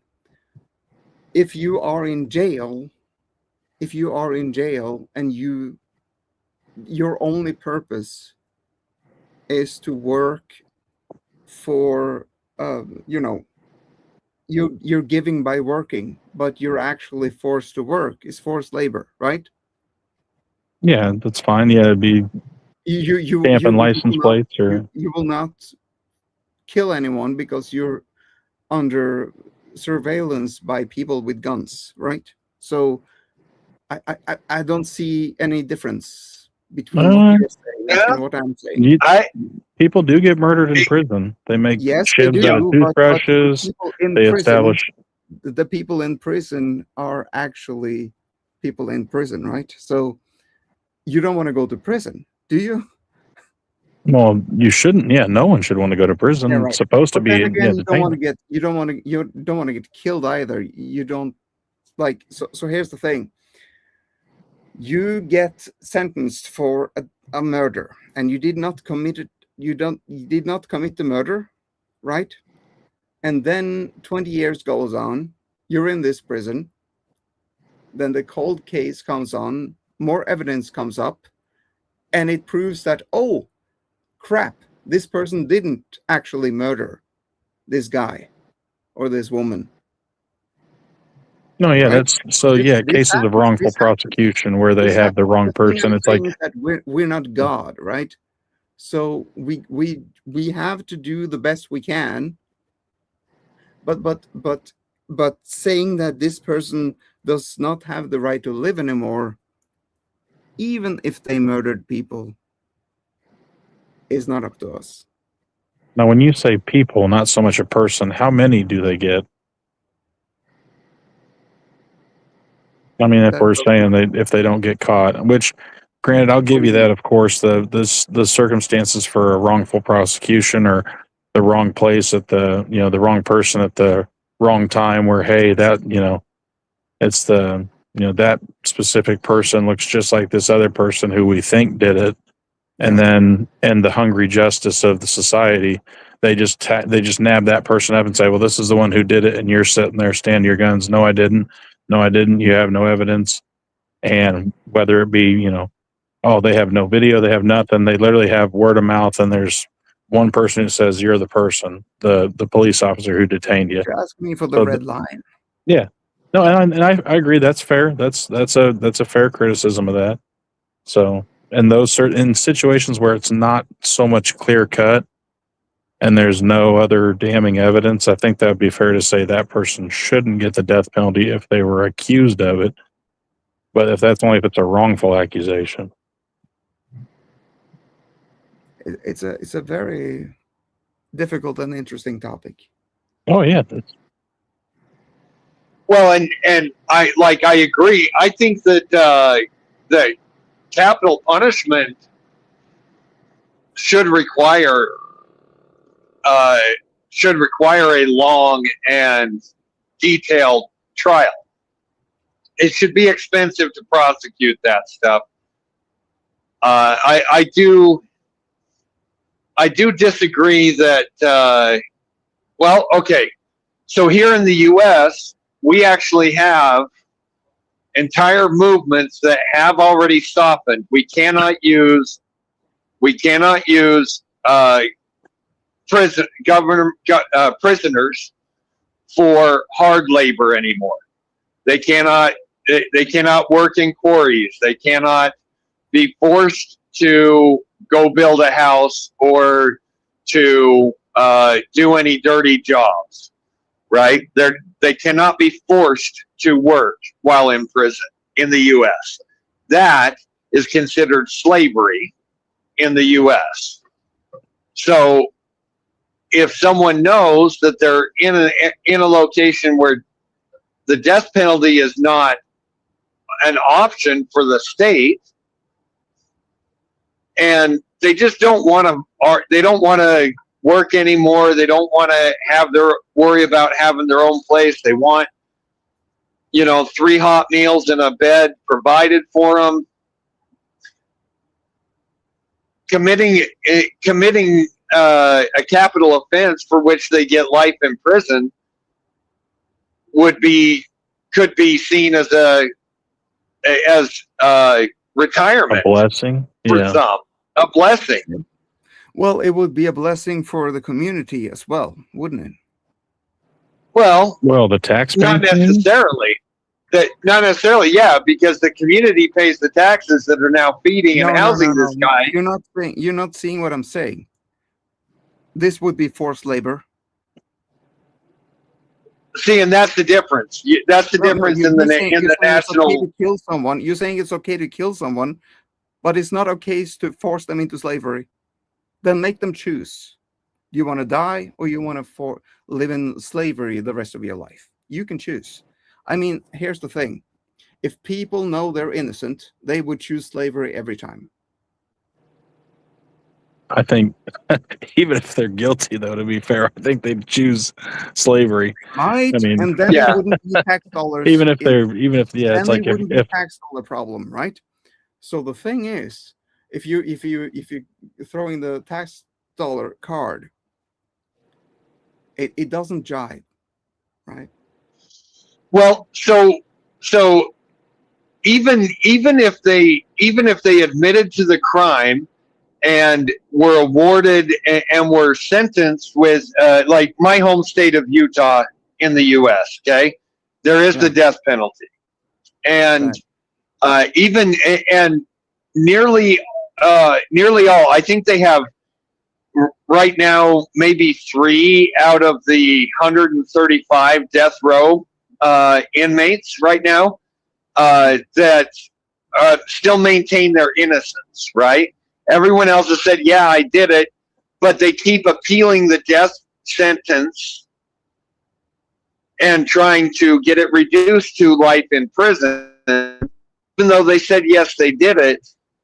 Well, they don't want to die. Yeah, that's one of the ways they can reduce it to life in prison, by admitting. Well, but again, while we're waiting for that process to happen with all those court appeals for which they don't pay, the state pays both sides of the court for, and the taxpayers again pay for the housing and the feeding and the medical care for these people. Yep. Would it not be less expensive to not have life in prison for that situation as an option for them to choose or for them to appeal to? I don't know. A 10-cent bullet and a 30-cent lethal injection sounds pretty cheap to me. Yeah, it is. It is very cheap, and it's also a cheap solution. The reason why this is not easy to solve and why it's so expensive is because we're dealing with exactly that. We're dealing with people dying or living. We don't want to make a mistake. You don't want to be the judge making the wrong mistake and judge someone who is actually innocent, even if you think they are guilty as sin. You don't want to be the person. So you need to go through judicial system to make sure that your hands are clean, right? So you end up with this huge bureaucracy. Well, and of course, But we have due process. You're innocent until proven guilty in the States. And in the U.S., it's not the judge who makes the decision as to whether or not they're guilty. It is the jury it is the 6 people on the jury that hear the evidence, and in order to have a death sentence or a capital punishment, there has to be full agreement on the guilty and full agreement on the recommendation. The judge still has the decision as to whether or not he's going to take the full recommendation from the jury or if he's going to deliver a lesser sentence. So it's not one person deciding. It is actually members of the community who are going through and hearing the details of the case, who are deciding the guilt or innocence and deciding the level of capital punishment or life in prison, and the judge can then decides whether he feels that it's worth capital punishment or a lesser punishment. Yeah. So props to all the, here's the thing, all the judicial solutions that has come forward. We're definitely come forward with everyone in mind. Your peers being judged, while you're innocent. This is the reason for that, and you don't want to have cops being able to frame you for anything, right? So you need to have this huge system that costs a lot of money. That doesn't change the question whether or not death penalties should be on the table. I think one thing here, and I think Teriak, you mentioned it earlier with the French. If you walked in on your walked in on someone having sex with your wife, now that could be a bait too. You could have your wife be part of a serial killer scheme where your wife is having sex with someone and you kill them. Right. And so, I'm not saying it's wrong or right. I'm just saying people will use anything lawful to turn it into unlawful. And so this is why You have the check and balances when it comes to the American election system. You have these checks and balances, and this is the bureaucracy when it comes to someone's life. You have to have it. Gotcha. So maybe, and that I can appreciate where you're coming from. Where in the system that you're accustomed to, there is actually hard labor. There is actually a life of. They don't have hard labor there. My system sucks. Like the guy who the terrorist who in 1997 or was it 2011 he shot a bunch of kids on an island. Yeah, it was 2011. He shot 77 kids. He got 21 years in prison because that is the maximum prison we have in Norway. Oh, yeah. So I'm not talking about. So on that level, someone. Well, okay. So now let's look. But that's not my worldview. That's just where I live, man. No, right. So from your personal view, someone who did that to 77 children, yeah, would they deserve? Would they deserve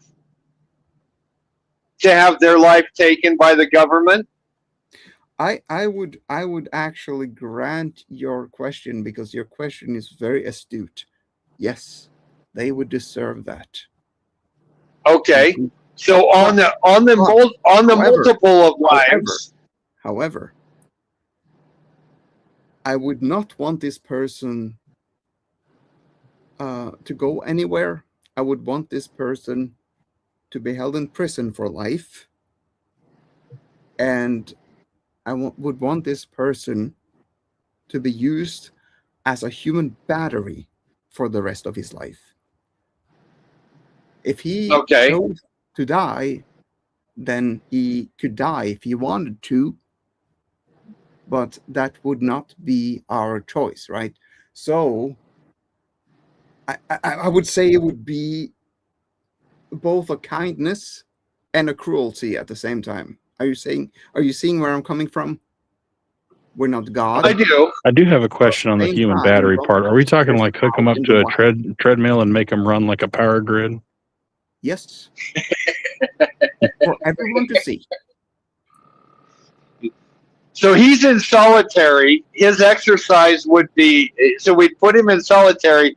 His exercise would be a treadmill that actually charges up the batteries for the cell walk around it. Yeah, there's actually there's gyms that have that. This is the reason why I would never be chosen to politics. But yes, this is my worldview. Correct. Okay, and that's not me, and I'm literally not mocking that. There's actually, I was going to say, we have local gyms that have ellipticals that you'll literally see 20 people on, and it's like, holy shit, they're actually powering the gym. No, but really, yeah. To be honest, I wouldn't want him to like suffer like that just to suffer.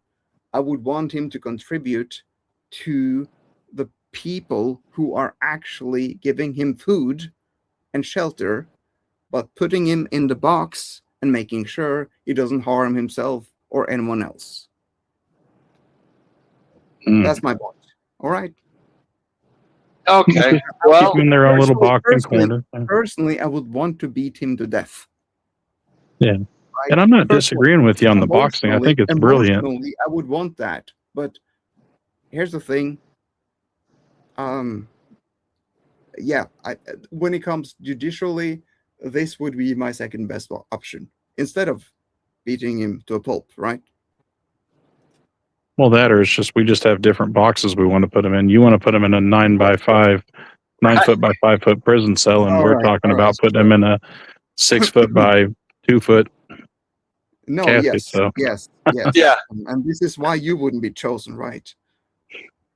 Well, and that's the thing. Now, only for certain crimes. That's why earlier we were actually trying to find the threshold. So, like, I think it'd be fair to say, like, if you murder someone cold blood, you're caught.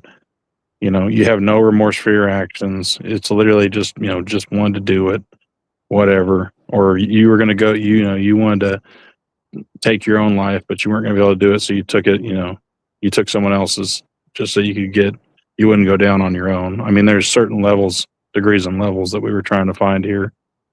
Yeah, So so to go back, like, and I get kind of Dan's thing with it, like with the fable of the old, or the tale of the old man who changed his ways and all that stuff, right? Ended up blessing a bunch of lives by how good a person he was after he was given the opportunity to pay penance, right?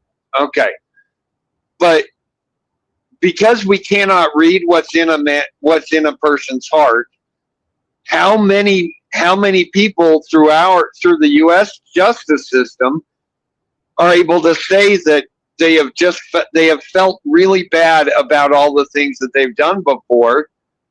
They're cut loose after 14 times of saying that, and we end up with Irina, Irina girl, Yep. Yeah. I have an answer for that, because that is an astute that's a good question.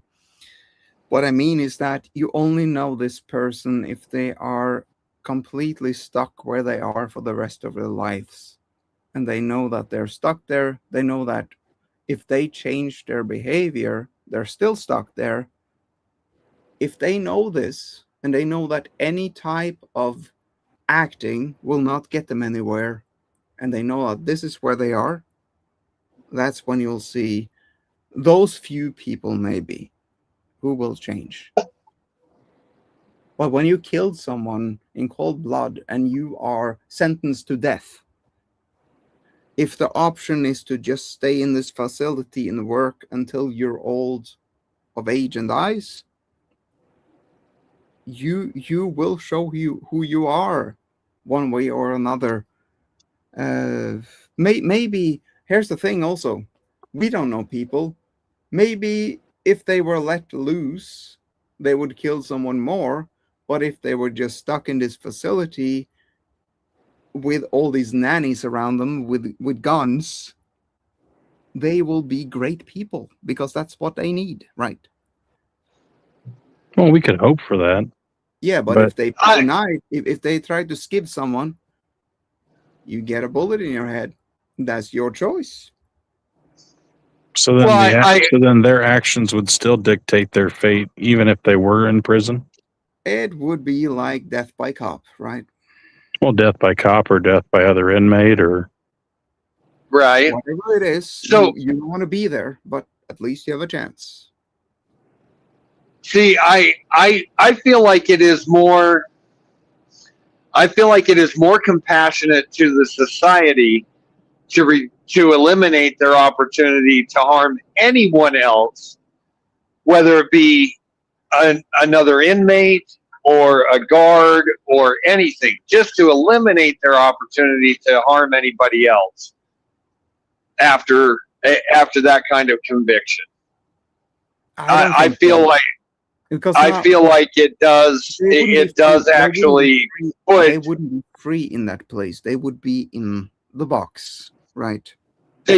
But they can find a freedom, and we have the U.S. prison system is full of even with all the armed guards and the nurses and the medications and all kinds of stuff. You have prison riots. You have breakouts of prison violence on the regular, and being put into solitary confinement and adding on years and never being able to walk free in society again means nothing to these people at all. Because it does not matter what actions they take from that point on. They already know they're never going to leave. So what is the point in changing and behaving and becoming a better person?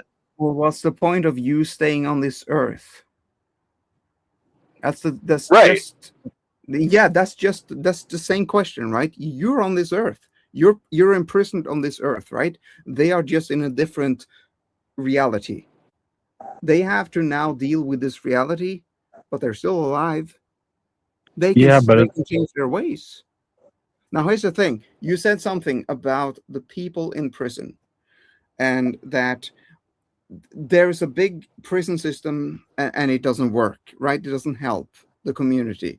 What would you think if all of these prisoners were let loose? Would it be better or worse? No, see, if the prisoners were let loose, it'd be fucking terrible. That's a false dichotomy. No, it's not. It's a false dichotomy to the big picture, but to the one thing you said, that You'd have to be able to promise me positive You outcomes. said it doesn't help the community, and then you said that people are in prison. Maybe I'm misunderstanding, but that's what I spoke to. Right. So you have like the guys who get in trouble for stuff, they end up doing 10, 15 years, whatever, right? Yeah. Those guys are in there and mixed in with the guys who have repeatedly gotten into trouble even while they're there and added more and more and more time. And so yep. 15 years, their behavior inside has landed them more years than they would realistically have left to live. Yeah. Naturally. Yeah. Okay. At that point, it is a negative. They are a negative for society because society paying for their survival, for their food, their housing, their medical care, it has zero return, whereas the guy who's in there for 10, 15 years realizes he has this opportunity to get his GED, maybe even a correspondence degree, and be able to learn a skill while he's in there, take that time to better himself, come out and say, oh, I never want to do that again. That's the ideal, right? So that is a social investment while we were correcting the behavior of that individual. However, for those people who's... Yeah, but what's the percentage of success for that? No, we both agree on this. Right. problem. However, over the 250 years that the United States has had a correctional program, a federal correctional program, and over however many years that the states have, there is less than a 15% success rate over 250 years. And of those 15%, So 15% get better. 15% correct their behaviors and take that opportunity to better themselves so that when they come out into society, they can actually be a productive member and repay society for their housing and their food and their medical care. Before that, it was 0%. So that's an improvement. I rest my case. no, 0%. No, 0% earlier was for them repeating. No. We're talking about those people who just went to jail for a short amount of time, not the people who are put in there for life. The people who are put in there for life or are sent for a capital punishment. We were talking about people for life, but then you brought in people who are just put in for a short time. And right, because that was well, but out of the people who were put in for a short amount of time who are actually given a release date, there is an 85% recidivism rate where they go back out and commit more crimes after release from prison. So there was a 15% improvement. Do you think there would be a 15% improvement if they were not put in jail? No. Exactly. Because when you're put in jail, you're actually punished, right? Right. So you're now, telling me that there's Well, that's a matter of perspective. that is a matter of perspective, because that was and they're not punished. Okay. No, we're not talking about not punishing people, right? All right. Yeah. That was for the group that had a less than 20-year or less sentence. Okay. All right. Now, for those who committed a capital offense and either got life or a death sentence and they're on death row and appealing, those people are nothing but a net negative cost to society for the entire time that they're in there. Because we are not allowed to put them in work camps. We are not allowed to force them to do labor. If they're on death row, they are very limited in what they are allowed to do. If you're put even in their time out of the cell, I would argue, if you're on death row, for the sake of both the community and the people condemned, in case they're innocent, having them doing forced labor is not that bad, in my opinion. That could be changed, right? You're America. I would love for you to be able to convince the United States public of that, because the United States public has voted to eliminate hard labor. They can vote again. Well, but it basically becomes a criminal's paradise, where they are surrounded by other criminals. Yep. And they get to create a life where they have control over their own situation. I know, and manipulate the system. It's a downward spiral, and so we're basically really going a little aside of the prompt, and that's my fault, because I'm sort of thinking a little out of the box.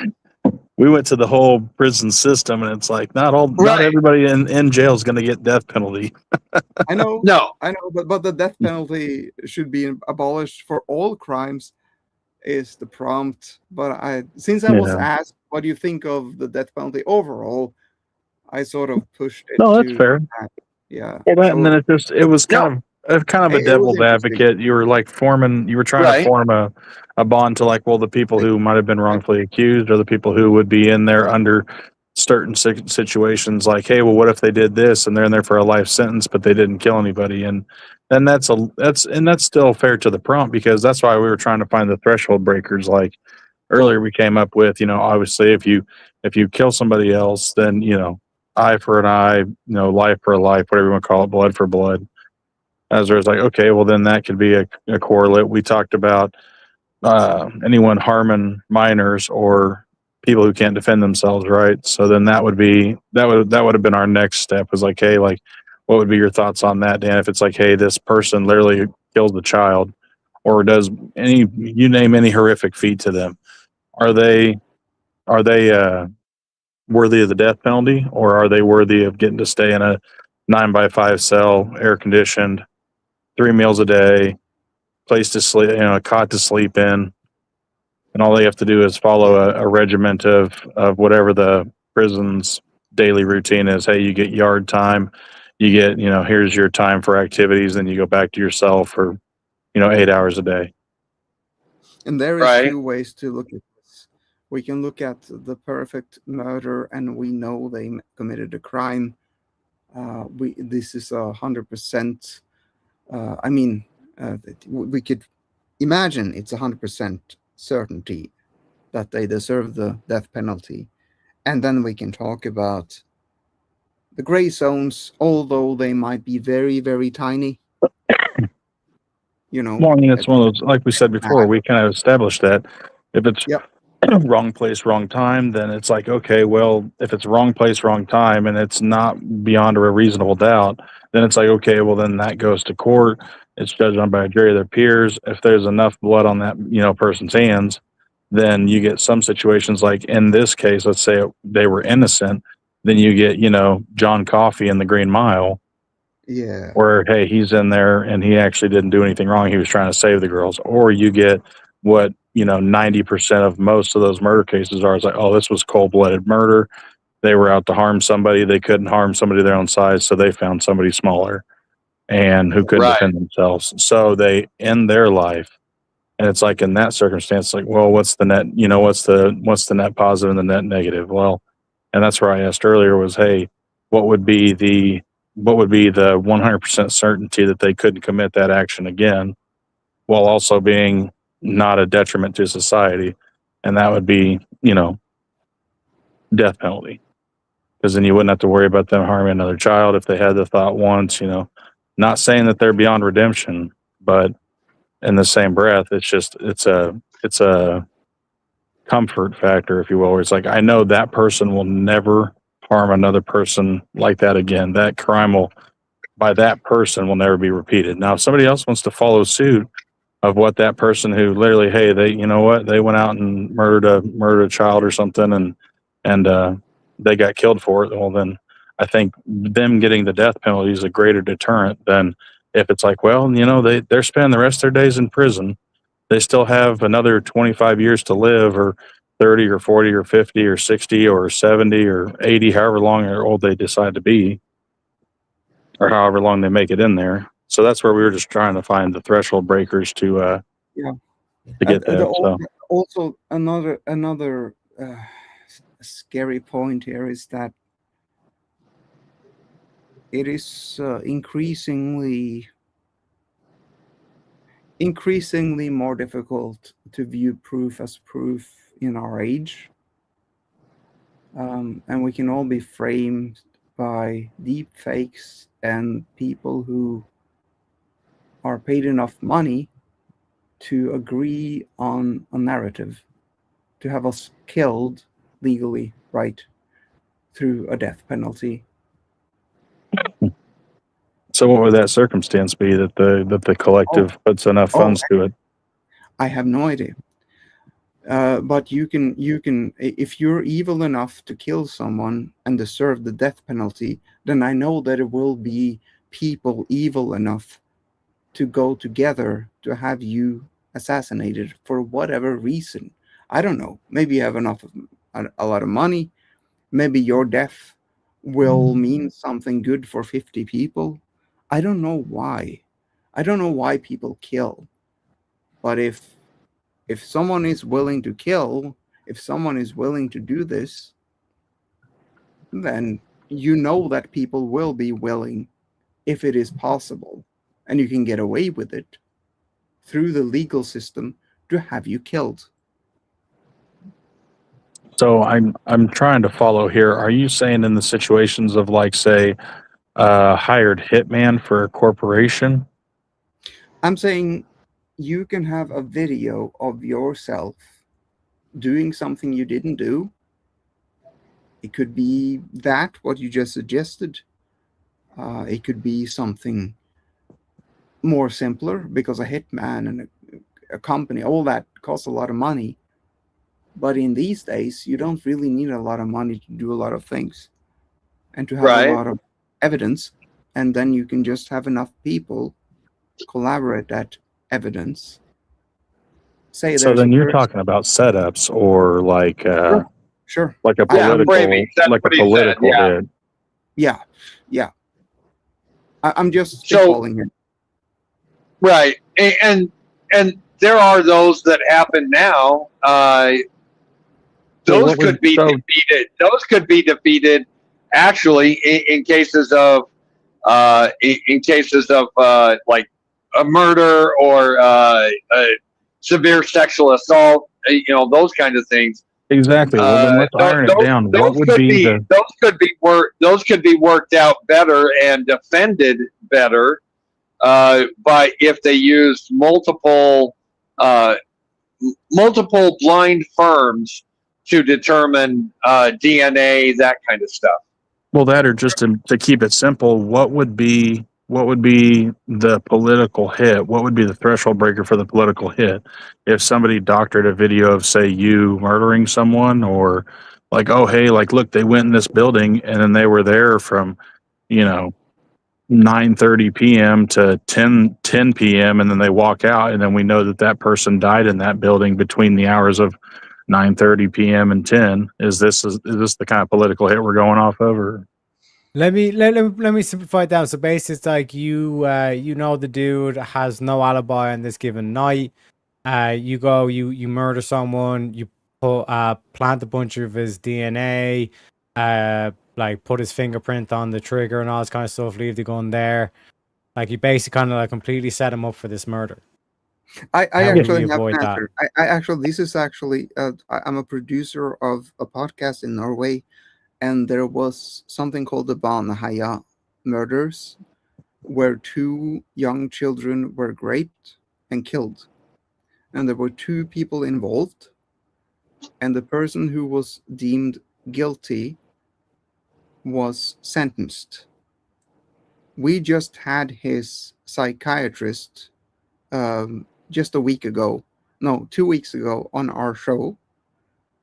And this was a judicial murder, as we call it. So this was actually, he was innocent, but he was framed because the judicial system, people in the judicial system ignored and were told to ignore a certain point of evidence.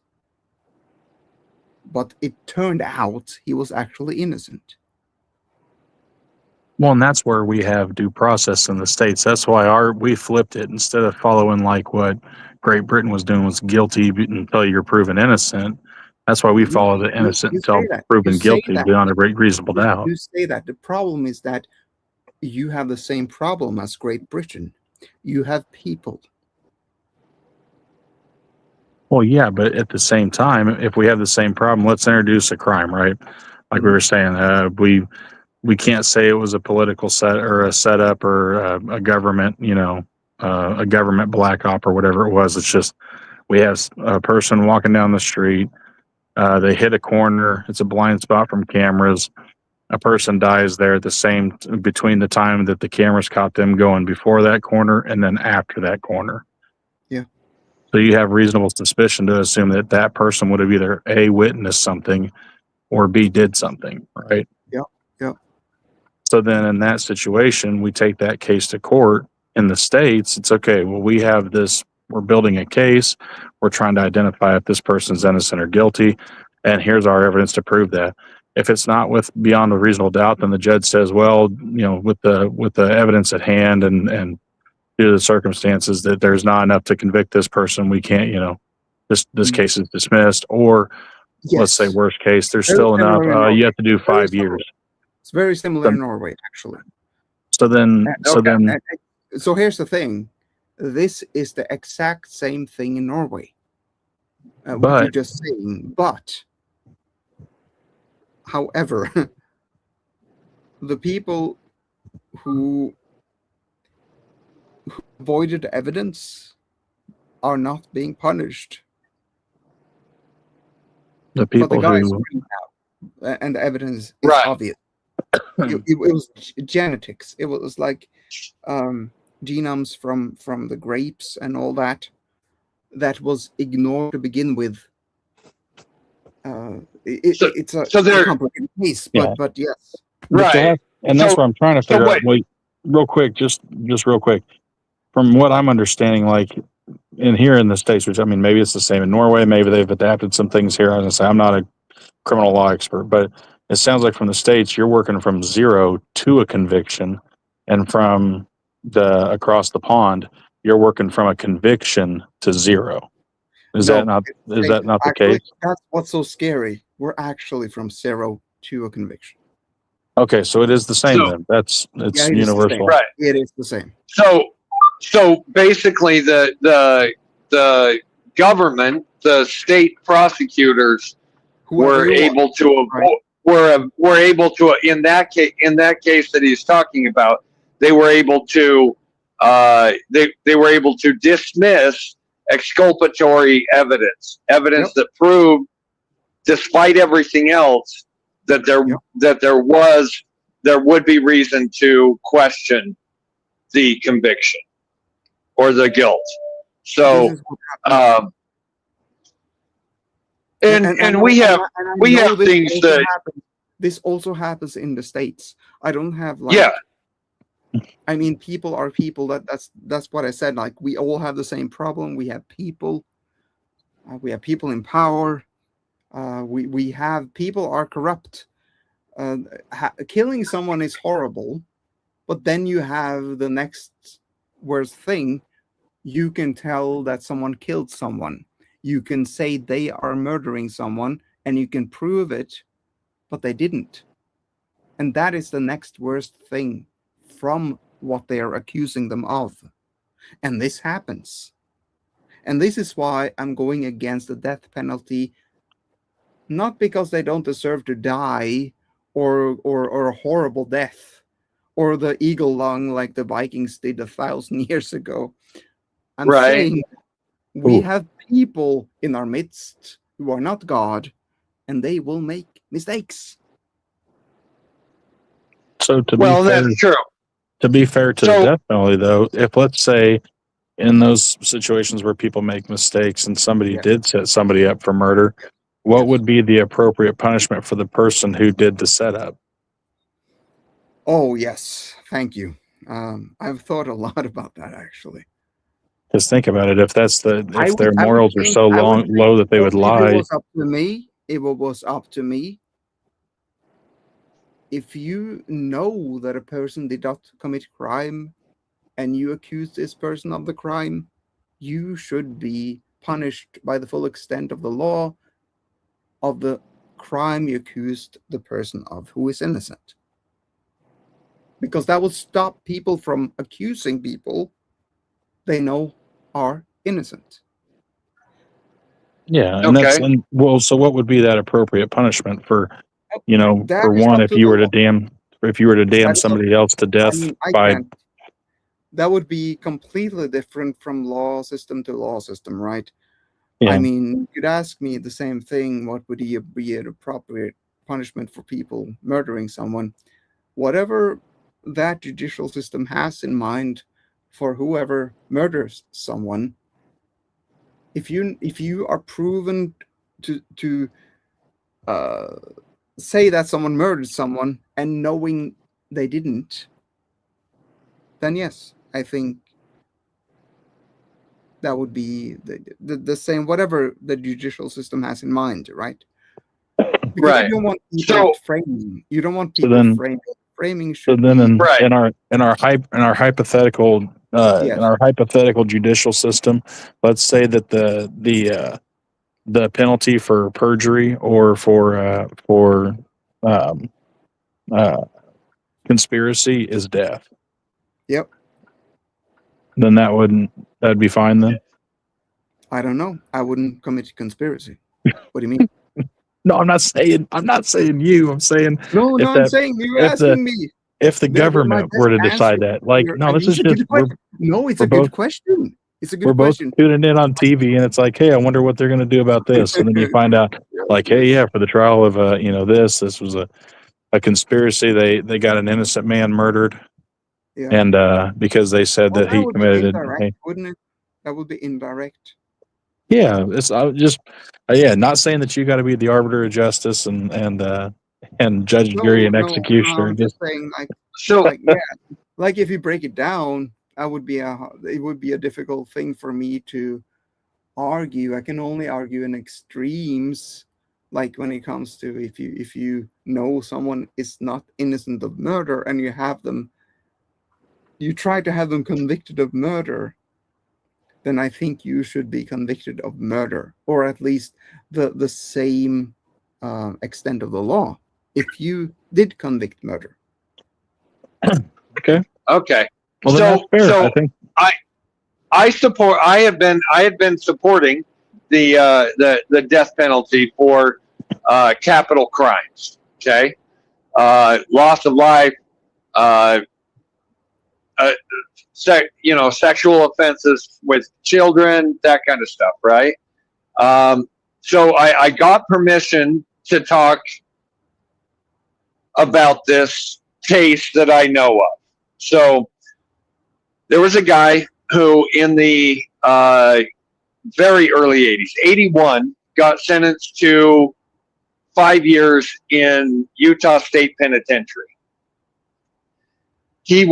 While he was in there, for protection, as is custom in penitentiaries, he became buddy-buddy with a group who was more violent than he was for, his own protection, that kind of stuff. Well, he got, in 1983, he got put up for parole and was granted parole and got put in the halfway house, okay, where he was to serve 1 year of his 5 years of parole living there at the halfway house, but he could go work, leave the facility during the day, had to be back there at night. The parole officer who was in charge of him was crooked and kept framing him for stuff that he could not have done, because he would change the dates on the evidence stuff that came in. And it was stuff that was actually being done just before he got into the halfway house. And a week in, he'd get busted for this falsified evidence, right? And get sent back in. He'd have to go back. Anyway, he spent 15 years in there over what was a 5-year sentence for auto theft. Okay. He finally got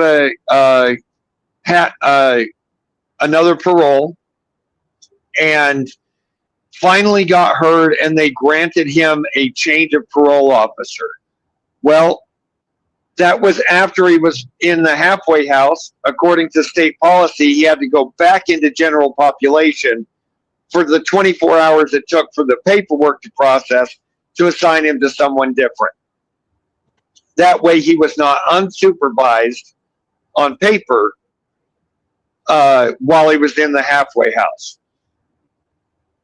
While in there, because he had agreed to testify to the crookedness of the first parole officer, that parole officer actually arranged to have him jumped and murdered in his cell the night that he went back into general population.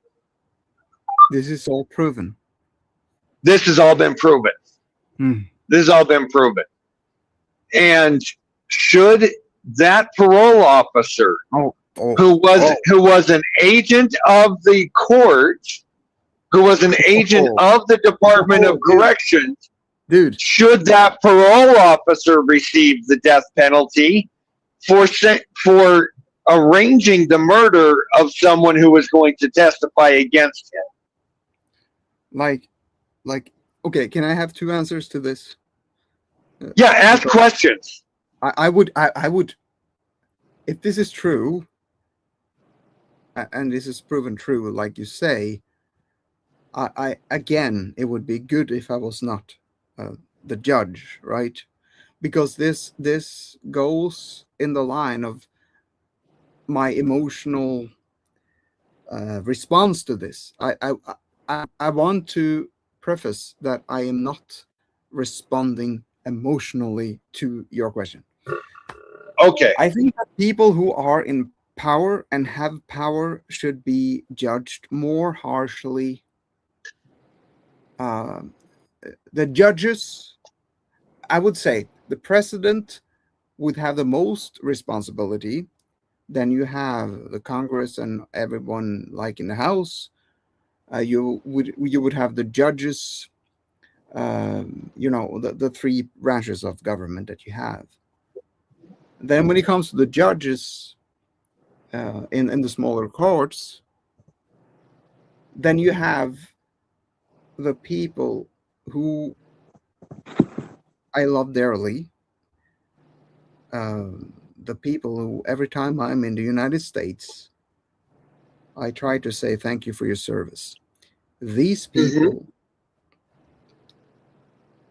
if they, You're talking about the armed they are forces. sort of foot soldiers, if they go against what they're supposed to do, they cause much more harm than just the harm they do them there, right? Right. So I would think that would go into the line of the people in power should be stripped of that power, made an example of.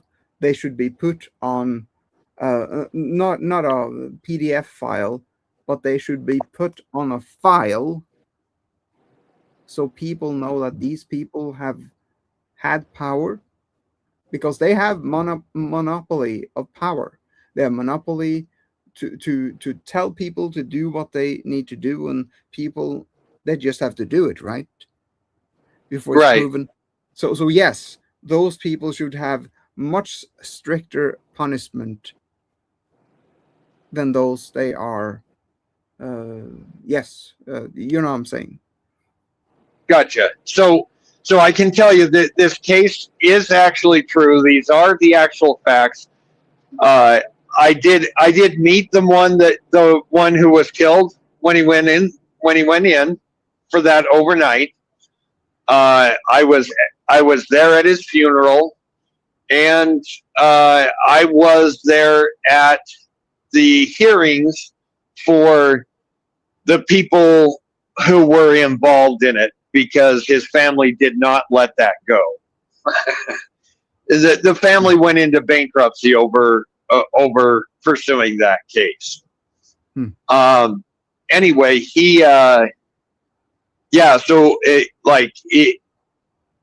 would the death penalty really have been such a bad result for that parole officer who was engaged in illegal activity with other inmates by arranging that,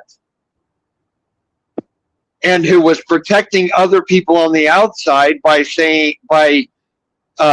wrongfully attributing that evidence to this inmate instead of the people who were actually doing it on the outside? Is the death penalty too much for that? I would not want to grant him the death penalty. I'm saying grant him for a reason, right? Okay. Some people, I get that reason. Some people who don't even do crimes choose to end their life because they've had enough. Okay. Give him. You may suggest that give this guy more than he can bear. Give this guy a little bit more to do. Give this guy a little bit more time until he's of old age. Maybe something good comes of it, both from him, but also for an example for people to not get an easy out. You don't do that. It doesn't work. So you would, in certain cases, you would actually see the I would never want the life of hard labor as more punishment than and a death penalty as a easy way out. That is only my emotions speaking. But when it comes to logic, yes, I think that's a fair argument, though. And also, I would also say that it could be. Imagine if this person actually come to the realization after 20 years. What a prick he was. That would be the perfect person if he actually turned around. A very, very few people probably do, but just grant me that one person doing that. Imagine that force to turn other people around. Well, and like there have been convicted, say, for example, there have been inner city gangsters who have gone to prison for they didn't get a life sentence or anything like that, but they went to prison for 30, 40 years, and when they came out, they actually began like inner city stuff to deter kids from joining the street gangs and stuff like that, right? Right. There are those people. In fact, there are even people involved in the rap music industry that have had that change in their life, right? Yeah. I do not believe that someone who has gone to the point of taking another life or such miserable behavior, such as to take the innocence of a child, should have the opportunity to correct that. I really truly feel that. I really truly feel, even logically. Make sure even you clarify though, logically, Nate. Make sure you clarify when you say taking another person's life. Like that's, I'm when I say that, I mean like cold-blooded, premeditated murder, not like, hey, like this guy was coming at me, trying, self-defense.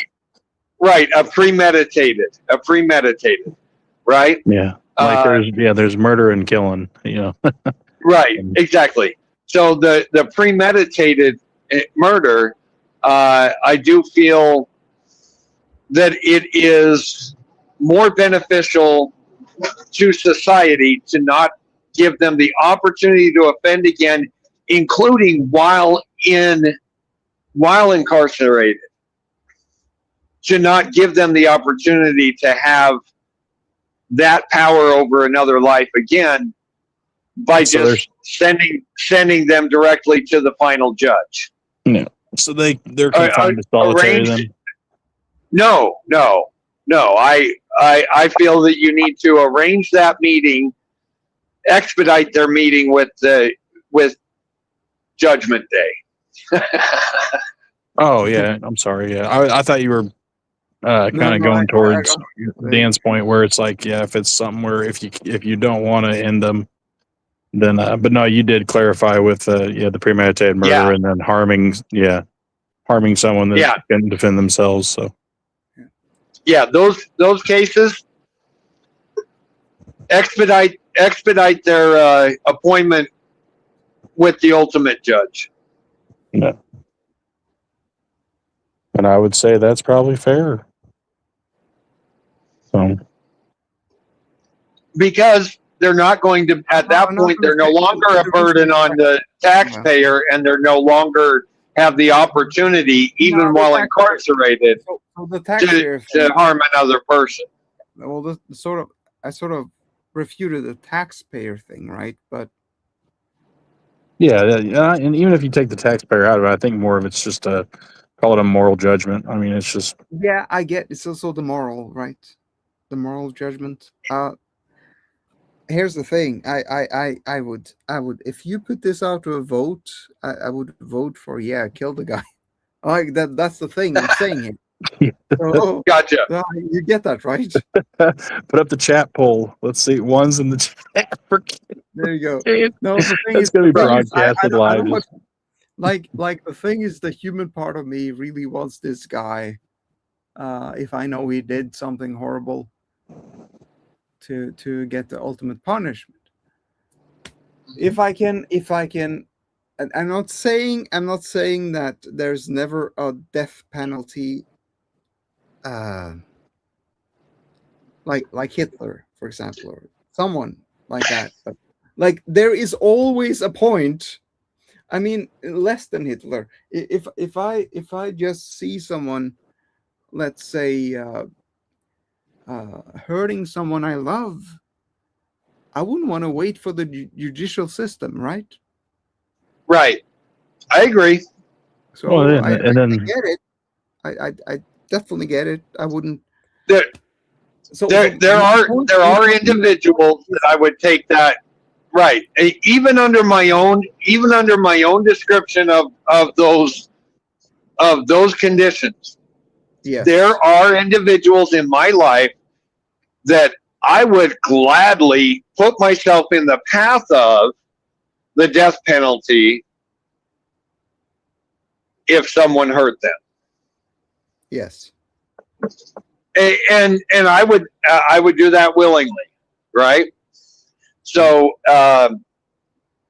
yeah, I understand that. But I mean, when it comes to, the problem is that when we talk about the death penalty, my point of coming on the panel with the death penalty also is because it is so easy. It is so easy to become focused on what we feel about people committing crimes, which is warranted. And I can't argue against that, right? So I can't really. I'm really coming on. I have no argument. All I'm saying is that the only thing I can say against the death penalty is that if there is a 1% chance, just throwing a dumb number out there or percentage out there, that we don't know whether or not the person committed a crime, we should have an option. And I think there are things worse than death. And I think we can have people work for work for their stay and make sure they're not a burden on society and be a more threatening image to other wannabe killers. Oh yeah, if you start doing clinical drug trials on them, or you get my point, right? Hey, human battery, plug them in, man. I can plug them in. No, I hear you. Use them for human experimentation. Harvest the organs out of them. Shit, man. But you can be doing that. You can be doing that while they're undergoing while they're exhausting all of their appeals. I am 100%. I am 100% for. Now this guy is crazy. This guy is for real. He's for real, man. Are you talking about Nate or me? Me.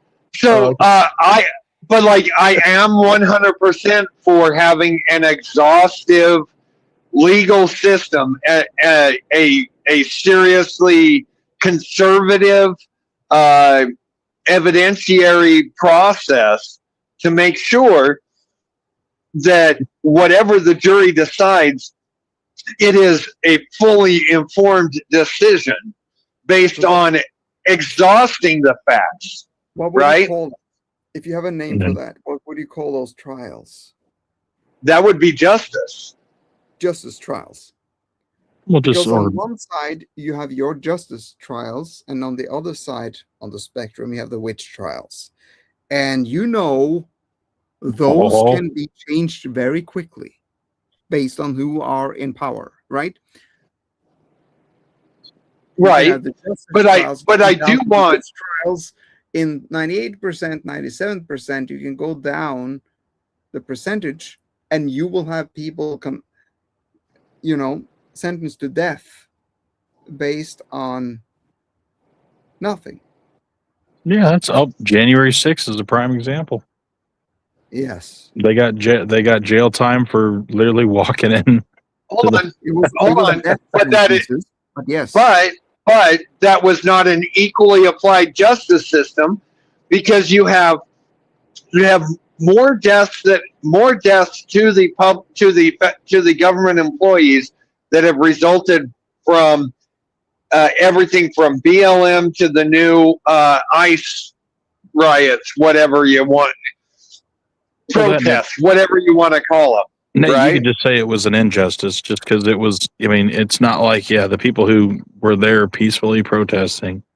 I mean, it's one of those things. It's like, hey, look at you could argue, hey, a safe BLM riot is still, if they actually don't lose control and bash car windows out, and right, exactly. It's all that's peaceful what I'm saying. until it's not, and then in that case, it's like what they had one death. I know. that red bearded dude Anyway. always talks mad trash on it. But no, So- Dan, I was actually Right. hoping, Dan, I was hoping that something I just thought of while you were talking about, because I'm like, you brought up some interesting stuff. And I was actually thinking when when they kept bringing up the cost of it, it's like, well, even if we kill him, you know what? There's still a cost associated with if we're going to have a funeral for him, and we still got to bury him or cremate him or something. So there's still always a cost. But those costs end at some point, and it is less than 1 year of supporting their life. I didn't say we have to support our life for that 1 year, right? Hell let's yeah. meet in the- Make him hold on. starve. Let's meet in the See? middle. Let's meet in the middle. Yes. You should be able to have the death penalty in very, very, very, very clear circumstances. Clear and the Okay. most heinous, yeah. But No there one's should saying you should get be put an down for having an ounce of weed on you. option. No. But there should be an option. But there should be an option. Oh no. Daniel, we have moved your official statement over toward us. Oh That my is our gosh. W. No, I'm Daniel just is. tired. I like I'm this just- Daniel. I'm I just- like I'm chaotic, just good Daniel. tired. Hook him up like the No, Matrix, it's baby. okay.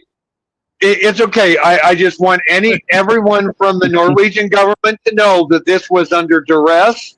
He did not actually Yeah. mean anything he said.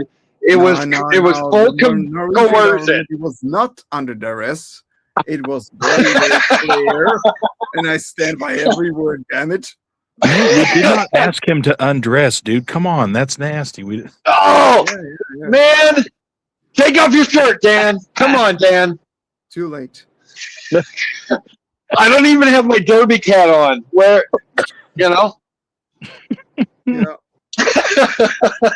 No, No, I mean, I'm this was a in- great debate. This was a great right. conversation. I really appreciate In many ways, Yeah, in this many was fun. ways, the I appreciate treatment it.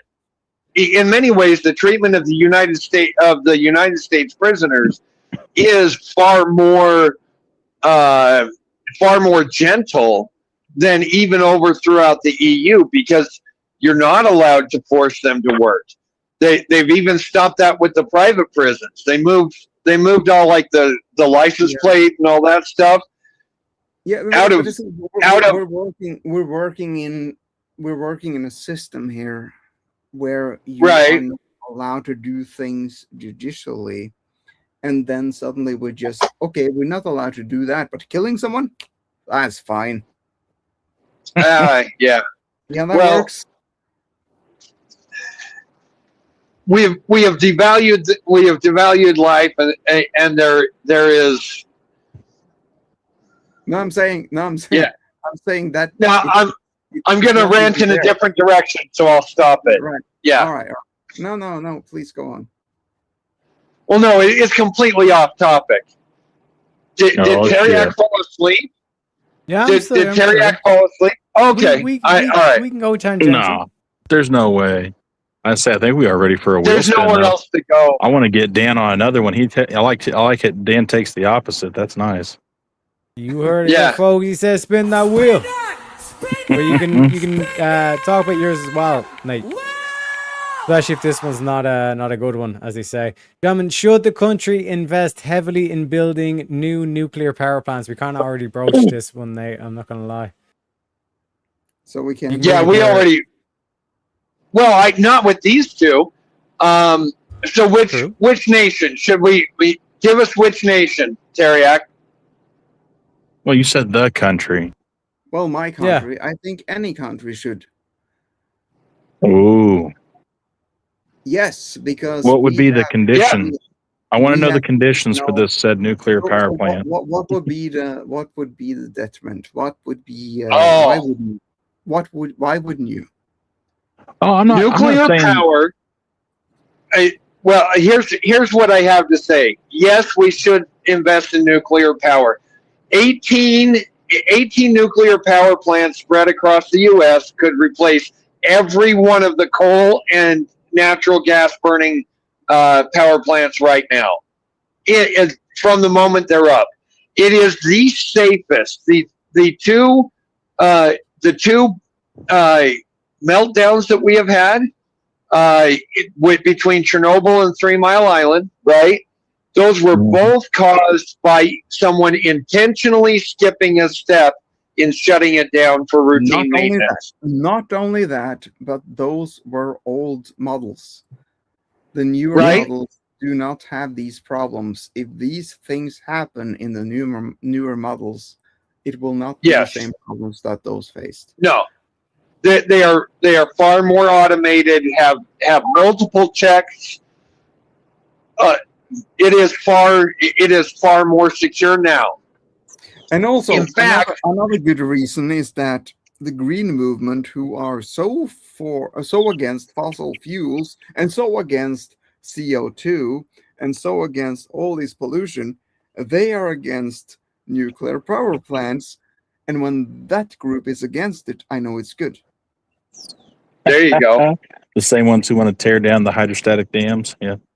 Yeah. And Oh, we wouldn't need, no. I say no, because I say we don't need to tear those down because they do hold necessary water for the communities downstream, as well as. Oh, you're talking about water power like dams and stuff? The hydrostatic. Yeah, it uses the hydro is completely legit. Yeah. It is good. It is good. Yes, I agree. No, we don't need to tear any of that down, but we can reduce the consumption of natural gas and coal burning and even diesel burning power stations by using nuclear today. Yeah, so it sounds like everyone's on board for using the power plants as the power grid for your country. Yeah, the coal doesn't really hurt us, but I mean, if we don't need coal, that's fine. But let's make sure we get to the point where we don't need coal, right? Save that coal for the barbecue grills. You know what I mean? There we go. Exactly. Save it for the winter fire. So I'm good. Would you have an issue with that in the U.S.? Because I actually recommend this for the U.S. and for Canada. Well, I mean, I think if you had a major hub, I mean, look at the area you could power with a nuclear power plant. The only things you have to watch out for, albeit espionage or opposing countries' infiltration, it would be that it's like the attack if they can pull on us. That's only from a defensive standpoint. But I think we should. I mean, everyone should have it. We should have it. It's a cleaner fuel source. And now I've got a crazy idea for you here, brother. So nuclear we gather up.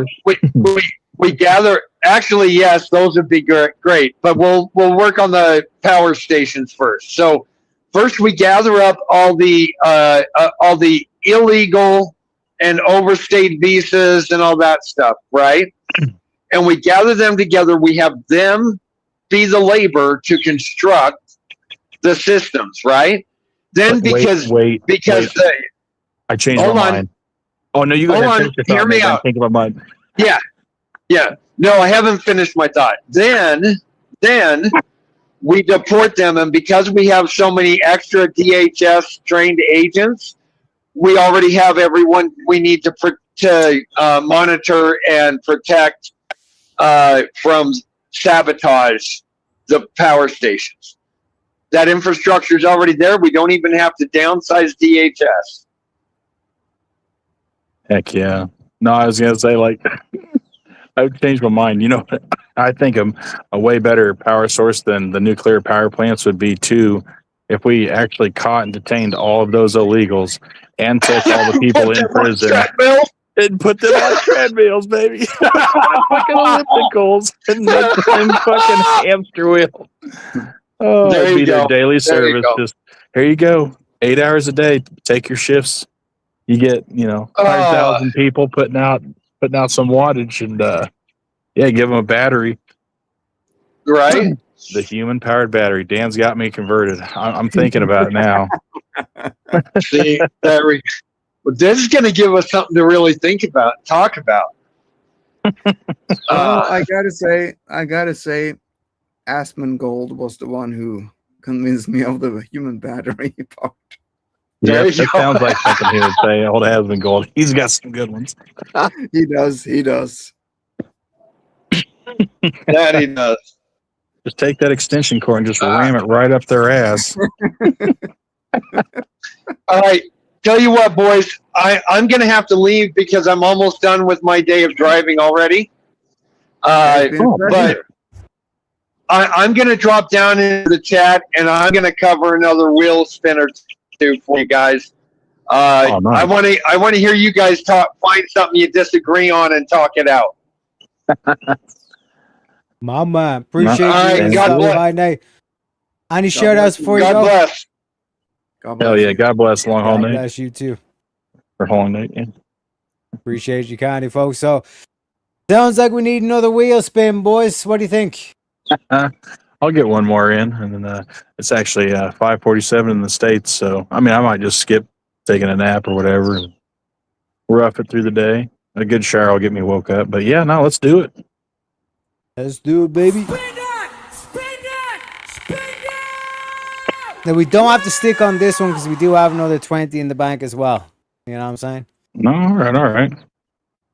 Should public, because we only have like 15 minutes left in the show, well, less than 15 minutes actually at this stage left in the show as well. So, should public universities offer free tuition to all students? Now, do we want to stick with this or do we want to risk it all and spin again? We This is a pretty 23 fair in the wheel topic, bank. but I think me and Dan might actually agree on this. There's only one caveat that I'd have. So, I mean, I started in New York City, and it's basically what's happening there, and it's not good. do they have free tuition there, or is it?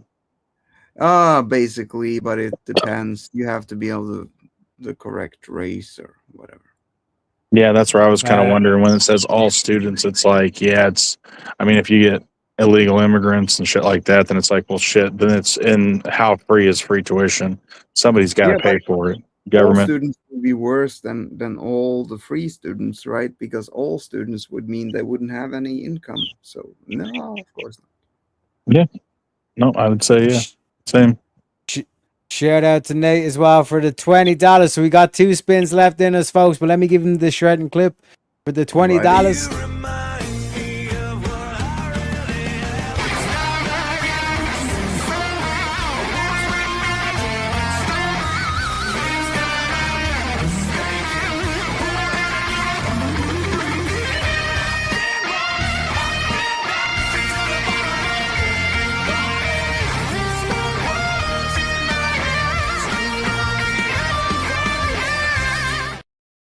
Are we having fun? Yeah, folks.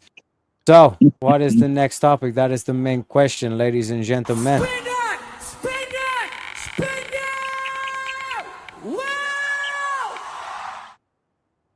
Should abortion be legal only when the mother's life is in danger or in cases of rape and incest? Pretty sure. Yeah, go ahead. Go ahead. That's very. It's not up in the air. It's a very direct question. No, I that's would a say- yeah. That's a good problem. Yeah, if that's a yes or no, then it's a yes. And I also think that there should be, we say that, it's a rape or incest or something like that. When it comes to incest, that's very, very specific because that can be a danger to the child. Yeah, there's nothing good about inbreeding. We have hospitals now to make sure that the child is safe or not. When it comes to grape, I think that is something that is completely impossible to say, this is how we should do it, or this is how we should do it. Well, then let's set up some clarifiers for the situations where obviously mother's life in danger if she's going to die during or giving birth or the circumstances of that. Then it's like a C-section or whatever. And then for the cases of rape and incest, let's just say that it is for rape. It is legitimate. They got forced upon against their will, and then incest is yes. Why did you throw that in there? God dang, that's a little rough. But that I mean, obviously, isn't his answer. So I don't know if you want to speak the wheel again or. well, I was gonna say, I think, to be fair, I think it should be legal in those instances, because I've always said that. I mean, it does suck. Obviously, all life is precious, but I think, to be fair, especially considering that I'm a male and I don't have to carry the child, I don't have to worry about the consequences of the action of providing for whoever I did get pregnant. I think that'd be fair to say that in those situations, it could be legal. And to be fair, those are 2% of all the cases. I've studied that. Yep. I agree with you. Okay. Dang it. Well, what about? All right, let's see here. Maybe I can think of something here. We No, got only- ourselves. We still have another spin, boys. We Oh, we have got another spin, ourselves another okay. spin. Okay. I'm telling you, Nate can't come in and clutch. He's over in the Ko-Fi as well, my man. Oh yeah. Should gender transition treatments for minors be prohibited by law? I'm pretty sure we're going to agree on that. Yes. And he does. Oh, yes. One yes. sec, ladies and gentlemen.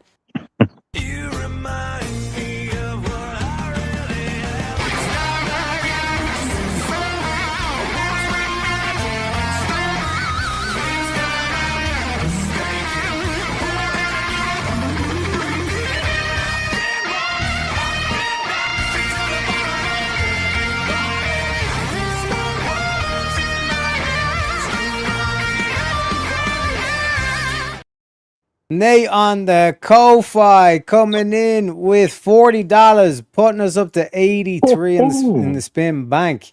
Ladies and gentlemen, salute Hell to you, yeah, sir. you're a legend, Nate.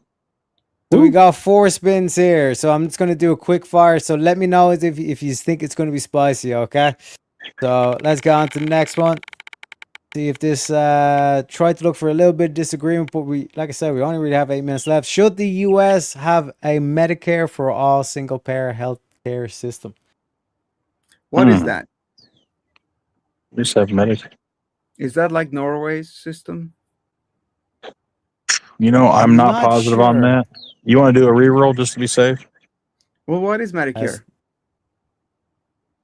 Medicare is Yeah, Like, Medicare and I think it's Medicaid. Like where does it end and start? Like yeah, I think it'd be like too bogged down specifics. Well, let's go to spin the wheel. We got plenty spins. We got plenty spins, boys. Don't worry. All right. alrighty. Should recreational marijuana be legalized at the federal level? Should we Ooh. legalize the weeds? Damn. You go ahead and say yours, Dan, because I think I might actually, I could make an argument either way. Struggling with, yeah, this is the one I've been struggling with because I've had a lot of people. Okay, so let me just answer first. I land on yes. I think it should be legalized on the federal level. The reason is that making it illegal will cause too many problems, costly problems. When it comes to, but here's the thing. I have a caveat. I lived in New York City. They legalized marijuana. I don't smoke it myself, but I saw a big change after it was legalized in Staten Island. See, and I would actually say no, Right. because Well, I didn't see any crime race. It was just bothersome. right. And for me, in recreational use, totally fine with it. Much like That was- yourself, I don't do it myself, but I've never seen anybody have like that bad of a trip, say, on weed. But I do know that it is a standard for workplaces and. I Are you gotta go- correct myself. It says recreational marijuana. So that I'm all for. See, and then for me, I guess I'm gonna still take the negative All right. because even in cases like that, where it's like, hey, recreational, let's say, you know what, we decide to here it's 6 a.m. here, right? So for recreational use, it's like I wouldn't do that. It's like I got a job to do, whatever. I go to work, do my job, I come home, and I know I'm gonna have 10 hours of just relaxation time, whatever. Right. And I'm a single person, or in this instance, I mean, like obviously I'm married with kids, but I'm single, whatever. I'm just living life, and then I just want to smoke a little weed, whatever. And it seems like no harm, no foul. But let's say it's 10 p.m. and you got work in the morning, and you're thinking, oh, I'm just gonna, rev me up, get me up a bowl here, and take a rip, and then next thing you know, you're red-eyed, bug-eyed, not that clear would thoughts. be recreational. That wouldn't be recreational. So you're speaking against greater knowledge. No, it's recreational as long as it's not on the clock, right? No, recreational is prescribed by a doctor, right? No, recreational would be for anybody at any time, anywhere. Basically legalizing marijuana. And when we say recreational use, it'd be for use at home, I'd imagine. Would that be correct, Teriak? All right, so let's define. Yeah, recreational is just like it's non-medicinal. Like there's no like medical benefit. You're just doing it for fun. That changes my question. That changes my answer then. So you're gonna go no? I'm not sure. Because people can go. Let me take the opposite just for the sake of not spinning again. No, you're all right. That's what I'm saying. If you put your answer out there into the universe, Dan, and I will get with the opposite because it does changes when recreational is not medicinal. But I would say if I go the opposite, I would say that, well, so does alcohol, so does anything, right? And whether or not it's legal or not, whether or not you use a substance in a bad way, it doesn't really change anything. You can use it illegal or legal. But if it is legal, it will be in some way made sure that it is not, painted with fentanyl. You will have made sure that this thing that is used, like let's say you have alcohol that is moonshine people and they put stuff in the moonshine, so you will get a kick out of it. But if it's going through a store, you know that you will get the right thing. The same thing with a licensed distillery, same thing with marijuana. You would have made sure that this is legalized. This has to go through a process. You can sue people if they send you something that doesn't give you the effect that you need. Well, I mean, that would be my case for it. For it being no, or recreational marijuana, yeah.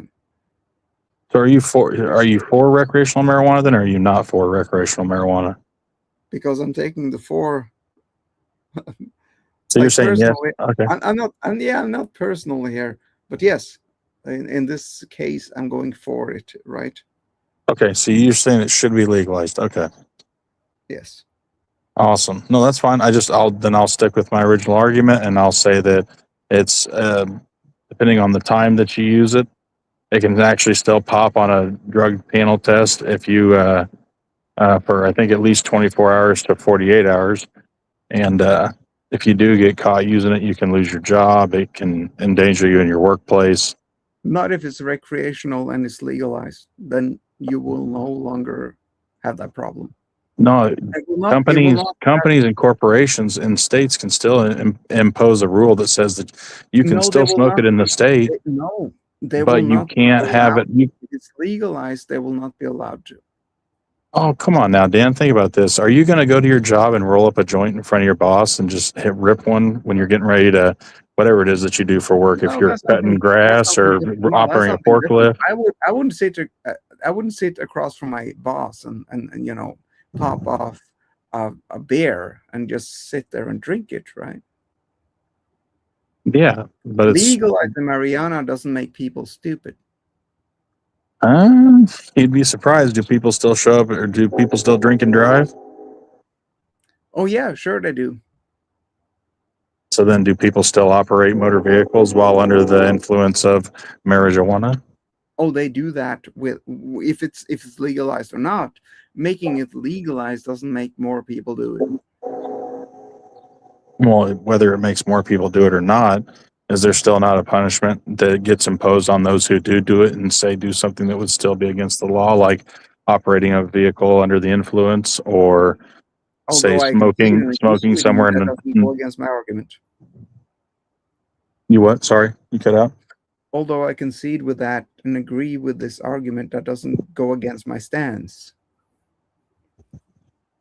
Okay, well then, People are stupid. Doesn't it has nothing to do with legalizing or not legalizing. The stupid people will go to illegalized marijuana, right?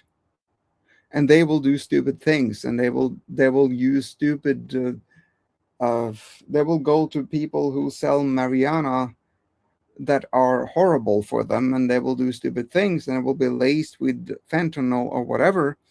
But if it's legalized, these stupid people can now use legalized marijuana, and they don't have to suffer and make other people suffer. So I would think it's actually, it just weighs on. well, that doesn't mean that it's not. There's states that have legal marijuana right now. So Yeah. I think Colorado and Missouri are two of them. But then it just so happens that it's not legal in Kansas, which happens to be right smack dab in the middle of both of them.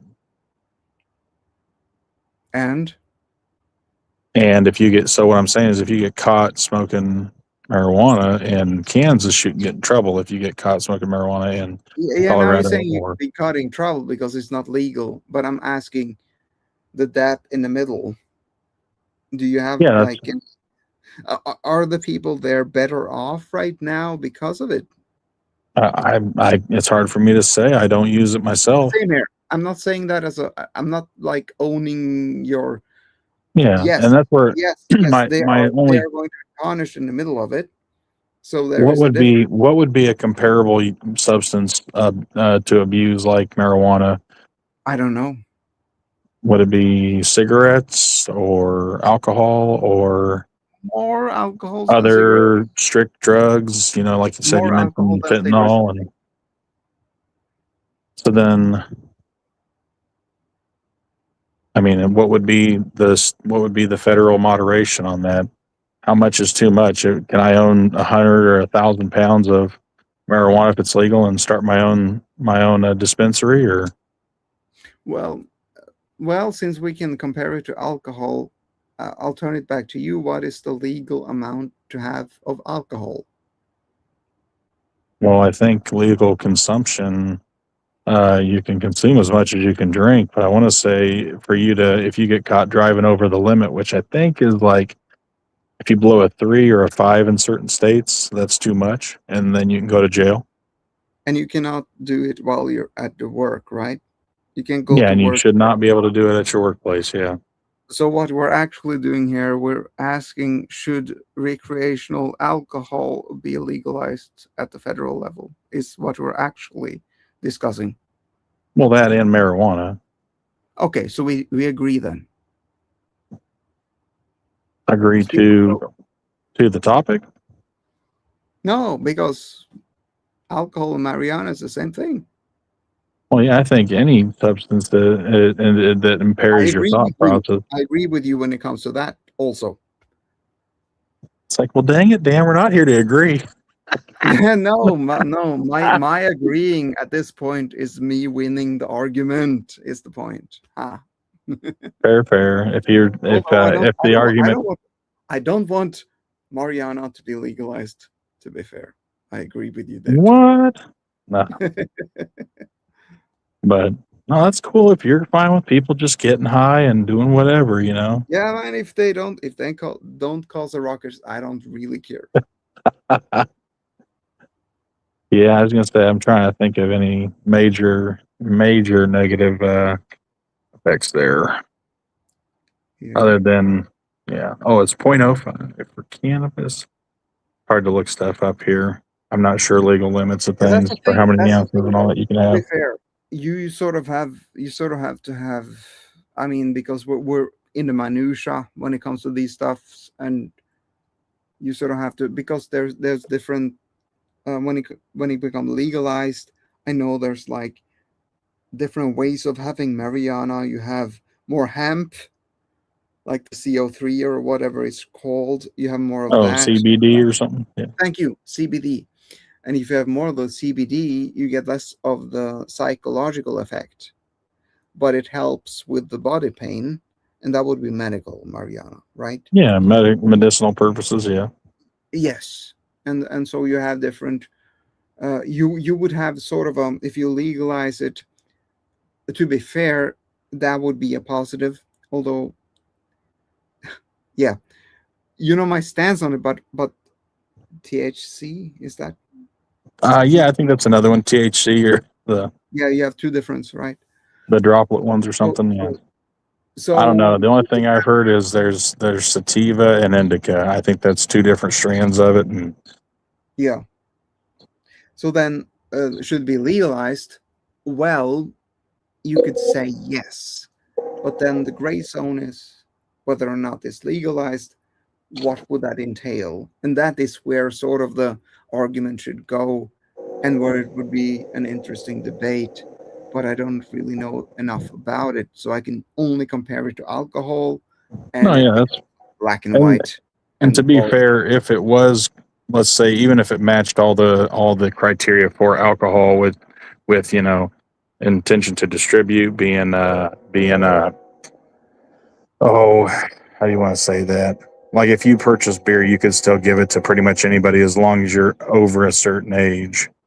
So I think most legal drinking ages are 21. I'm not sure if there's some places that say 18, but yeah. But yeah, so for the federal level, I'm trying to think of if there's any other caveats there versus the states. Because if it's legalized federally, that means that if a state says that it's not legal, then I think they can flip that. I want to say the states have more power though. So just because it's legal in one spot doesn't mean it's legal in another. So say like how you were saying you didn't want it to be legalized, that's where you'd live in a place like Kansas. And if you did want to or you didn't want it to be legal, you'd live in Kansas. If you wanted to be able to smoke it freely, you'd live in Colorado or Nebraska, or not Nebraska, Missouri. Right. So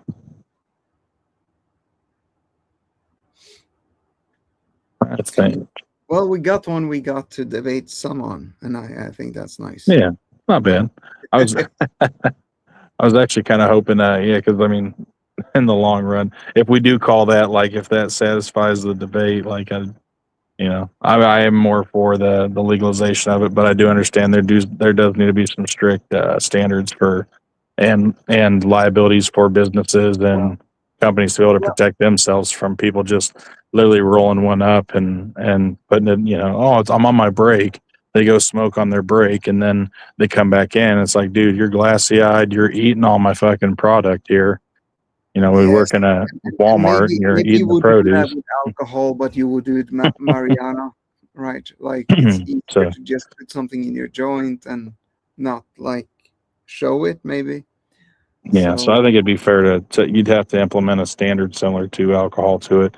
And would that actually be legalizing it then? So, I mean, I think it would be in a sense because you can purchase alcohol from any store pretty much. Sure. Yeah, legalizing it. The question of legalizing it is less like we are the arbiters of law and we have to figure out, will this be a good idea? And so that's basically what we're doing right now. Right? And to be fair, I think when it comes to weed and alcohol, I'd actually favor weed more because I've seen a lot more angrier drunks. You know what I mean? Yes, we have. We all have. But folks, like I said, we went. I gave an extra 10 minutes. You know what I'm saying, just to be conscious as well. You know what I'm saying. But we have reached the end of it. There's never a good time to end the show. You know what I'm saying? But it is what it is, and we're going to be redirecting into, I believe, Misunderstood is live. One sec, just let me double check. Yes, Misunderstood Live. She's going to be talking about Trump. She always covers Trump and all that kind of good stuff as well. So I am leaving you off to a good place, ladies and gentlemen. But before we go, gentlemen, is there any final closing thoughts, nuggets of wisdom you want to leave the folks with before we head away?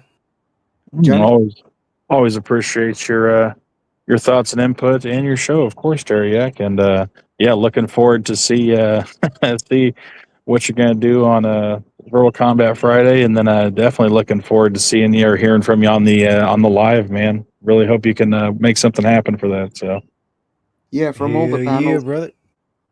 From all the panels I chose to land on, this was a good one. I haven't been on panels for a very long time, and I appreciate it. Have a good night. Have a good morning. You have a great you got a great outlook there. So, but yeah, no, we'll catch y'all later. 100%. Like I said, folks. Shit, the reverb got me. Like I said, folks, we end the show the exact same way every single time. I'm not asking you to trust me because I'm a leprechaun. I'm simply asking you to trust your president, and more suited as well, because we're going to be going to Misunderstood as well. You know what I'm saying? Shout out to the president. God bless America. God bless Donald Trump. And I'll see you motherfuckers tomorrow, hopefully with the new format. Take it easy, folks. Why wouldn't you dedicate yourself to public service? Because I think it's a very mean life. I would love and I would dedicate my life to this country, but I see it as being a mean life. And I also see it that somebody with strong views and somebody with the kind of views that are maybe a little bit unpopular, which may be right, but may be unpopular. I am your voice. So to every parent who dreams for their child, and every child who dreams for their future, I say these words to you tonight. I am with you, I will fight for you, and I will win for you. We will make America strong again. We will make America safe again. And we